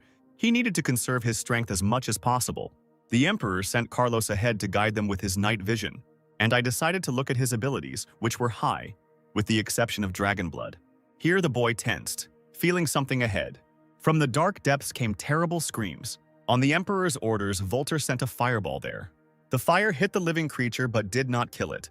The monster, which had 3 snake heads, roared. Carls realized that the blow only made him angrier. A terrible anger shone in the monster's eyes, directed at the magician. Volter flinched, realizing that he was the target. The monster opened its mouth wide and tried to grab the prince. However, the boy stopped him by grabbing his body. The snake turned around and tried to attack the obstacle, but it failed. "Thank you, Carls. Thanks to you I survived," said Volter. And he only grinned and replied that it was nothing. 2 more heads approached the boy from behind, and the prince cried out in warning. But Carls easily dodged all the attacks, saying, "Nothing special, just some fun." And so he pressed himself against the monster's head and, looking straight into its eyes, activated hypnosis, ordering it to stand still. The huge snake immediately froze, and the boy sank to the ground. He plugged his nose, complaining about the spitting and the foul smell. The smell made Walter's head spin, and the Emperor warned, "Basilisks contain deadly poison. Hold your breath until we leave." Scripps was surprised that Carls felt nothing and was fine. But Excel said not to worry, because vampires' immunity is stronger than that of humans. Hearing this, the boy flared up, claiming that he was a man. The man didn't even pay attention to him as he passed by, ordering him to get ready, since they still had a long way to go. Flying behind him, Carl kept insisting, "But I am truly a man." The Emperor only calmly agreed with him, asking him to concentrate. Outside, by this time, evening was falling and the sun was setting. On the continent of Eros, wyverns are found not only in the northeast of Lauren Island. Some of them are also located in the southeast. In this place, wyverns freely cross seas and continents, and they call it the Black Peak Island. People live on the peninsula near it. They quietly forage for food when the wyverns fly away to the island. Looking into the distance, the fisherman noticed something strange, but his companion was sure that now was not the time for the wyverns to return. When his friend continued to insist, he looked up at the sky, and there really were strange silhouettes, completely unlike wyverns. And then someone landed on the mast and said, "My God, you're talking about us." The fisherman turned away in horror, not expecting guests. The membranous wings rustled as they straightened. There stood the succubus Queen Gremory, waving her hand at them with a smile and greeting them. The men immediately guessed that it was a demon, wondering what they wanted from them. As she descended, the demoness confessed, "We were flying past, I thought we'd take a look." She stepped onto the deck very quietly. A pleasant smell came from her, and Gremory asked, "What is on this ship, that's all? Sad." Her fabric-covered breasts immediately attracted the attention of men. The fisherman blushed, embarrassed by the fact that she was practically naked. It was the first time they had met such demons. "Handsome men, would you come closer to me? I want to whisper something to you," the queen said seductively. Then 2 more men appeared, looking in surprise at their bewitched colleagues. "Are you completely off your rocker? She's a demon," they tried to shout, but they didn't even pay attention. The captain stepped forward, blocking his subordinates and asking why Gremory had visited them. Realizing that he was the boss here, she turned her powers on him. Touching the man, she said, "How brave." He tried to resist, but it was all pointless. The demoness ran her hand over his burning cheek and called him cute. The captain pulled out a dagger, pushing Gremory away, but she said that she only came to have fun. When the queen touched his hand, he trembled and dropped the dagger. Hugging the man, she asked, "Is this what you really want, right?" The fishermen standing nearby envied their captain and wanted to be next. Gremory smiled because the man could not reject her. And then she kissed the embarrassed man who didn't understand anything. Some mysterious light passed from his body to the demoness. The queen flew away licking her lips, and the man was enveloped in sparkling magic. Having thanked him, she said how long it had been since she had eaten such sweets. And the captain froze, not understanding what was wrong with his body. And he fell unconscious onto the deck. And when his subordinates saw this, they immediately ran up to him. Flying in the air, the queen chuckled. "God, he fainted people, although weak, are so tasty." The captain's face was frozen in a terrible expression. The sailors asked him to wake up, but he did not hear them. People realized that the demoness had done something to him, and everyone began to arm themselves. However, Gremory easily bypassed everyone standing in her way, and she stopped next to the bald sailor who was giving orders. He cried out, "Die!" and attacked the queen with his sword. But she didn't even move, deflecting the blade with her tail. The demoness smiled. "Do you think you can kill me with this?" The succubi's entire body is a weapon. And then the tail twisted around the man's neck. He held it tightly, and no matter how hard he pulled, he did not let go. The rest of the sailors ran to his aid, waving their weapons. Only Gremory easily flew up and they struck. The men looked around, not understanding where the enemy had disappeared to. And the queen continued to mock them, holding the sailor's tail. "Are you seriously trying to kill me at such a speed? People are much more stupid than they taste." "Let's start with him, bon appetit," said the demoness, kissing the captured man. He stretched out his hands and tried to save himself, but it was all in vain. The sailor's body began to tremble, and his legs dangled so violently in the air that one boot came off.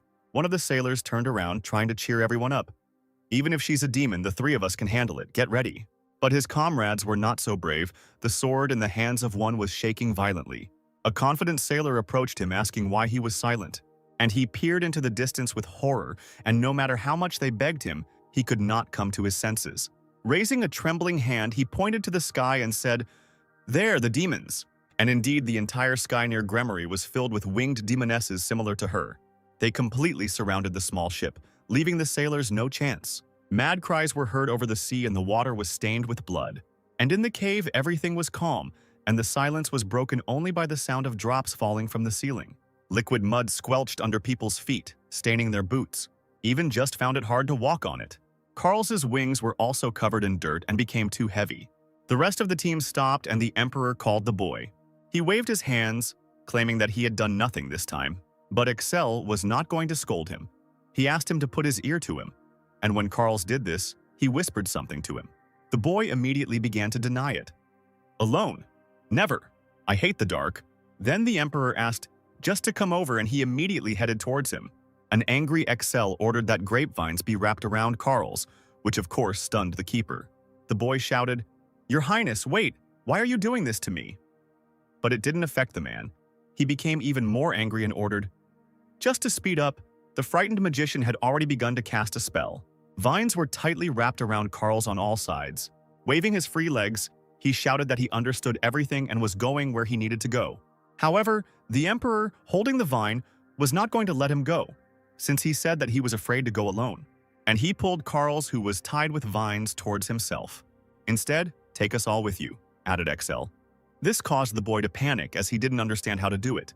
Now Carl's was making incredible efforts, screaming from the strain. He was dragging 4 people out of the mud, but they were moving slowly. It seemed the boy was not strong enough to drag them all alone. The Emperor immediately confirmed this, and Carl cried when he realized that he had been ordered to do so despite this. Then Excel started giving orders. "Just prepare to use green blood. Volter, you will erect a fire barrier as soon as Just uses his power." Carl's, who could see well in the dark, said that something was approaching. The Emperor immediately ordered the keeper to hook him as soon as he jumped out, and he already had the vines ready. But it turned out to be just an ordinary fish that posed no danger.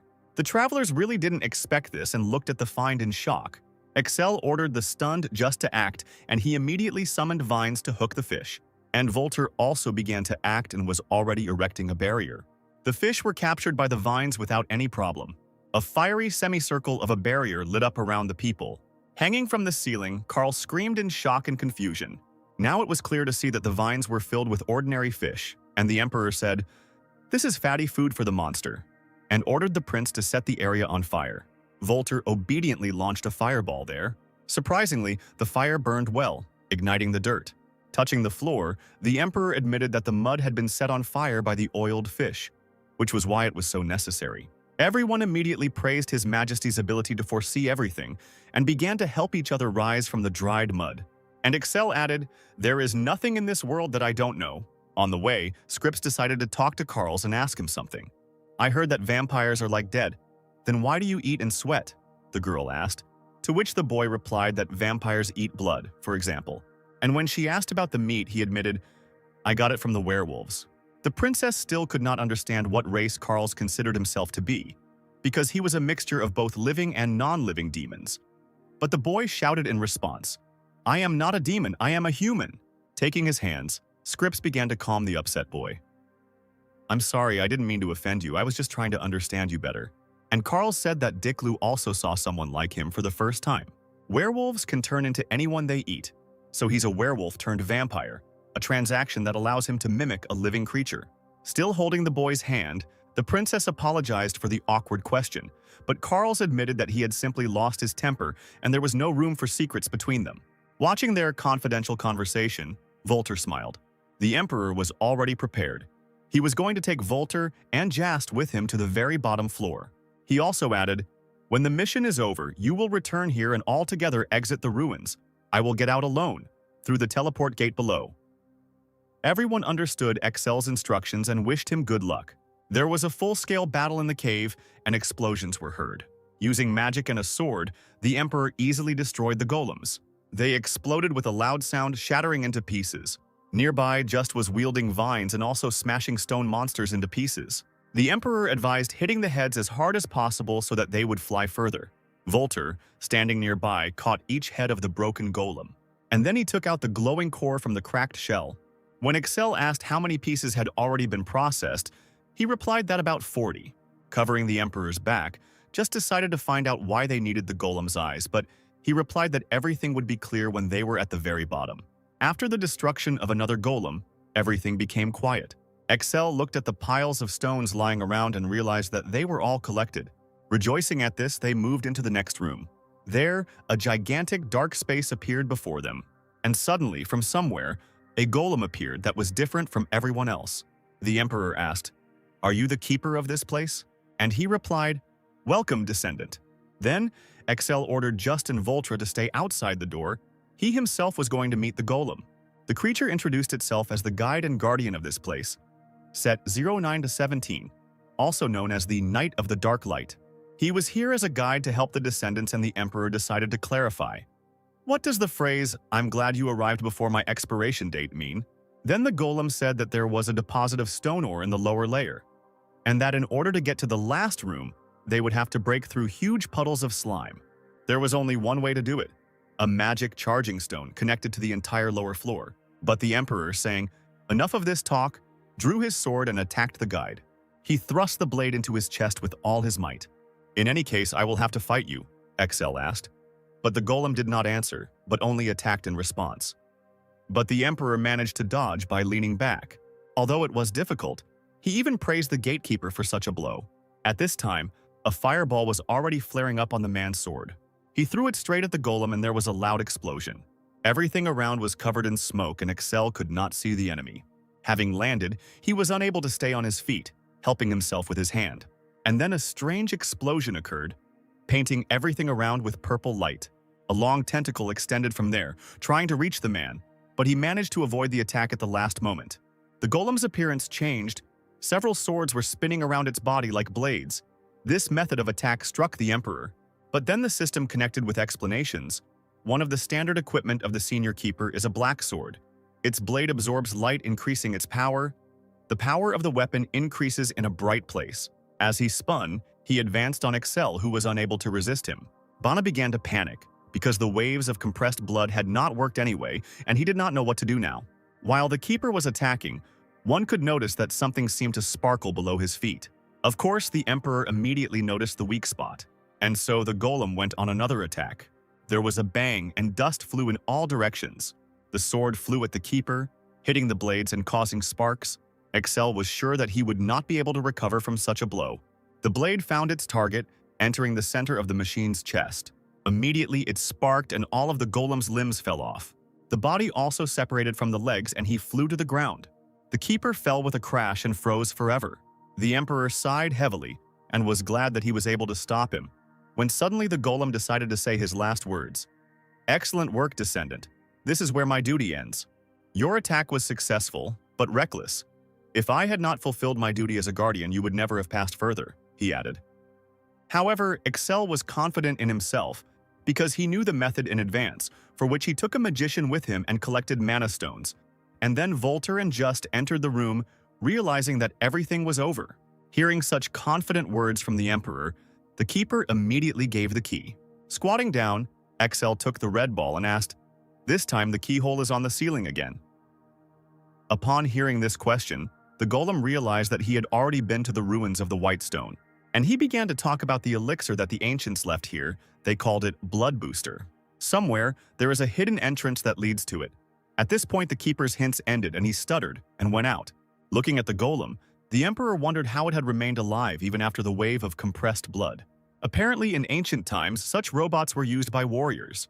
Looking into the darkness around him, he still could not understand why the ancient people were killed by demons. After a while, they reached the slime, which sparkled with a strange pinkish color. Excel turned to Volter and said, "It's your turn to act." In the center of the room, there was a pillar, and he ordered to put all the mana of the magic stones into it. However, the prince clarified, "At some point, the energy of the flow will stop. Will everything be okay?" But the Emperor said to do everything possible. Walking up to the pillar and touching it, Volter called Just for help. When he asked how he could be of use, the prince explained, "As soon as I throw the stone, immediately give me the second one." And Just replied that he could handle this task. Magic shone on the prince's palm and he began to act. The green magical light grew, coloring everything around. Smoke was pouring out of the mucus and it was as if it were covered in wounds. Then Just exclaimed that there were no more magic stones and Volter became worried. However, the emperor placed his hand on the pillar and said, "This is enough." And indeed, the mucus seemed to evaporate, leaving only acrid smoke. From that moment on, Excel was about to go alone when the prince suddenly objected.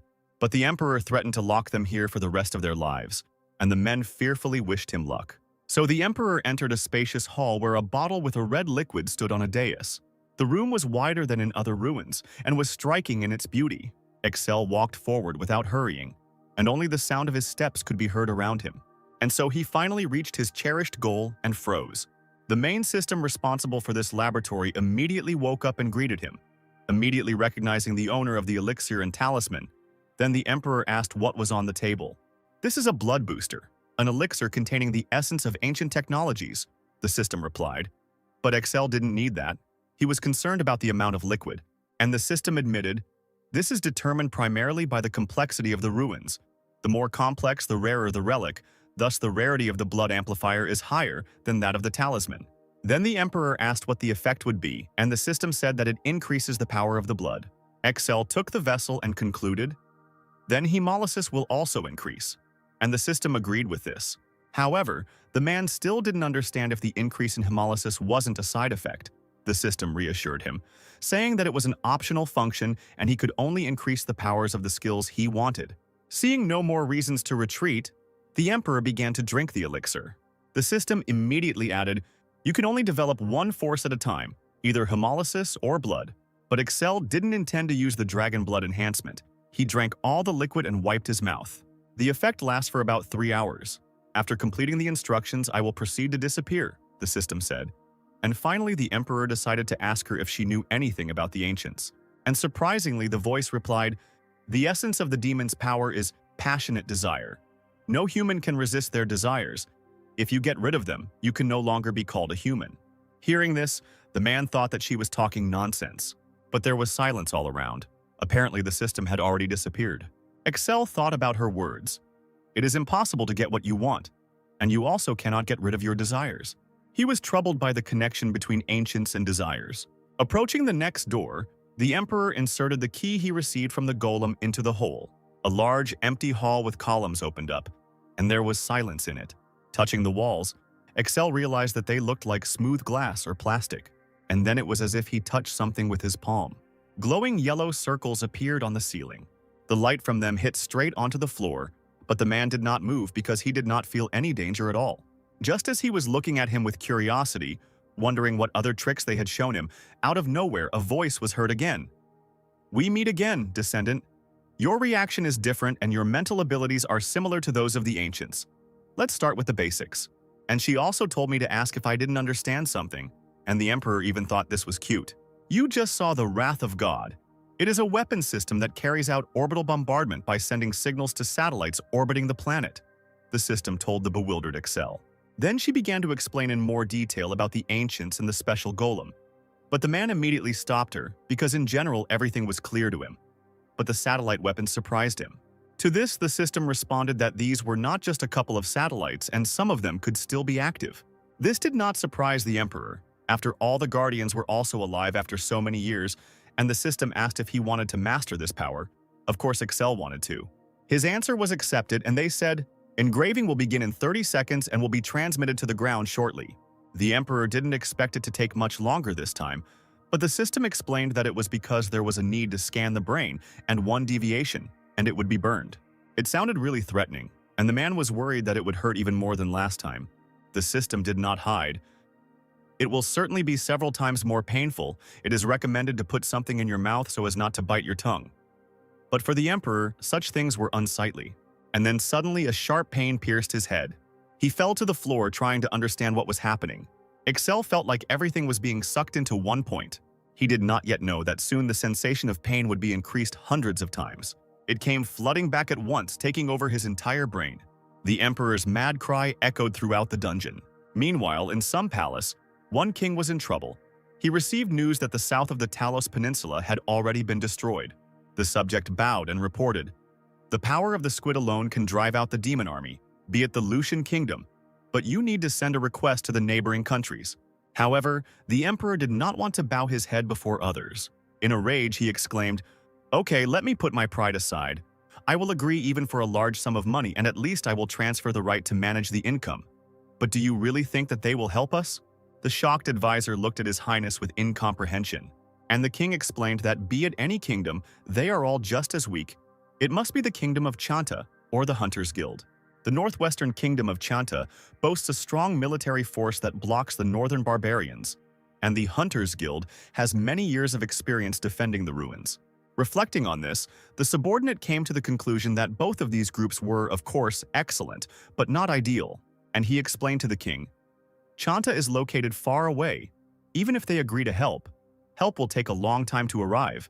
The same is true for the Hunters Guild, especially since the number of their mercenaries most likely does not exceed several hundred." Such a small number surprised the king, and the advisor said that the rest were working under contract in other places. Trust was everything to them, so money was not important to them. Listening to him, the king became more and more angry and shouted, "The problem here is the demons. If the squid is broken, what will happen next? Immediately ask everyone to send troops." However, the subject understood that even if they requested troops, it would take at least 3 days, of course. If mobile knights were sent, this time would be reduced. But who would send the core of their strength into battle?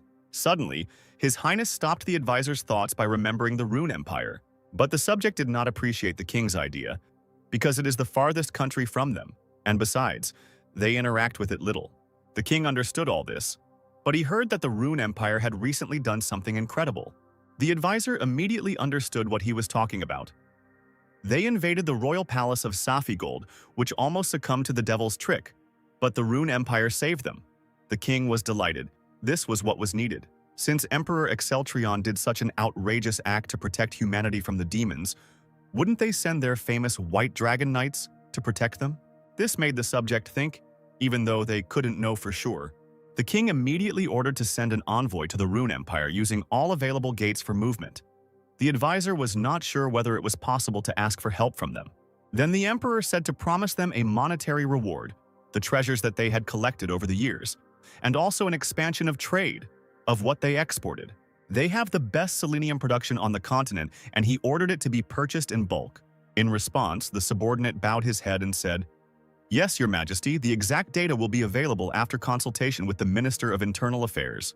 But the king didn't have time for this, because the demons were already strengthening their power, and gathering an inept army would be the same as giving them victory.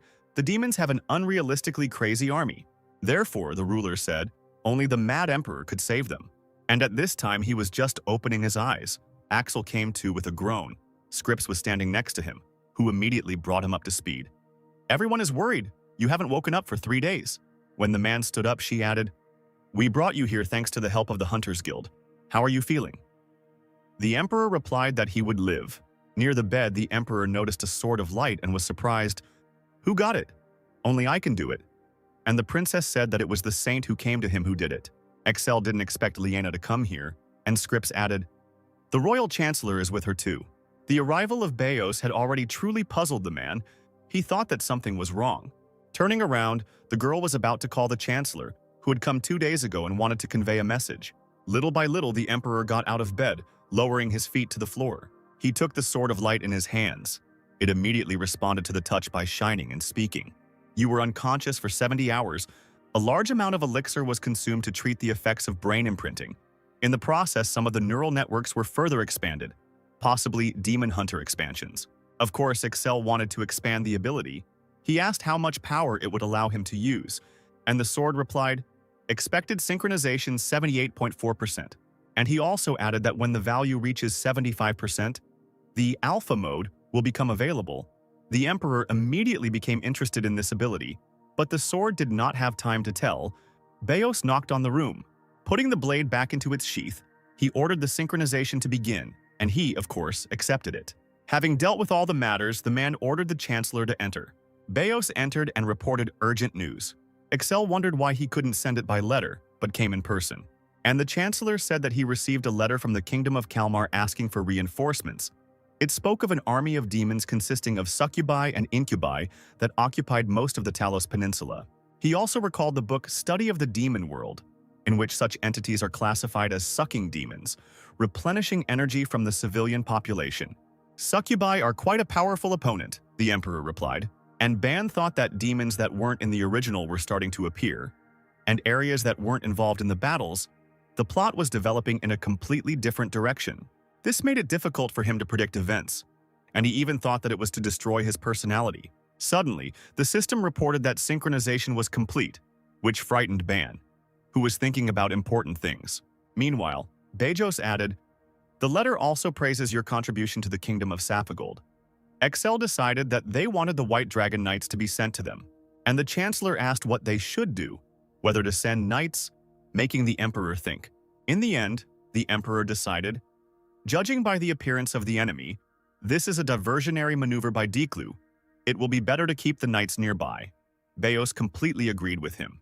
However, they also could not give the victory to the demons, and Excel decided to send the minimum number of people. The Chancellor immediately thought that His Highness wanted to go there alone. But the Emperor calmed Beos, and he exhaled, and then he added, with Carls. Full of confidence, Excel claimed that he would go with him. In the demon castle, work was also in full swing. Preparations were already completed, and the Queen praised them for their excellent work, asking how many women they managed to gather, to which she was told, about 400. Gremory ordered not to treat them too harshly, as they must remain alive to be used if necessary, and her subordinate was worried about how they would take the Emperor hostage. But the Queen said, "It is too late to say such things. We must not let down our guard for a moment."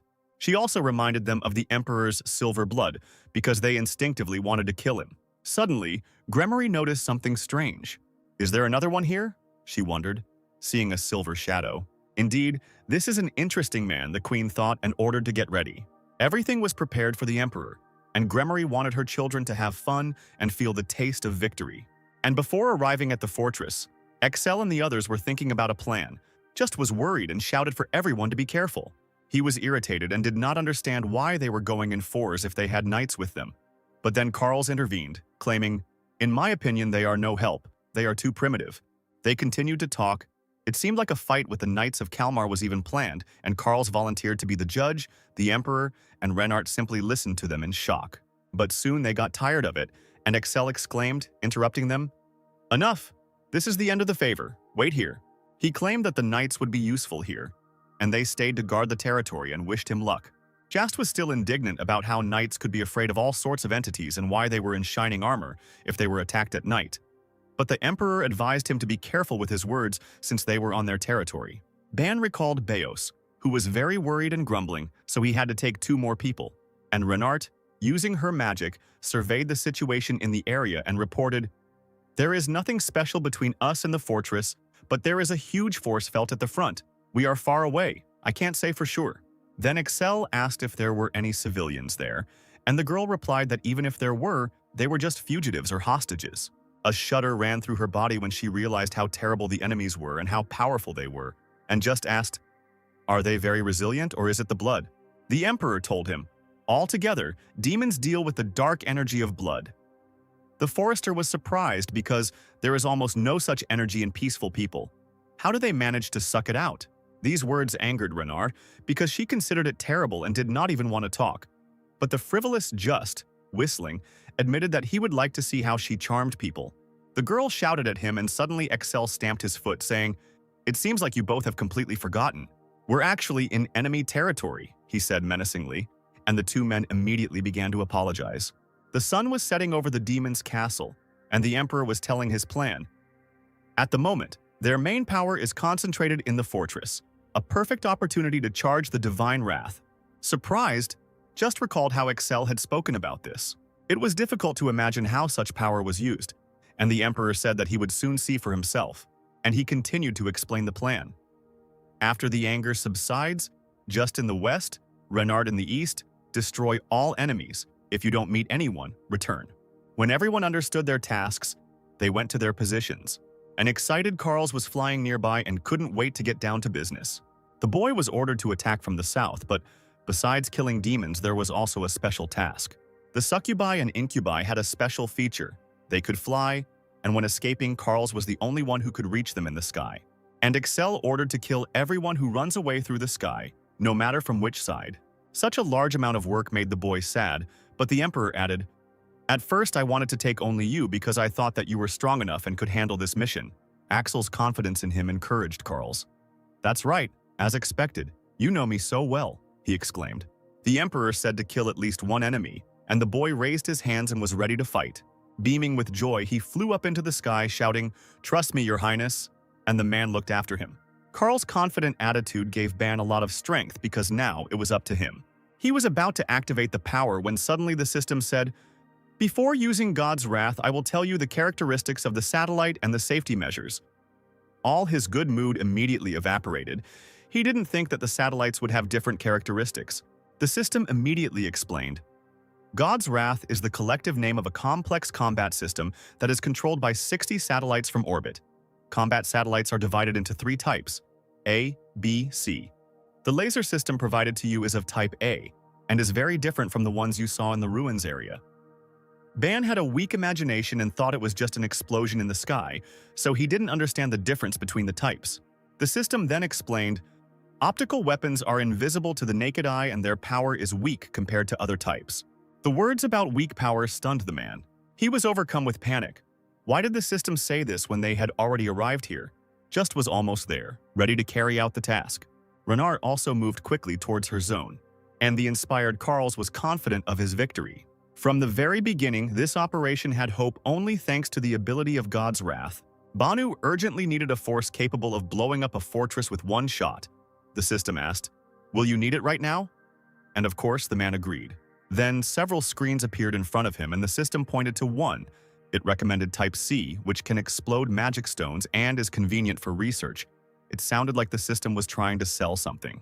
Seeing the powerful satellite, Ban pointed at it, wanting to take it. But the system rejected his request because the selected satellite had no signal, and the man did not understand why it was even displayed on the screen. However, the system had already displayed the only satellite suitable for his purpose, which had a range of 400 meters, and then asked if it suited Ban. He had already imagined what the explosion would be like and said to shoot.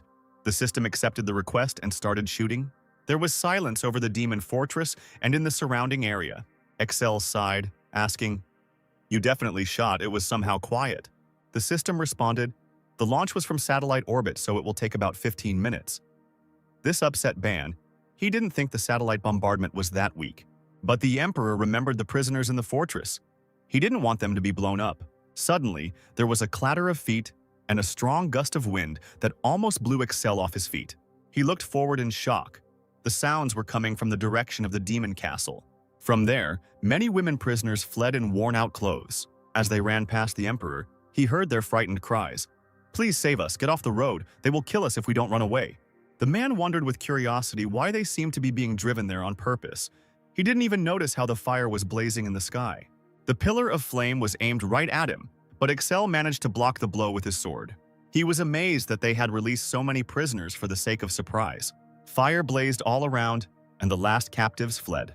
Several demons attacked him at the same time using fire magic. The Emperor recalled Duran's words. "According to my investigations, the only magic that succubi use is charm.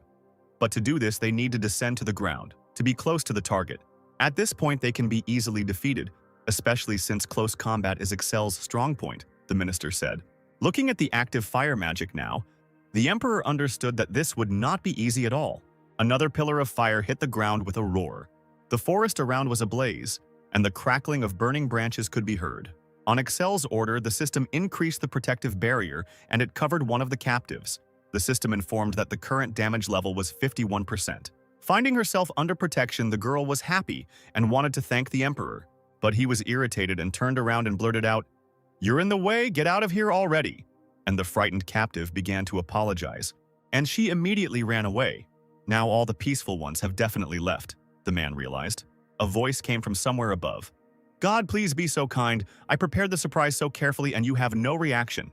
The Emperor activated the scan, seeing the demoness's abilities in the air. With a wave of her hand, she sent the remaining succubi back to the fortress, deeming them unnecessary. Gremory landed on a branch and said, "Your Majesty, you are too hot with anger. I am going to pet you."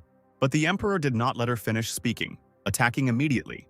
But the demoness managed to dodge the seemingly unexpected blow. "No manners. Shouldn't we play around savoring the taste? Impatient men are not attractive at all, she mocked. But for Axel, all her words were nonsense, because he did not intend to be friends with her. The demoness was going to cross paths with him many more times and decided to introduce herself.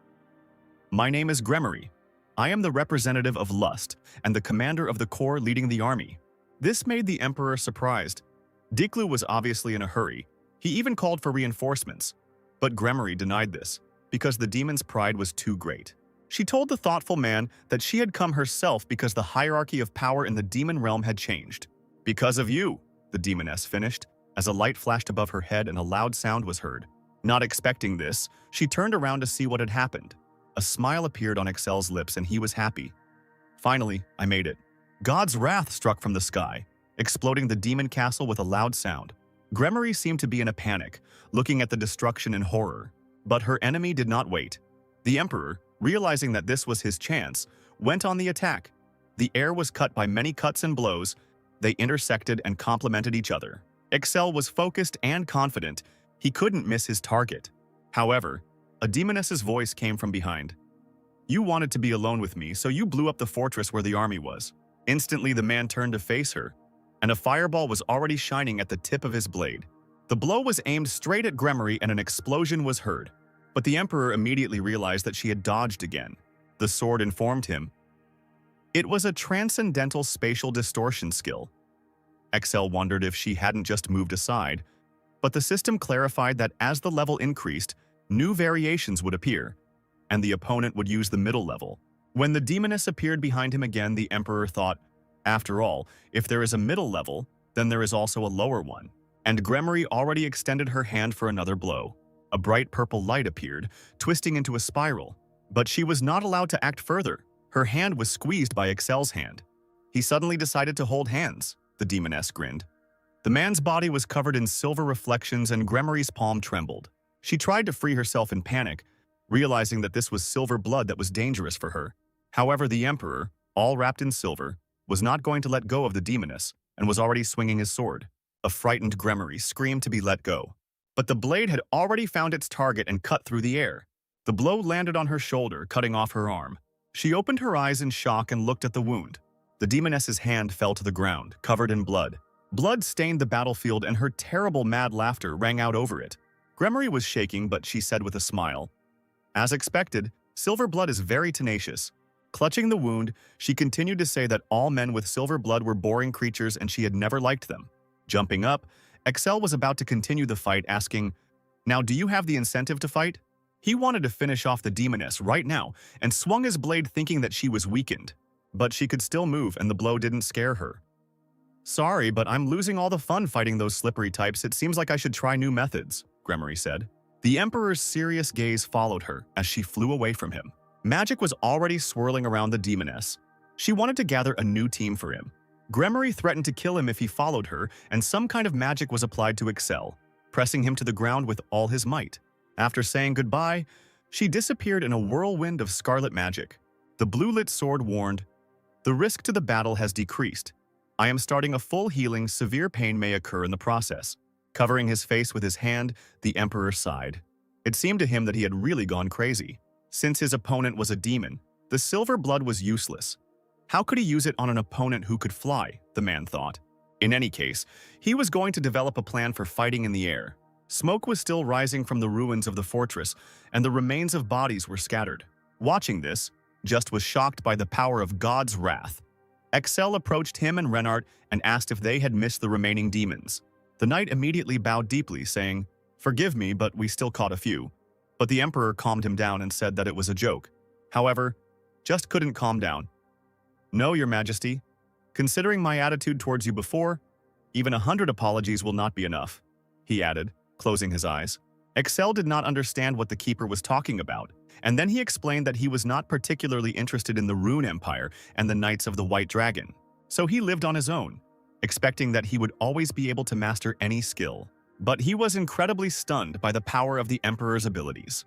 It was a level that Just would never be able to reach even for the rest of his days. He didn't think that there were people who possessed such power. Looking at Excel with delight, the keeper exclaimed, "It is truly an honor to have the opportunity to serve a godlike person." But the man didn't consider himself godlike at all, because he was just an emperor. and just was his night, and that was enough for him. With a smile, the keeper confirmed that this was enough for him too. Standing next to them, Renard decided to ask a question. Your Majesty, an extremely fast demon was discovered in the Eastern Fortress. Have you encountered one? Excel calmly admitted, It's most likely Gremory, I fought their leader, which left the two knights incredibly shocked. They immediately became worried about whether he was okay. But the Emperor only waved his hand, calming them down and telling them not to worry about injuries. Then Renard looked at him curiously, asking, What happened? Before the man could answer, a familiar voice was heard from above. Someone was calling His Majesty. Carls appeared in the sky with a tied demon slung over his shoulder. Renard was surprised at what he had brought, and he, lifting the demon's body, admitted that it was a prisoner. His Majesty ordered to catch at least one alive. I grabbed the rest with my bare hands, the boy said, lowering the captive to the ground. Excel praised him and asked if he had seen a succubus without an arm in that direction. Carls thought about it. He was not sure. He only saw someone rush like lightning through the clouds. He didn't try to catch up because he might not make it in time even if he turned into smoke. The boy became worried that he should still try. The words about smoke surprised the team, and Carls realized that he hadn't told about it. He instantly turned into a cloud of black fog. Only his eyes and mouth glowed red and said, Cool, this is one of the abilities of vampires. Renard even wanted to know more about this ability. But these questions upset the boy, because he just wanted to be useful in battle and still remains human. The girl immediately began to apologize and make excuses. The Emperor turned to Charles. Have you been able to enjoy God's wrath? He asked. The boy admitted in response that he actually did not fully understand the explanation. However, seeing it in person, Carls was delighted, describing the explosion with screams and waving his arms. This made the Emperor sigh and realize that there was no point in expecting a different reaction from a 13-year-old boy. Looking at his shining, ruddy face, he regretted turning Carls into a vampire at such a young age because he would no longer be able to grow up. The excited boy decided to clarify. Your Highness, can't you just shoot at Deeklu's lair like that? We would have defeated them with one shot. But Excel couldn't use this thing easily, and there could be traps hidden there. And he added, We must attack in a completely different way. Climbing over the Wailing Wall is tantamount to suicide. Then Carls became interested in what direction they would take. Pointing his head upward, the Emperor said that they would walk across the sky. And for this, they will need wyverns. Jast was surprised. How are you going to deal with these creatures?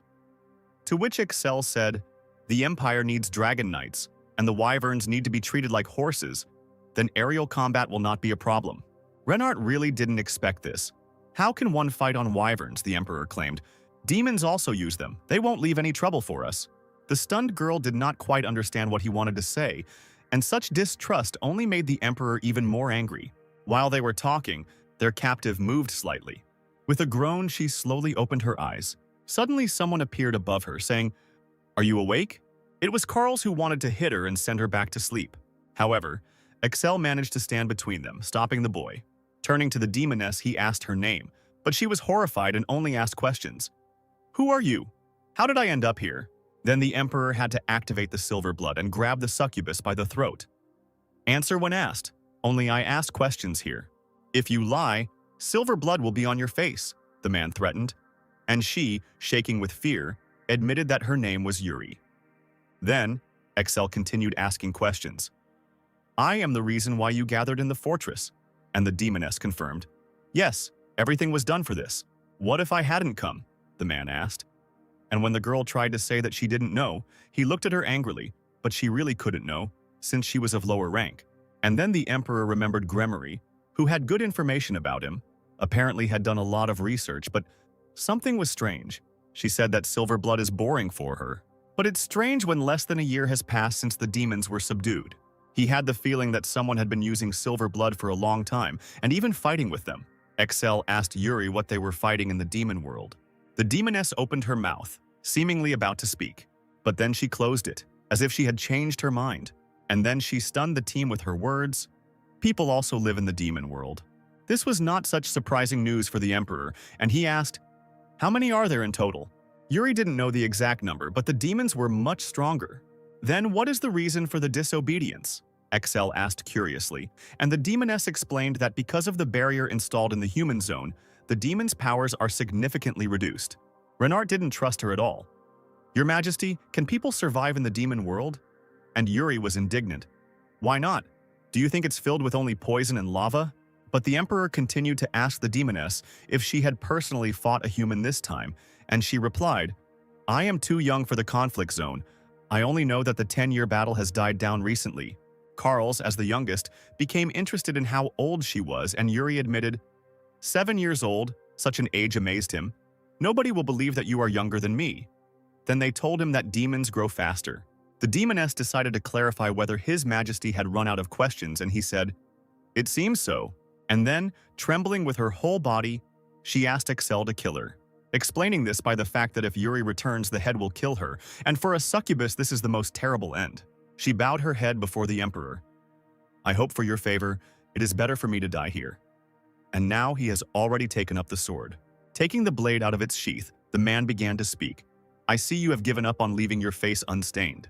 He raised his sword above his head, ready to do as she wished. But he admitted, I can't do that. Cutting the bonds on her hands with a swing of his blade, she was still useful to him. Excel ordered to betray the demons and give out all the information, then he would save the demoness's life. She happily rubbed her wrists and asked the Emperor again. Really? Falling to the ground in a deep bow, she wanted to submit to a stronger creature. But the man ordered her to prove her loyalty because he cut off her queen's hand. Yuri assured, I will be faithful to you forever, Your Highness. This suited Excel, and he asked Carls to remove all the other ropes.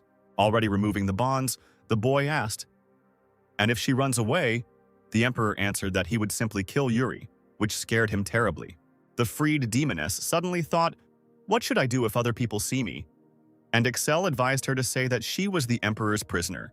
Finally, Excel's order was given, return to the Imperial Palace, and everyone obediently followed him. The biggest achievement of this battle was the liberation of Kalmara. Although they did not destroy the demons, they did gain valuable information. Now the Emperor had a lot of work to do. When they finally met Duran, there were more Inhumans in the room, and it shocked him. As always, Carls began to prove that he was a human being. What are you talking about? No matter how you look at it, there are more people here, and the Prime Minister had to agree. He handed Excel papers reporting, Your Majesty, here are the results of the study of the amulet that the boy ordered. Taking the report, the Emperor apologized for ordering such a trifle. As he read the results, he became increasingly perplexed. There is no definite conclusion here. Excel was surprised, and they explained to him, This is the limit of professors. By sending the amulet to the guild, we might get more details. But the man could not do that, because the amulet was important to Carls. The boy admitted that he couldn't sleep without it. But Duran had no other options. This amulet couldn't be created with human technology. And then the demoness interrupted, apologizing. Yuri said that if she could get the right materials, she could make it. This surprised the Emperor, and then she explained, The official name of the amulet is a seal. It was originally used by people, but then it was significantly repurposed. Now it is needed to hide the energy of a demon. The minister couldn't understand why demons would hide energy, but the demoness only guessed, maybe for a surprise attack. And Excel agreed with her, because if a person with silver blood appeared, he would easily detect the demon. He was still curious. Yuri, can you really do this? This question confused her. Is it weird that a succubus is interested in such things? But this was rather surprising, and then the demoness told how she was not paid attention to because of such interest, and was forbidden to participate in a real fight, only ordered to guard the territory. Excel considered the demons to be real fools, since they had ruined such a talent, and said to create a workshop for Yuri. In the garden, the demoness was all sparkling with happiness from such words, but the minister wondered if this was even possible. After all, there were rumors now that the Mad Emperor had filled his harem with demons and was torturing them, and had also created an army of demons to use in the war. If this leads to a battle with the succubi, what will public opinion be like? Duran finished, but Excel listened to him silently. Looking at the minister with crazy eyes, the Emperor said, Being crazy means that it's better not to mess with me, don't we care?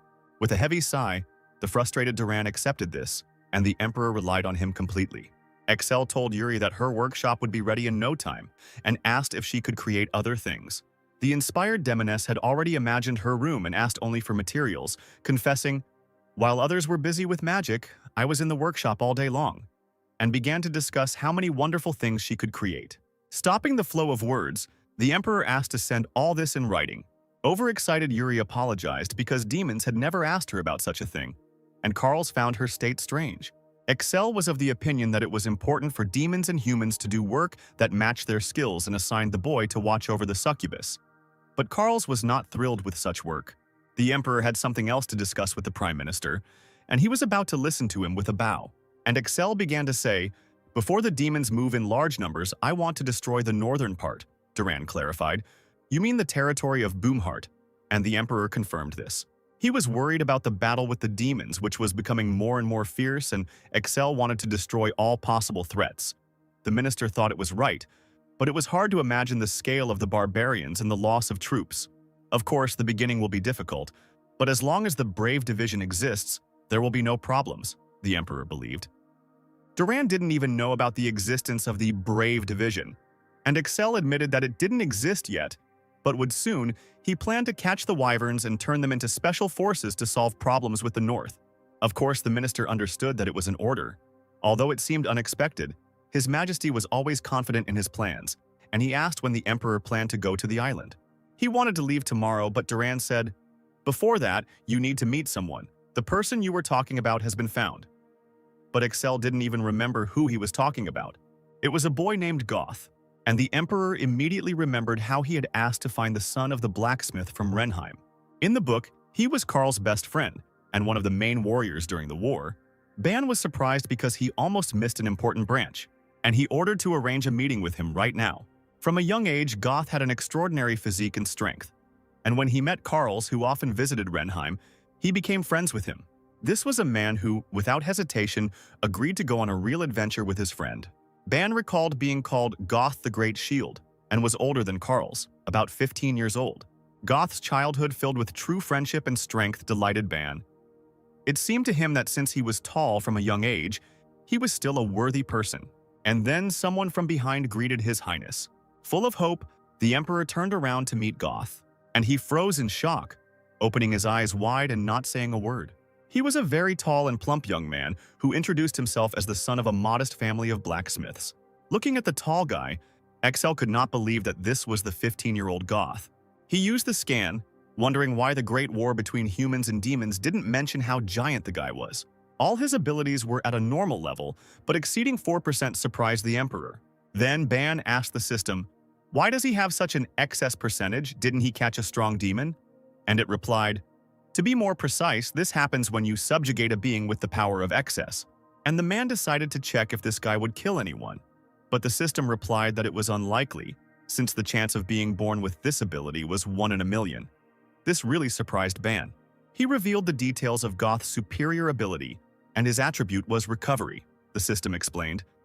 It means returning the body to normal. The basic skill allows for rapid recovery from serious injuries. She also added that the recovery speed is lower than that of the elixir, but the characteristics become stronger. This did not surprise Ban, because in the novel he also became stronger after injuries. Excel was ready to kill him to get the power and was already pulling out his sword. The frightened Goth thought that he had done something wrong. Grabbing his palm, the Emperor assured the young man, "Don't worry, my hand just twitched." Without realizing it, he almost acted like a crazy emperor. An agitated Ban understood that even though they had naturally become one, their essences had not disappeared. And so Excel told why he called the young man. He wanted to invite him to the ranks of the Knights of the White Dragon. God began to deny it. He couldn't stand blood and had never held a weapon in his hands, and he was only 15 years old. However, the Emperor was confident in his words. "I'm not saying that you should join right now. I will assign a teacher for a year, so train, and you will understand that you are worthy of it. How will you cope?" Bowing, Goth said, "Yes, sir. Since you wish it, I will do it." Excel appointed him as a knight in training and warned him that training would begin tomorrow. The youth thanked His Majesty and asked who would teach him, and the Emperor answered, "Karls, Master of Fists." Goth was surprised that it would not be a master of the sword, but Excel warned, "He will tear you to pieces, so be careful." This really scared the young man, but he still doubted. What if he was deceived? Meanwhile, in the Demon Palace, the results of the battle were being summed up. "What does the first victory taste like, Gremory?" Declu asked with a smile. She sat on the couch with her legs crossed and said, "You really have to hurt my feelings. I'm already going through a tough time."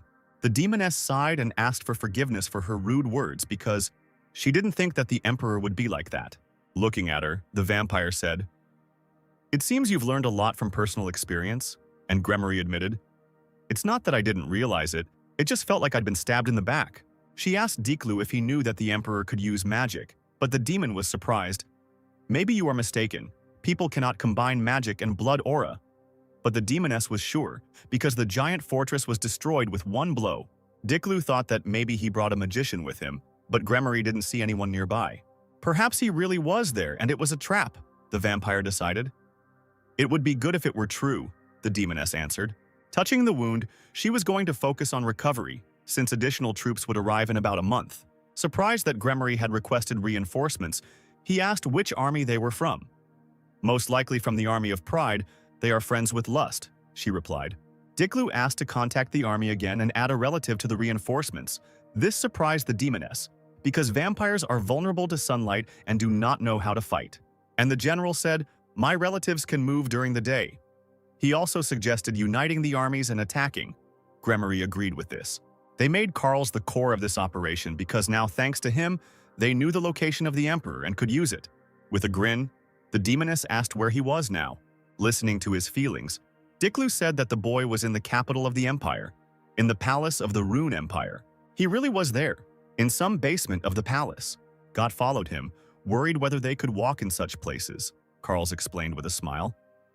It's okay, I have His Majesty's permission and don't call me sir. You are older. However, God believed, Mr. Karls is one of those whom His Highness trusts. And for Karls, it was important that he was also Renheim. Since they were from the same city, the boy said to let go of formalities, although it was difficult, but Got tried to readjust. Lena appeared next to me and advised me to just relax. By the way, how is your injury? The girl asked, and the boy, bending his elbow, showed that thanks to her help, everything was fine. She remembered the words of the Emperor, who said, heal him when he is dying. But she did not think that she would heal him constantly. Karls exclaimed to this is the preparation that His Majesty ordered to use, so everything is fine. Lena thought that it would have been better if the boy had been more gentle, but he also controlled his powers so as not to kill anyone. A sigh was heard from the ceiling.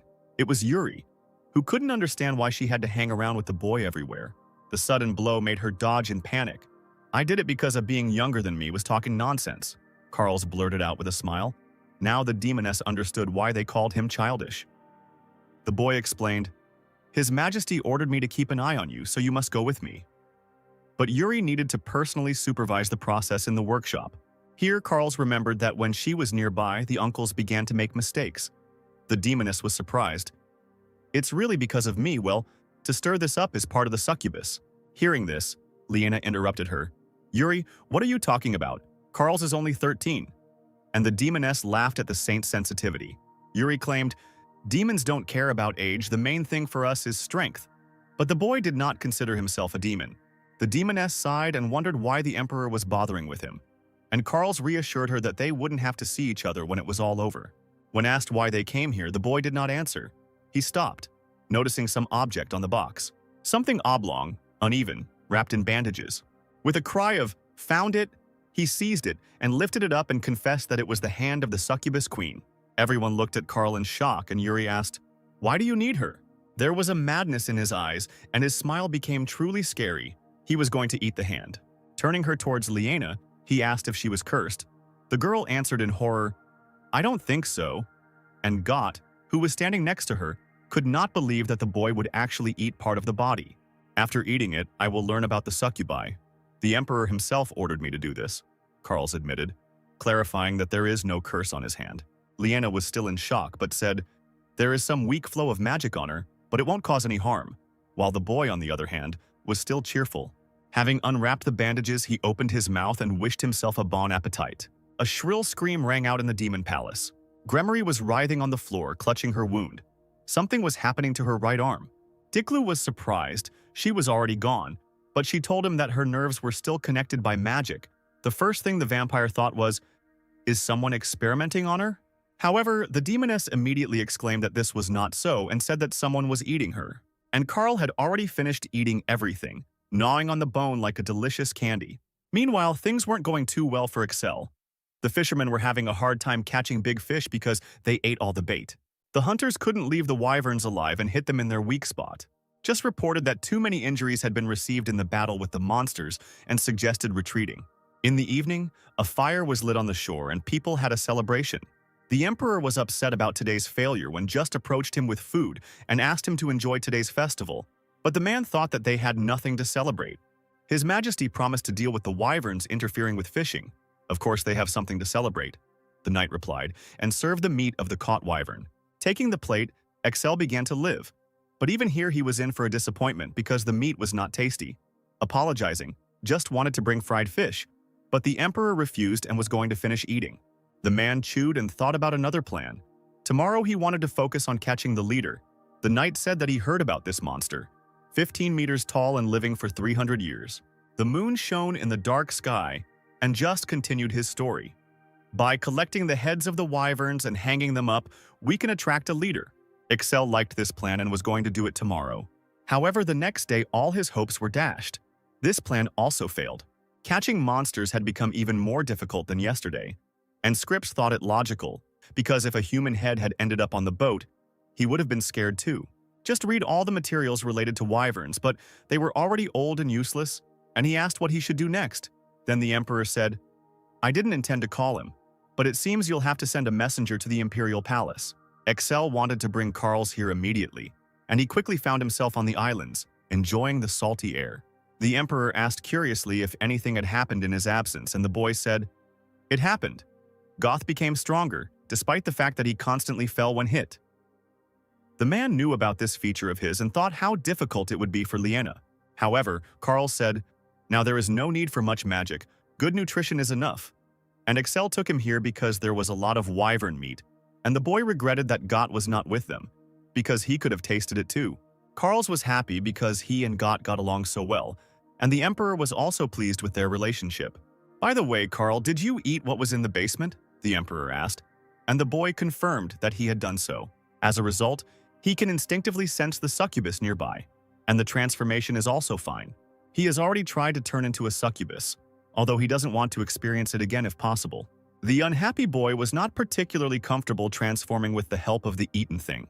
Ban immediately thought that it was because he was not a pure demon, but a werewolf who became a vampire. After apologizing, Excel explained, "I summoned you specifically because of this ability." And landing, Carl said, "That's what I thought. Do you want me to transform and eat all the wyverns?" This is exactly what the emperor needed, as well as defeating the leader and returning to the empire with the wyverns. It was all a blur to the boy, but Excel wasn't forcing him, and if it didn't work, he was going to go back to catching wyverns. When Carls realized that he was called when other plans failed, he was delighted and wanted to take on this matter immediately. After all the ruined plans, the emperor could only trust him, and Diklu was surprised how the boy ended up on the island of wyverns, because this was one of their future plans. A subject standing next to him asked his lord to explain what was going on. The irritated vampire said, "The Carls I created arrived there. It seems the emperor found out about our plan to tame the wyverns. Only a few people knew about this move, and he didn't understand who the traitor could be." Bowing, the subject said, "In this case, the only ones you can trust are us, demons of the same blood." Diklu understood that he was right, and they could not give up. A whole army of demons bowed to him with trust, preparing to destroy all enemies. The vampire named his main enemy, the Emperor of Rune Exceltrian, and the army was ready to lay down their heads just to catch him. Such blood relatives delighted the demon. These were creatures born to serve him and bound by unbreakable shackles. The only thing that still worried Dikla was why Carls was able to escape from his slavery. Meanwhile, he stood on the deck of the ship, peering into the distance and noticing the island. The Emperor standing nearby could not see anything, and just reported, "Most likely this is the island of Stone Fog. It is full of reefs and fog, which makes navigation difficult." Carls could smell the leader on this island. The sailors could not go further. There was a danger of catching on a reef and piercing the ship, so Excel ordered to stop moving. The boy, shrouded in magic, stood on the bow of the ship. The Emperor said, "Transform Carls, people will not see you," and just offered to go with him. The boy refused to take off his pendant, because all the knights were the Emperor's men. His body gradually began to change. His legs turned into long paws and his arms into wings. And now the real wyvern has already soared into the air. There were practically no free stones on the island. They were all occupied by monsters. Then they felt something strange in the sky. The wyverns flapped their wings with shrill cries. A strange winged shadow was approaching them. It turned out to be a huge wyvern which let out a loud war cry. The monsters looked at this newcomer in shock. They could not believe that anyone would dare to challenge their king, since they were part of his personal guard. Carls was surprised by this system, and all he wanted was to fight their king. By activating magic, he scared the wyverns to get lost if they didn't want to die. Frightened, they retreated from the strange power of the stranger, intending to report it. Like an arrow, the boy rushed forward. He cared only about the leader, and it seems he finally found something. It was a huge monster, covered in scars with shining golden eyes, and he asked, "Did you make the noise?" "It seems you are not from our clan," he added, looking closely at Carls. Wyvern told the stunned boy that he had bitten and killed many mutants to protect the pure blood and could not recognize him. This made Carls really angry, and he gritted his teeth and said, "Who are you to acknowledge me and that I'm not some kind of mutant?" The boy growled his name and rushed into the attack. But the experienced opponent managed to dodge his fangs. Now the monster himself rushed into battle. Carls had to defend himself and try to at least slightly hurt the enemy. The wyvern fought not only with its fangs, but also with its paws as it attacked the boy. A small wound appeared on his wing. This did not break Carls, and he was already ready to attack again. The boy was very fast, and the wyvern could not escape while being wounded. Carls sighed, licking his bloody fangs. "You smell delicious," he said to the bewildered king. The thirst for battle flared up again in Carls's bloodshot eyes, and he grabbed the king's exposed neck, saying, "Wyvern meat isn't particularly tasty, but yours is just right." The monster couldn't believe that the boy was eating his own, but he didn't need to know that anymore. From above, 2 wyverns flew into the sea, causing clouds of spray, and Carl added, "After all, you'll soon disappear anyway." On the ship, the Emperor looked into the distance and, seeing the boy's battle, realized that everything was over. He needed to prepare to meet the wyverns. Carls ran along the shore, with a flock of wyverns flying behind him. He happily shouted, "The task is completed. Now I am the king of these guys." Excel praised him and asked, "Now we can ride and fight with them?" The boy confirmed this and asked for something in return. The first thing was good nutrition. Wyverns needed a variety of food. Also, stop hunting them, and wyverns will not hunt people either. They also wanted to decide for themselves which person to let near them. If such a person was not found, the wyverns would fight themselves. The Emperor understood the first 2 points, but the third made him wonder if there were criteria for selection. But Carls was not given such details. At first, Excel wanted to find out the principle of selection and asked the nearest soldier to call all the Black Dragon Knights. He also turned to Carls, who turned around ready to listen. Excel ordered the shocked boy to go pick flowers with him.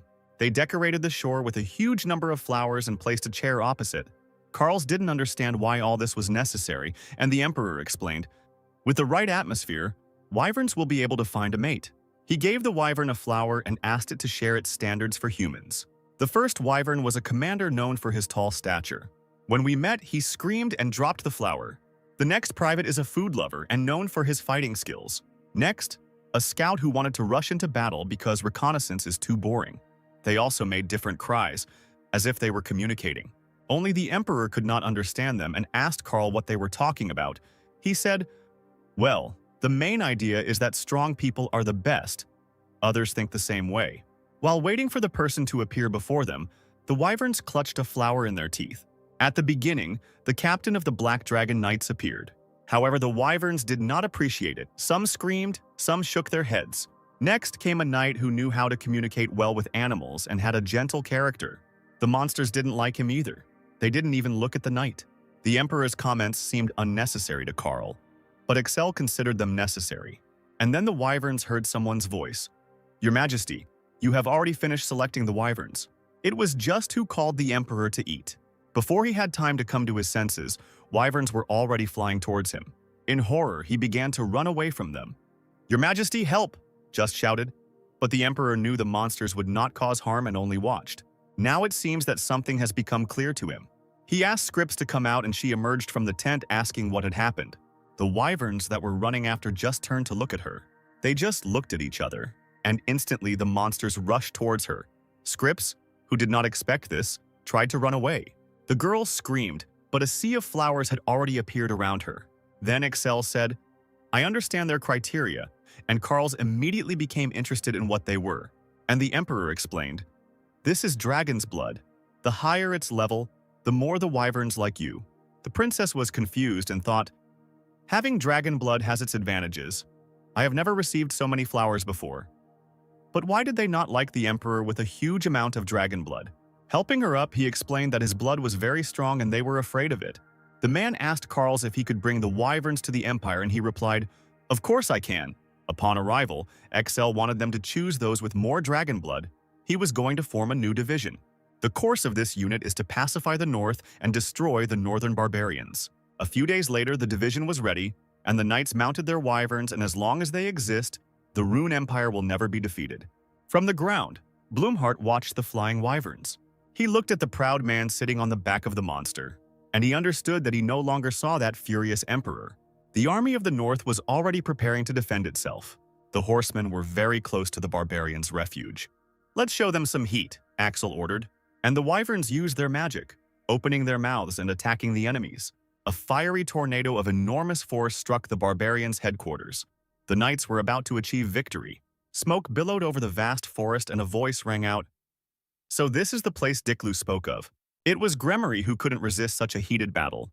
Many more succubus shadows appeared next to her, and the demoness asked, "Guys, are you ready? Let's give them some heat." One of the horsemen flew over the burning forest, and the barbarians tried to get to him. However, their spears missed and only angered the wyvern. The roaring monster rushed through the flames, escaping from the orcs. The barbarians did not give up, and another orc swung his spear. But the weapon flew completely past the wyvern, and it hit the chest of the orc standing opposite. His eyes rolled back. The monster did not expect a blow from his fellow. The monsters stood in the middle of the forest, surrounded by fire, and could do nothing. Suddenly, one of them felt something was wrong and looked up. From there, a magical blow of enormous power fell upon the barbarians. All that was left was scorched earth, and Excel watched this with a grin from above. He considered divine wrath to be the perfect weapon for dealing with a large number of enemies, while Ban was completely exhausted and almost died from using such power. The Emperor looked around for Carls to tell him to carry out reconnaissance, and then something in the distance caught his eye. There, standing out against the backdrop of the forest, the command tower was smoking. Excel wondered what had happened there. Meanwhile, fighting was going on inside the command tower. The knight in armor attacked the demon, swinging his sword, but the monster pounced on him, aiming for his defenseless neck. From somewhere there was a cry, "Leave now!" And the demon was completely bound in magical chains. He was saved by Scripps, who immediately approached him excitedly asking if everything was okay. She wondered where the demons came from, and the knight said, "They appeared out of nowhere, apparently descended from vampires." The princess was still wondering how they knew their location, when suddenly there was a clatter of feet and someone exclaimed, "Princess, I have cleaned the corridor." Elam appeared from around the corner and, smiling despite her wounds, asked if there would be any more instructions. Scripps asked, "Have you seen Carls by any chance?" He knows about vampires, but Ellie hadn't seen him. Then the princess decided to gather the remaining knights and asked Elam if she knew where the rest were. The girl thought about it and turned to the window. "It seems there is one there," she said, and indeed there was a wounded wyvern defending itself from the demons. At that moment, Scripps rushed to the window wanting to save her partner, and Elam was surprised that it was her wyvern, but the princess had serious wounds and she could only go down the stairs. However, Elam got ahead of her and jumped out of the window, saying, "Do you really need a ladder?" She looked carefully at the battlefield, assessing the situation. Gathering her strength, Elam gripped her shield tighter, and she attacked the demons with all her might, hitting each one in their vital places. The defeated monsters lay lifeless on the ground, and Elam reported, "Princess, the enemy has been eliminated." Throwing aside the shields, she spread her arm, shouting for Scripps to jump and getting ready to catch her. The girl was a little embarrassed, but she climbed onto the window. She sighed and thought that there were many strange people around His Majesty, and with her thoughts in her mind, Scripps jumped down. Elam deftly caught the girl with both hands so that she wouldn't hit the ground. Having landed on the surface, Scripps first ran to the wyvern, examining it for injuries. Fortunately, the internal wounds were not serious and did not pose any threat to the wyvern. But the princess did not understand how the demons tracked them down and how this could happen at all. Suddenly, things started to get darker. The sky started to get darker, and the wind started to get stronger. It was as if some incredible magic wanted to swallow everything around. Scripps, who had some kind of epiphany, suddenly ran deep into the forest, and Elam ran after her, not understanding where the princess was running. The girl seemed to understand what was going on and just wanted to confirm her suspicions. Having reached the source from which the light came, the princess saw a large magic circle and vampires were around it. Elam and Scripps hid behind a rock and watched what was happening and tried to understand what was happening here. All the vampires somehow started dying, as if the magic circle was drawing power from them. I don't know what the intention is here, but we clearly can't handle this alone. We need to call people before the magic circle activates, Scripps said worriedly, wanting to quickly run for help with Elam. But it seemed it was too late. Right in the middle of the circle, Diklu appeared in all his guise. "Emperor," the vampire whispered with a sigh. "Where is the Emperor?" Diklu suddenly shouted, showing all his anger. The princess and Elam only watched what was happening in horror, realizing that it was really too late to run for help. "I am the Lord of Vampires and the representative of the sin of gluttony, Diklu. I will deal with you." The vampire continued to scream, radiating more and more anger and dark magic. While Diklu was screaming and calling for Exceltrian, Elam decided to suddenly attack the vampire from behind and, clutching her shields tighter, jumped with all her might at the enemy. The vampire reacted to the attack very quickly and stopped the girl with a strong blow. "Who are you?" he asked, covering himself with his wing. "His Majesty is not here," Elam said confidently when Diklu inquired about the Emperor's location. But the vampire, not receiving an answer, abruptly grabbed the girl by the throat and lifted her up, causing Elam to wince in pain and surprise. "If that's the case, then I'll play with you until he shows up," Diklu shouted and threw the girl to the ground, tightly squeezing her neck. At this time, evil was gathering over the forest. Gremory hovered above the forest, looking around. But suddenly the demoness felt a strange presence nearby. And at the last moment, the girl managed to dodge the approaching blow. It was Carls who suddenly flew in. "So you are Carls. Diklu, who came outside, should have met you before me." "What a pity," said the demoness, looking slyly at the boy. Carls didn't believe Gremory's words that Diklu was here, because he should be on the demon continent. But the demoness's words were confirmed when Carls felt a strong dark energy behind him. The boy turned around in surprise to see what was happening. But as soon as he turned his gaze away, the demoness suddenly ran towards Carls. "You dare to get distracted while I'm around?" Gremory screamed and dealt a powerful blow, causing the boy to fly back with all his might.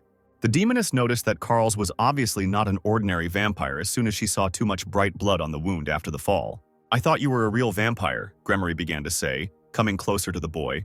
But at the moment when she touched the lying body, Carls suddenly exclaimed, "I am a human. Do you understand? My goal as a human is to destroy you demons," the boy shouted, quickly getting up from the ground and not letting the demon grab him. But Gremory continued to taunt him, saying that Carls was really denying the truth, since even the Emperor considered him a demon.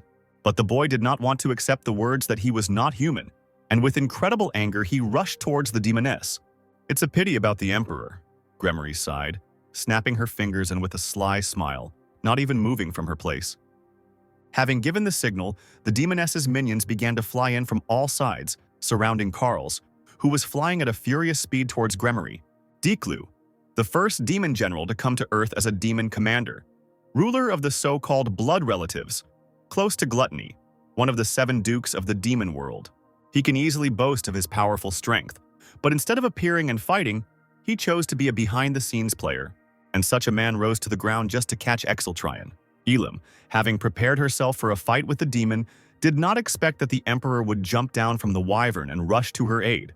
"Finally, you are here, Exceltrian," Diklu exclaimed, spreading his arms and using a lot of magic, forming a large number of purple balls. While the Emperor was flying towards the enemy, the system warned him to be careful, as the enemy was using magnetic wave compression. But Excel did not even understand at first that they were talking about purple spheres, because he thought that they could only be created with a sword. The system continued to insist that these were the results of the analysis, and that in the current situation it was better to focus on defense. And in flight, a shield formed in front of the Emperor's face. He was able to soften the fall through many spheres, but the pain sensations from the impact still remained. And the system warned that the neural network load exceeded the limit and applied automatic blocking of part of the pain. Afterwards, the system wanted to use an elixir that had a restorative effect on the skin and muscles, but Excel could not use the elixir for that, and decided to activate Dragon Blood. The Emperor's sword was covered in red light. The extra energy began to be consumed faster, and the blood aura that was used for defense was almost used up. Excel understood all the nuances and nothing could stop him. The Emperor delivered a crushing blow, directing his sword downwards. At the edge of the forest, there was a loud explosion accompanied by a bright flash. Elam was unable to see the battlefield for some time due to the large amount of smoke that accumulated after the strike. And when it cleared, The girl could see the determined emperor. "Elim, tell Scripps and the others to retreat," Excel ordered. But Elim did not want to leave, thinking that fighting alone was too dangerous for the emperor. But the guy still insisted on his own. "You must return alive!" The girl cried out at last, and together with Scripps ran away from the pain of the battle. As soon as Excel was left alone, Diklu gradually began to walk towards him. "It's no use. After I kill you, they'll be next," the demon said, slowly walking towards the guy. But Excel was only amused by these words. His determination knew no bounds, and the emperor believed that he would certainly be able to kill Dikla. The vampire did not want to listen to any provocations and wanted to deal with his enemy. "My honor is ruined," said Diklu, and began to transform. "I will bring balance back to the demon world," the vampire hissed, turning into a demonic creature of a crimson hue with sharp horns, glowing red eyes, and a predatory smile. The creature's speed immediately increased. The enemy's physical abilities and blood power were improved, and the darkness barrier around the demon was strengthened. The emperor had to use blood enhancement, but the system warned that the maximum effect was 400%, but in this case, Excel's body may not be able to withstand it. The emperor ordered the system to turn on alpha mode and block pain for 20 seconds, so the boy could maximize sensations other than pain. "What kind of antics are you up to this time?" Diklu exclaimed menacingly, flying at the emperor. By connecting the alpha mode, Excel was able to see every movement of the demon, and at the very last moment when he was closest, he wounded the vampire. Diklu winced in pain as he flew, and the wound began to ooze blood. When the demon was vulnerable, the emperor began to fire purple spheres at the demon. Many flashes came out from his sword. Diklu became even more vulnerable. The moment had come to strike. And with a quick movement, Excel grabbed the demon and threw him to the ground. The vampire, gritting his teeth, was about to be defeated. But at that moment, he was able to suddenly break free from the emperor's attack and flew away into the distance. "Die!" The vampire screamed and swung in the opposite direction from the guy, which surprised Axel greatly. While Diklu stood with his back to the emperor, he deftly moved his sword and dealt a crushing blow to the demon, cutting his back. Blood flowed in a stream onto the ground. "I didn't know that people on Earth could fight like that." Diklu grinned, bleeding. "If you understand everything, why don't you give up?" Axel said, wiping the blood off his face. Diklu, realizing that the fight might not end in his favor, decided to take a different course of action. "Try to answer my blood!" the demon screamed, forming a powerful magic circle. The same energy emanated from him as when Excel summoned the ball of gluttony, and the boy suddenly called his wyvern. The animal quickly rushed towards the call, and it lifted the emperor into the air, finding himself high in the sky in a second. The magic circle suddenly began to darken and expand. Excel realized that he would not be able to deal with the enemy easily, and that the fight would be difficult. At the moment when the guy was preparing for another attack, something grabbed him tightly by the leg. "Did you think I would let you go so easily?" "You are already in my trap," laughed Diklu, using his trump card. Thanks to the emperor's shedding of his blood, the demon became stronger. The elastic arms that came out of the circle immobilized Excel and lowered him right into the center, which made the guy think that the vampire wanted to sacrifice him. But his guesses were not confirmed. It turned out to be a reverse summoning circle. Instead of transferring the demon's world to Earth, the circle sends earthly creatures to their world. "I always wondered how long people could hold out there," Diklu grinned, satisfied with his superiority. The demon could only watch with a smile as, in his opinion, the emperor gradually died. "This is the end for the remaining troops. The enemy is gone. Retreat," Gremory ordered after Carls managed to disappear from their sight. The demoness did not expect the boy to have so much strength. But nevertheless, if he hurried to leave, it means that Carls felt the return circle of Diklu. Gremory felt a little sorry that Diklu had taken away her chance to steal the emperor's last breath. The boy came to Diklu very quickly. "Who do I see?" the vampire grinned, lying on the ground from a small amount of strength. "What have you done to the emperor?" the demon boy interrupted. Diklu said that he had simply sent the emperor to Carl's beloved homeland. The demon was already interested in how long an ordinary person could last on the land of his ancestors. But Carls grabbed the vampire and began screaming to ask him to immediately return his majesty and make a reverse call. But it was not that simple. Summoning to the demon world was a secret art of the clan, and only Diklu as the ruler could use it. And even making sacrifices was also a secret art. "If sacrifices are needed, I can be one," Carls exclaimed. But the demon did not understand why the boy was so devoted to the emperor, because his silver blood was capable of angering any demon. But only the emperor saw a man in Carls, while everyone feared and avoided him. Only Excel treated him as Carls. "So now you are a real demon because your emperor is already dead," laughed Diklu, who was only pleased to watch how the boy wanted to bring the emperor back. Carls couldn't stand all the ridicule, and he sharply bit the demon in the shoulder, plunging with all his strength into the enemy's flesh. Diklu did not believe that even if the boy drank all his blood, he still would not be able to become a ruler. But Carls was confident in his actions. In a matter of seconds, a wyvern suddenly flew in, and she grabbed the demon and carried him into the sky. Diklu clearly did not expect the wyvern's arrival and began laughing hysterically. "You're right, you're not a demon at all, you're a monster," the demon screamed, watching as the animal opened its mouth with a loud sound. Meanwhile, Excel found himself in the land of demons. At first, the guy didn't even understand where he was. Looking around and seeing only destruction and horror in the air, the Emperor realized that he had found himself in a world of demons. The air quality in this world was simply disgusting, as if it was trying to kill everyone around it. After walking a little, the Emperor came across the bones of an unknown creature. "Just one bone the size of a human. Do you know what kind of creature it is?" Excel asked the system, looking at everything that caught his eye. But the system did not respond, and the Emperor at first thought that it had broken, raising the sword and examining it from all sides. But it was useless to think about why the system wasn't working. First, it was necessary to get food. But in the demon world, there was almost no vegetation, and the trees stood completely bare without a single leaf. The only thing Excel could eat was a tree root to at least restore his strength a little. But after pulling the tree out of the ground, the guy discovered a strange yellowish liquid on its roots. All this resembled clots of butter and gave off a very unpleasant smell.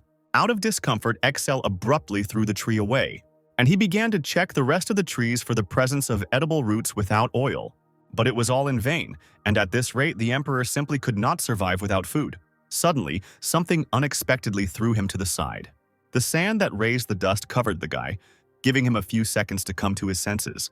And as soon as Excel opened his eyes, he saw a tall monster with a large horn instead of a nose and a shell on its back. Meanwhile, Carls tried to think about how to bring back the Emperor, wanting to quickly create a summoning circle and gathered everyone who could be useful for discussion. Now he has become a vampire lord and can also use Diklu's abilities. "I don't have full control over his powers yet, but I will master them in a month," the boy exclaimed decisively, and the Chancellor promised to keep the Emperor's disappearance a secret for the time being, so as not to cause confusion in the Empire. If you remember Yuri, Diklu said that he sent the Emperor to the lands of his ancestors. "Is it possible to get there?" Carls asked, surprising the demoness with such a question. The boy remembered Yuri's words, who said that somehow people can also be in the demon world, and therefore can live. But the demoness herself was not particularly sure of this information. The lands of the ancestors were a completely barren place, where even demons do not live. There is nothing to eat or drink and nowhere to rest. The air is polluted and difficult to breathe. And there is so much dust that visibility is limited, so that only the ruins of the mansion where the Duke once lived remain. On the land of our ancestors, there remain only animals that cannot be controlled. Excel tried to escape from one of these. While the Emperor was running, he suddenly heard a strange voice. The unknown man sitting on a horse aimed his bow straight at him and the animal, and releasing the bowstring, the arrow flew lightning fast towards Excel. The guy managed to dodge at the last moment by moving back. The arrow flew right into the eye of the monster, who began to growl menacingly in pain. The animal, frightened by the attack, quickly got up on all fours and ran away from the guy. "Thank you. Thanks to you I survived," Excel began to thank, when suddenly an unknown person on a horse began to approach the Emperor. And unexpectedly for the guy, an unknown man in a helmet aimed right at Excel. "Wait, I'm a human. We're on the same side, stop!" Excel screamed, not understanding what was happening. The man on the horse suddenly fired his bow, and several arrows flew straight at the guy. Excel quickly reacted and began to dodge the arrows with his sword, thinking that the unknown person wanted to fight him. Arrow after arrow flew towards the Emperor, and Excel himself quickly repelled every incoming arrow. It was not difficult for him to get closer to the unknown and plunge the sword into the stomach. "If you don't want to die, answer my questions. Why did you attack me?" the Emperor shouted, knocking his opponent to the ground. The unknown man in the mask lay silently on the ground and did not move even under the pressure of the sword. "Answer. If I start treating you in time, you can still," exclaimed the Emperor, starting to shake the lying body. But suddenly smoke began to appear near the body. The smoke rose along with the sand, and Excel couldn't see anything for a few seconds. As soon as the Emperor could see what was happening again, the boy was horrified. The stranger's face seemed to start to melt. Excel didn't understand what was happening. Were all the people in the demon world like that? And what surprised the Emperor most was the aura emanating from the unknown, which was similar to his silver blood. While the guy was thinking, on the other hand, an unknown person on horseback suddenly appeared and pierced another lying man with a long spear. Excel was in complete shock, not understanding at all what was happening. The same stranger threw the body into the distance with a spear and galloped after it. The Emperor, without getting up from the ground, looked after the two strangers. What the hell is this? The guy thought, trying to comprehend what was happening. Ban Quan was in even deeper shock and was frantically trying to understand what was happening. This was not in the novel, and the question arose of who they were, and Ban first thought of android robots. Excel was at his limit. He didn't even have the strength to think about what was going on in this world. This was his limit. The Emperor was hungry, his throat was dry, and he had very little strength left. Go to the light came from nowhere. At the moment when the guy was almost fainting, the voice invited him to go to his mansion. It was all suspicious, but the guy had no other choice. And slowly, Excel headed towards the star. He did not know who called him, but the Emperor was gladly ready to accept the invitation. It didn't take long to walk. The guy reached a large mansion, near which stood a demoness resembling a ghost in a maid's clothes, and greeted the Emperor. "Are you the mistress of this mansion?" asked Excel, as he followed the girl who told him that her name was Silky and that she was the maid of this house. She also explained that all creatures living in the demon world are demons without exception, which surprised the guy very much because, in the world he lived in, ghosts are considered people. Silky was very surprised at how the guy talks about people. "What jokes you have. Human is a creature that can't think, so it's impossible to communicate with them, isn't it?" "You are definitely not human," the demoness said, surprising Excel with her words. The guy didn't understand why the maid was saying that, but they didn't have time to discuss it. Silky had already opened the doors, where the owner of the house was already waiting for the new arrival. A menacing demon sat at a long table with his arms crossed. The demon with purple eyes looked old. He had long white hair and an equally long beard. "You are very tired, aren't you?" "Come sit down next to me," the man exclaimed kindly, changing his menacing look. "I understand you have a lot of questions, but first eat." "In our world, there are only insects." The demon invited Excel to sit at the table, and Silky brought a plate with a large bug on its back to the table. The Emperor, out of hunger, quickly took a piece and ate it. But as soon as he took a bite, Excel felt the disgusting taste of the dish and began to cough. The demon, knowing that this would happen, immediately asked the maid to bring water. Silky brought an empty cup, but the man said that it was his treasure, and that she just had to ask for whatever she wanted and she would pour it. "Water!" Excel shouted, and water immediately appeared in the bowl. The demon watched with mockery as the boy, realizing that the cup could pour anything, filled his cup with water many more times until he was drunk. "Now I will live," the Emperor exhaled, finally putting down the cup. "Once again, welcome to my mansion. I am its owner, Quint." The demon introduced himself as soon as the guy felt better, and the Emperor also told who he was and thanked him for his hospitality. However, Excel was curious why the demon was helping a person, to which Quint said that thanks to the Emperor, he experienced many amazing emotions, explaining that he lives by them and could not have dreamed of this before. Excel did not understand what kind of quirks these were, just like Declu's, and demanded an explanation and threatened the same fate as with the head of the demons. "Right, I thought that the aura of gluttony had died down lately, but you are the reason," the demon said quite calmly, tapping his hand on the table. "I have no desire to die, so I will say honestly, I am the 7th Duke of the Demon World, Prince Quint Bloss," the man said, expressing his friendliness, explaining that even though he was a duke, there was no need to be careful, since his clan had fallen. And the mansion is too shabby for a duke's title. And there is only one worker. Silky was the only one who remained here, and her name was Nilly. The Silky clan loved to clean and cook, and it was in their instincts to care for others, a trait that suited Quint's lazy people well. "Isn't this just a simple shifting of responsibilities?" Axel asked, and learned that this was the reason for the fall of Quintus's army. In any case, all he has left is the mansion. All his followers are dead or disappeared, and the area is empty and no demon will ever set foot here again. The army of laziness was destroyed because of laziness, ironically, the guy noted, which made the demon wonder how the Emperor knew so much about his world. "This is the dimension where the demons live. It is ruled by the dukes, that's all. Lately, since they have been coming to Earth often, it has been causing trouble. Why do you think the demons have set their sights on Earth?" the Emperor explained. The demon knew it was to drive people out, but he also asked, "What if we dig deeper? Why would demons drive people out?" Ban never thought about it. It's natural for him that villains attack people. It's not because our lands are barren or because they hate humans. The reason why we are looking for a new home is because of the humans you encountered, the demon stated, after which Excel had questions about them. Because as Nilly said, they have lost their humanity, and is this all to resist demons? But everything was quite the opposite. First the people changed, then the demons. In a sense, you could say that everyone became victims. What? Demons of sacrifice? Axel was surprised, and Quint explained that by the phrase, all of us, he meant all of them. Everyone found themselves in the same story with ancient people. Their ancestors? Ancient people were obsessed with the idea of controlling and developing the world. As a result, that civilization created a technology called the Gate of Change, through which they opened the demon world. And in the end, the ancestors caused something that should not have been caused. They began to have obsessive thoughts. The ancients called this phenomenon evil. To combat it, they desperately conducted research into creating powerful weapons and attempts to launch them. And then one day, one thought completely consumed them. Only by surpassing humanity can we destroy evil. Having abandoned their bodies, they began to turn souls into machines.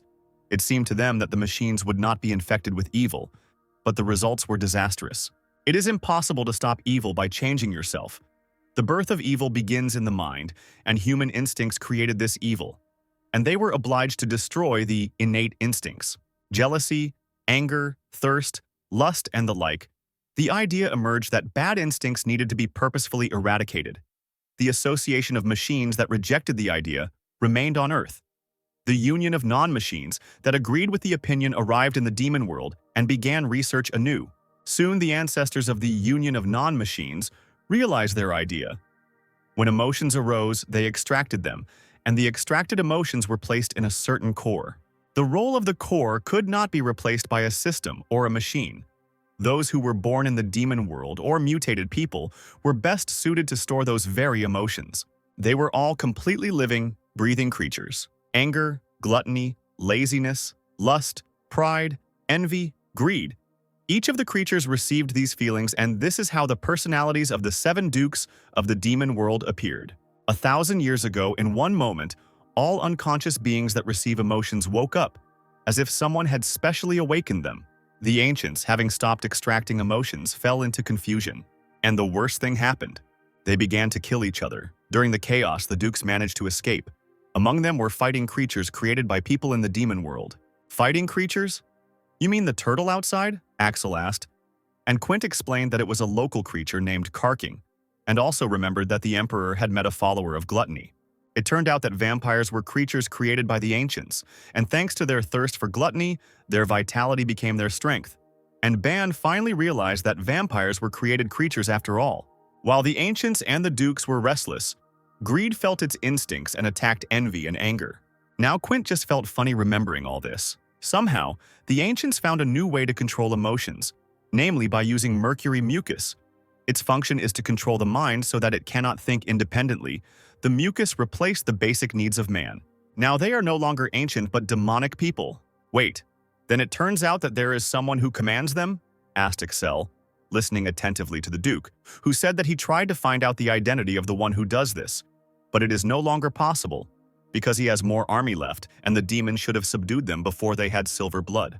Excel thought that they had it from the very beginning, but it turns out that in the beginning they certainly presented themselves in different forms, until the moment they learned about their weaknesses. Apparently, silver blood was an advantage when fighting demons. Do you have it too?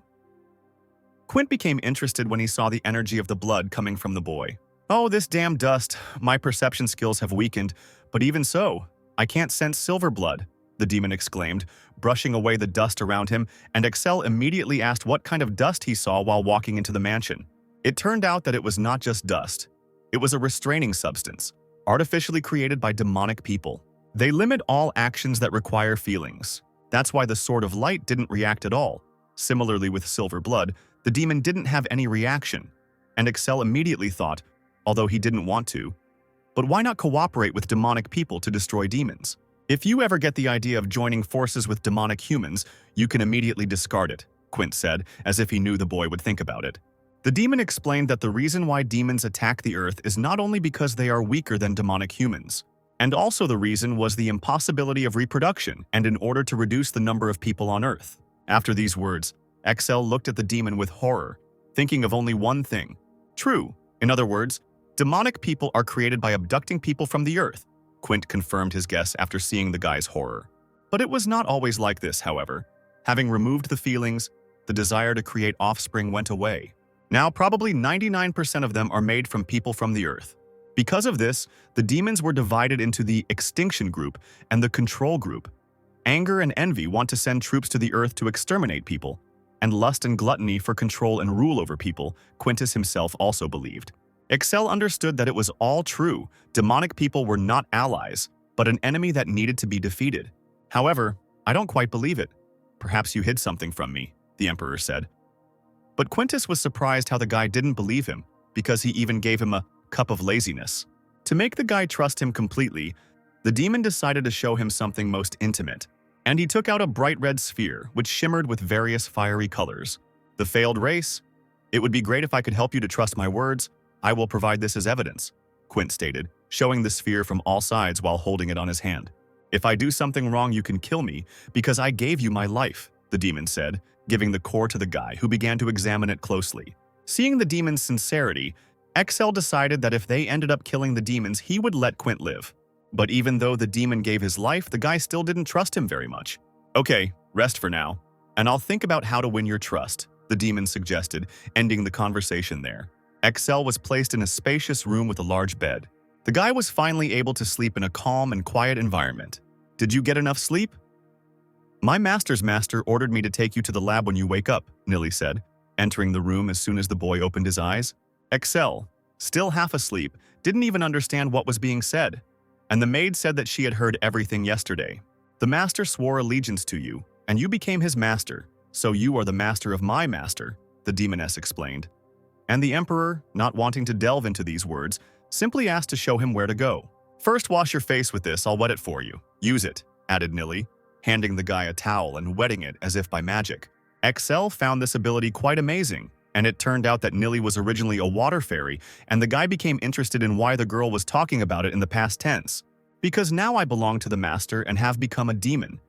And besides, the humidity here is low, which makes it difficult to use the ability, the maid explained, adding that she could no longer proudly call herself a water fairy. I already missed the imperial palace. Is it true that you can only eat maggots here? The emperor asked when the girl led him to the laboratory. The demoness said that there are not even larvae now, and at the moment they need to be obtained. The owner is waiting for you. I will return to my place, Nilly exclaimed, walking the guy to the right door. Your name is Nilly? I wish I could hire maids like you, Excel said mockingly, watching the girl perform her duties submissively and subtly.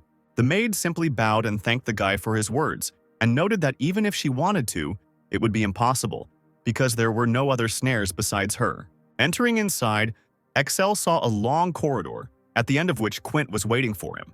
Sorry for disturbing you this morning, the demon said, turning to the emperor. And Excel was surprised how the demon realized that it was morning. Even if I survive the collapse, this is still my territory. Behind the sand dust, you can feel the slightest rays of the sun, Quint answered completely calmly. I really wanted to show you something. The laboratory looks like a mansion, but it is a space for experiments. All of this was created by demonic people, the demon began to tell, slowly walking along the old corridor. The two entered an old room where there were a large number of jars, which Quint had once said were filled with life, and how many terrible things had been done with them. This is the last living creature left in the lab, the demon stated, pointing to something in the room. But because of the darkness, the guy could not see anything. And a second later, a huge horse appeared in the empty room, standing in one pose. It was in a yellow, transparent, and thick mass like amber. The giant horse looked alive and stood motionless. It was an endemic species in the demon world, a nightmare, and it had the ability to put nearby creatures to sleep and cause them to have nightmares, Quint explained, seeing the boy's surprise. He's completely different now, the demon said, touching the petrified shell where the horse was. At first, Excel didn't really understand the Duke's words. The last remaining nightmare in the demon world is me, Quint explained with a smile on his face. The Emperor did not understand what this meant. This could mean that you trust me 100%, the demon proclaimed.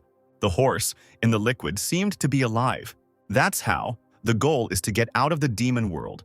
As a person whom the Emperor trusts 100%, I must help, Quint exclaimed, and Excel immediately asked to come up with a plan. Seeing how the demon was obsessed with this trust, Quint said that earlier he would have created a new core and used the spatial jump, but now it is difficult to do this, and besides, the demon gave the Emperor the last core. Excel was intrigued by this spatial leap, and Quint explained that all the demons that rose to Earth must have passed through it. The same goes for the gluttony clone that the Emperor defeated long ago. Our bodies cannot leave the demon world, so it is customary to send clones, the demon explained, answering all the questions. If Quint regains his powers, he will be able to recreate the core, but it will be quite difficult to regain his powers, because who would want to submit to someone like him, and it would be easier to simply steal the core from someone else. It feels like you're just pretending to solve the problem. I don't need useless demons to subjugate. Excel was indignantly taking out his sword, but the demon hastened to calm him down, saying that there was one option. One can use dimensional gates, creating gates to cross dimensions for a short period of time, or forming a summoning circle to force one to travel to another dimension. This method requires one thing: a dagger called the Gate Blade, small in size, easy to use, and, as Quint assured, an excellent item for traveling long distances. Excel thought that he should definitely have such a useful thing, and the guy asked who created this tool. The demon explained that it was made by demonic people, and that the spatial leap was in fact a reproduction of this object. "We will capture the people of the demon world and take the Gate Blade," Excel cried out decisively, but Quint was about to stop the guy. To begin with, the demon asked to give the core that he gave to the Emperor in order to bring even more benefit, and taking the core, he placed it on a certain platform. And in a couple of seconds, the machine transformed the core into the same bright rhombus, and the demon said that this was the second treasure of the Duke of Sloth, the Stone of Return. By clicking here, the man began to speak, taking the stone in his hands. "You can instantly teleport here," the Duke exclaimed from the other side, moving to another part of the room in a second.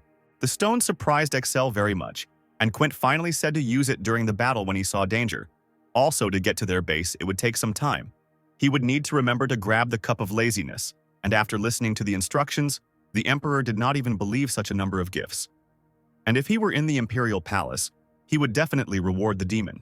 "I am just a Duke of Sloth, waiting for my death, and you give me new hope," Quintus answered softly, glad that he was able to help someone. Finally, Excel went in search of the tool. "Nilly, are we really going there?" the boy asked, walking across the red desert plain where only animal bones lay. "Yes, that's right, Your Majesty. In the last 6 days, you've asked the same question 41 times. Is there any meaning to that?"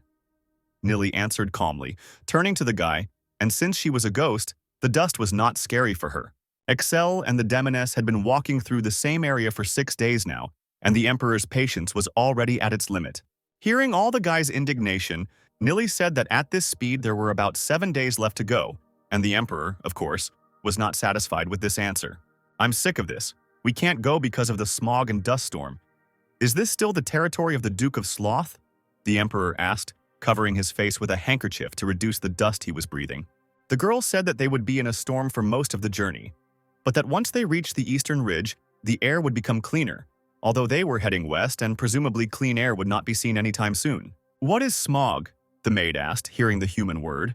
Axel no longer had the strength to explain anything. He just wanted to get there as quickly as possible. And Nilly, while they were walking, exclaimed that they were moving quickly anyway, and the usual 30 days had been reduced to 13 days. And if the Emperor was tired, she could find a crevice to rest in. "You move the same way as me, is it not difficult for you?" the guy asked the fragile girl, to which she replied that the Silky family does not get tired easily, but she has an additional feature. Nilly was the queen of the snare, and now everyone except her has disappeared, so the title no longer matters, which makes the Emperor wonder where the others have gone. The girl said that the snares are water fairies. They cannot survive in places where there is little water. Because of the long war, the water became polluted and evaporated, and Nilly herself has great vitality and therefore was able to survive. All this time, while they were talking, the girl persistently asked a couple of times what smog was. Smog is a fog that forms when there is too much smoke. The more factories there are, the stronger the smog. But in the demon world, there are no factories, so you don't have to worry about it, the guy explained, just to make Nilly stop asking the question. "No, we have a lot of them," the girl said calmly, and Excel was quite surprised by this. Nilly didn't know exactly what kind of factories these were, but she had seen people in the city once, and they were the cause of the dust. But if you think about what these people created, the existence of factories is self-evident. The Emperor stopped and asked the cup for water to quench his thirst, and thought that it would be good if this cup poured alcohol. And it turned out that this was entirely possible. It was said that by drinking just one cup, one could do nothing for the rest of one's life. And besides, if Excel drank only water, he would die, and he could easily create more nutritious drinks. And having a great desire to drink, the emperor immediately conjured alcohol in the cup. And at that very second, a strong drink appeared in her. "To health!" the boy shouted and began to empty the vessel with great pleasure. But at that very moment, I suddenly wanted to spit out the drink without understanding what it was. "It's called a gorgonzolo," Nilly explained, watching the boy spit. "This drink is a liquor made by extracting the poison of the gorgon belonging to the Duke of Envy's army. It was once a very popular drink among high-ranking demons and dukes. The poison is neutralized through the fermentation process, and so it can be safely drunk." "I don't care at all, it's disgusting." Excel was indignant, trying to knock down the taste with regular water. Nilly stood calmly and watched as the guy became indignant. But suddenly the girl felt something. "Your Majesty, it looks like there will be a battle soon. I will hold your cup," the girl said, taking the vessel from the emperor, who did not understand what was being discussed. The demoness explained that demonic people were approaching from the front and from behind, a small detachment about 150 meters from them. "I don't feel anything at all," the guy replied, but it turns out that the Duke taught Nilly this. Finally, the girl asked to be careful, because the enemy definitely senses the presence of a stranger.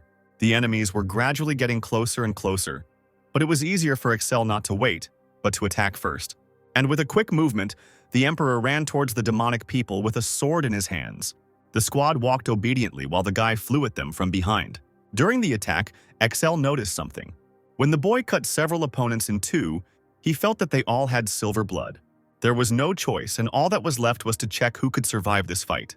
People, standing in combat poses with a spear in their hands, made rather strange body movements. Looking at this, Excel thought that the chances of catching him would decrease at a distance. But the enemies just stood there and did nothing. They seemed to be stalling for time, using up the guy's stamina, and the emperor suggested that maybe they were just acting as bait. But these people were devoid of reason and had no use for plans, which made Axel think even more. There was definitely someone who was manipulating them as bait.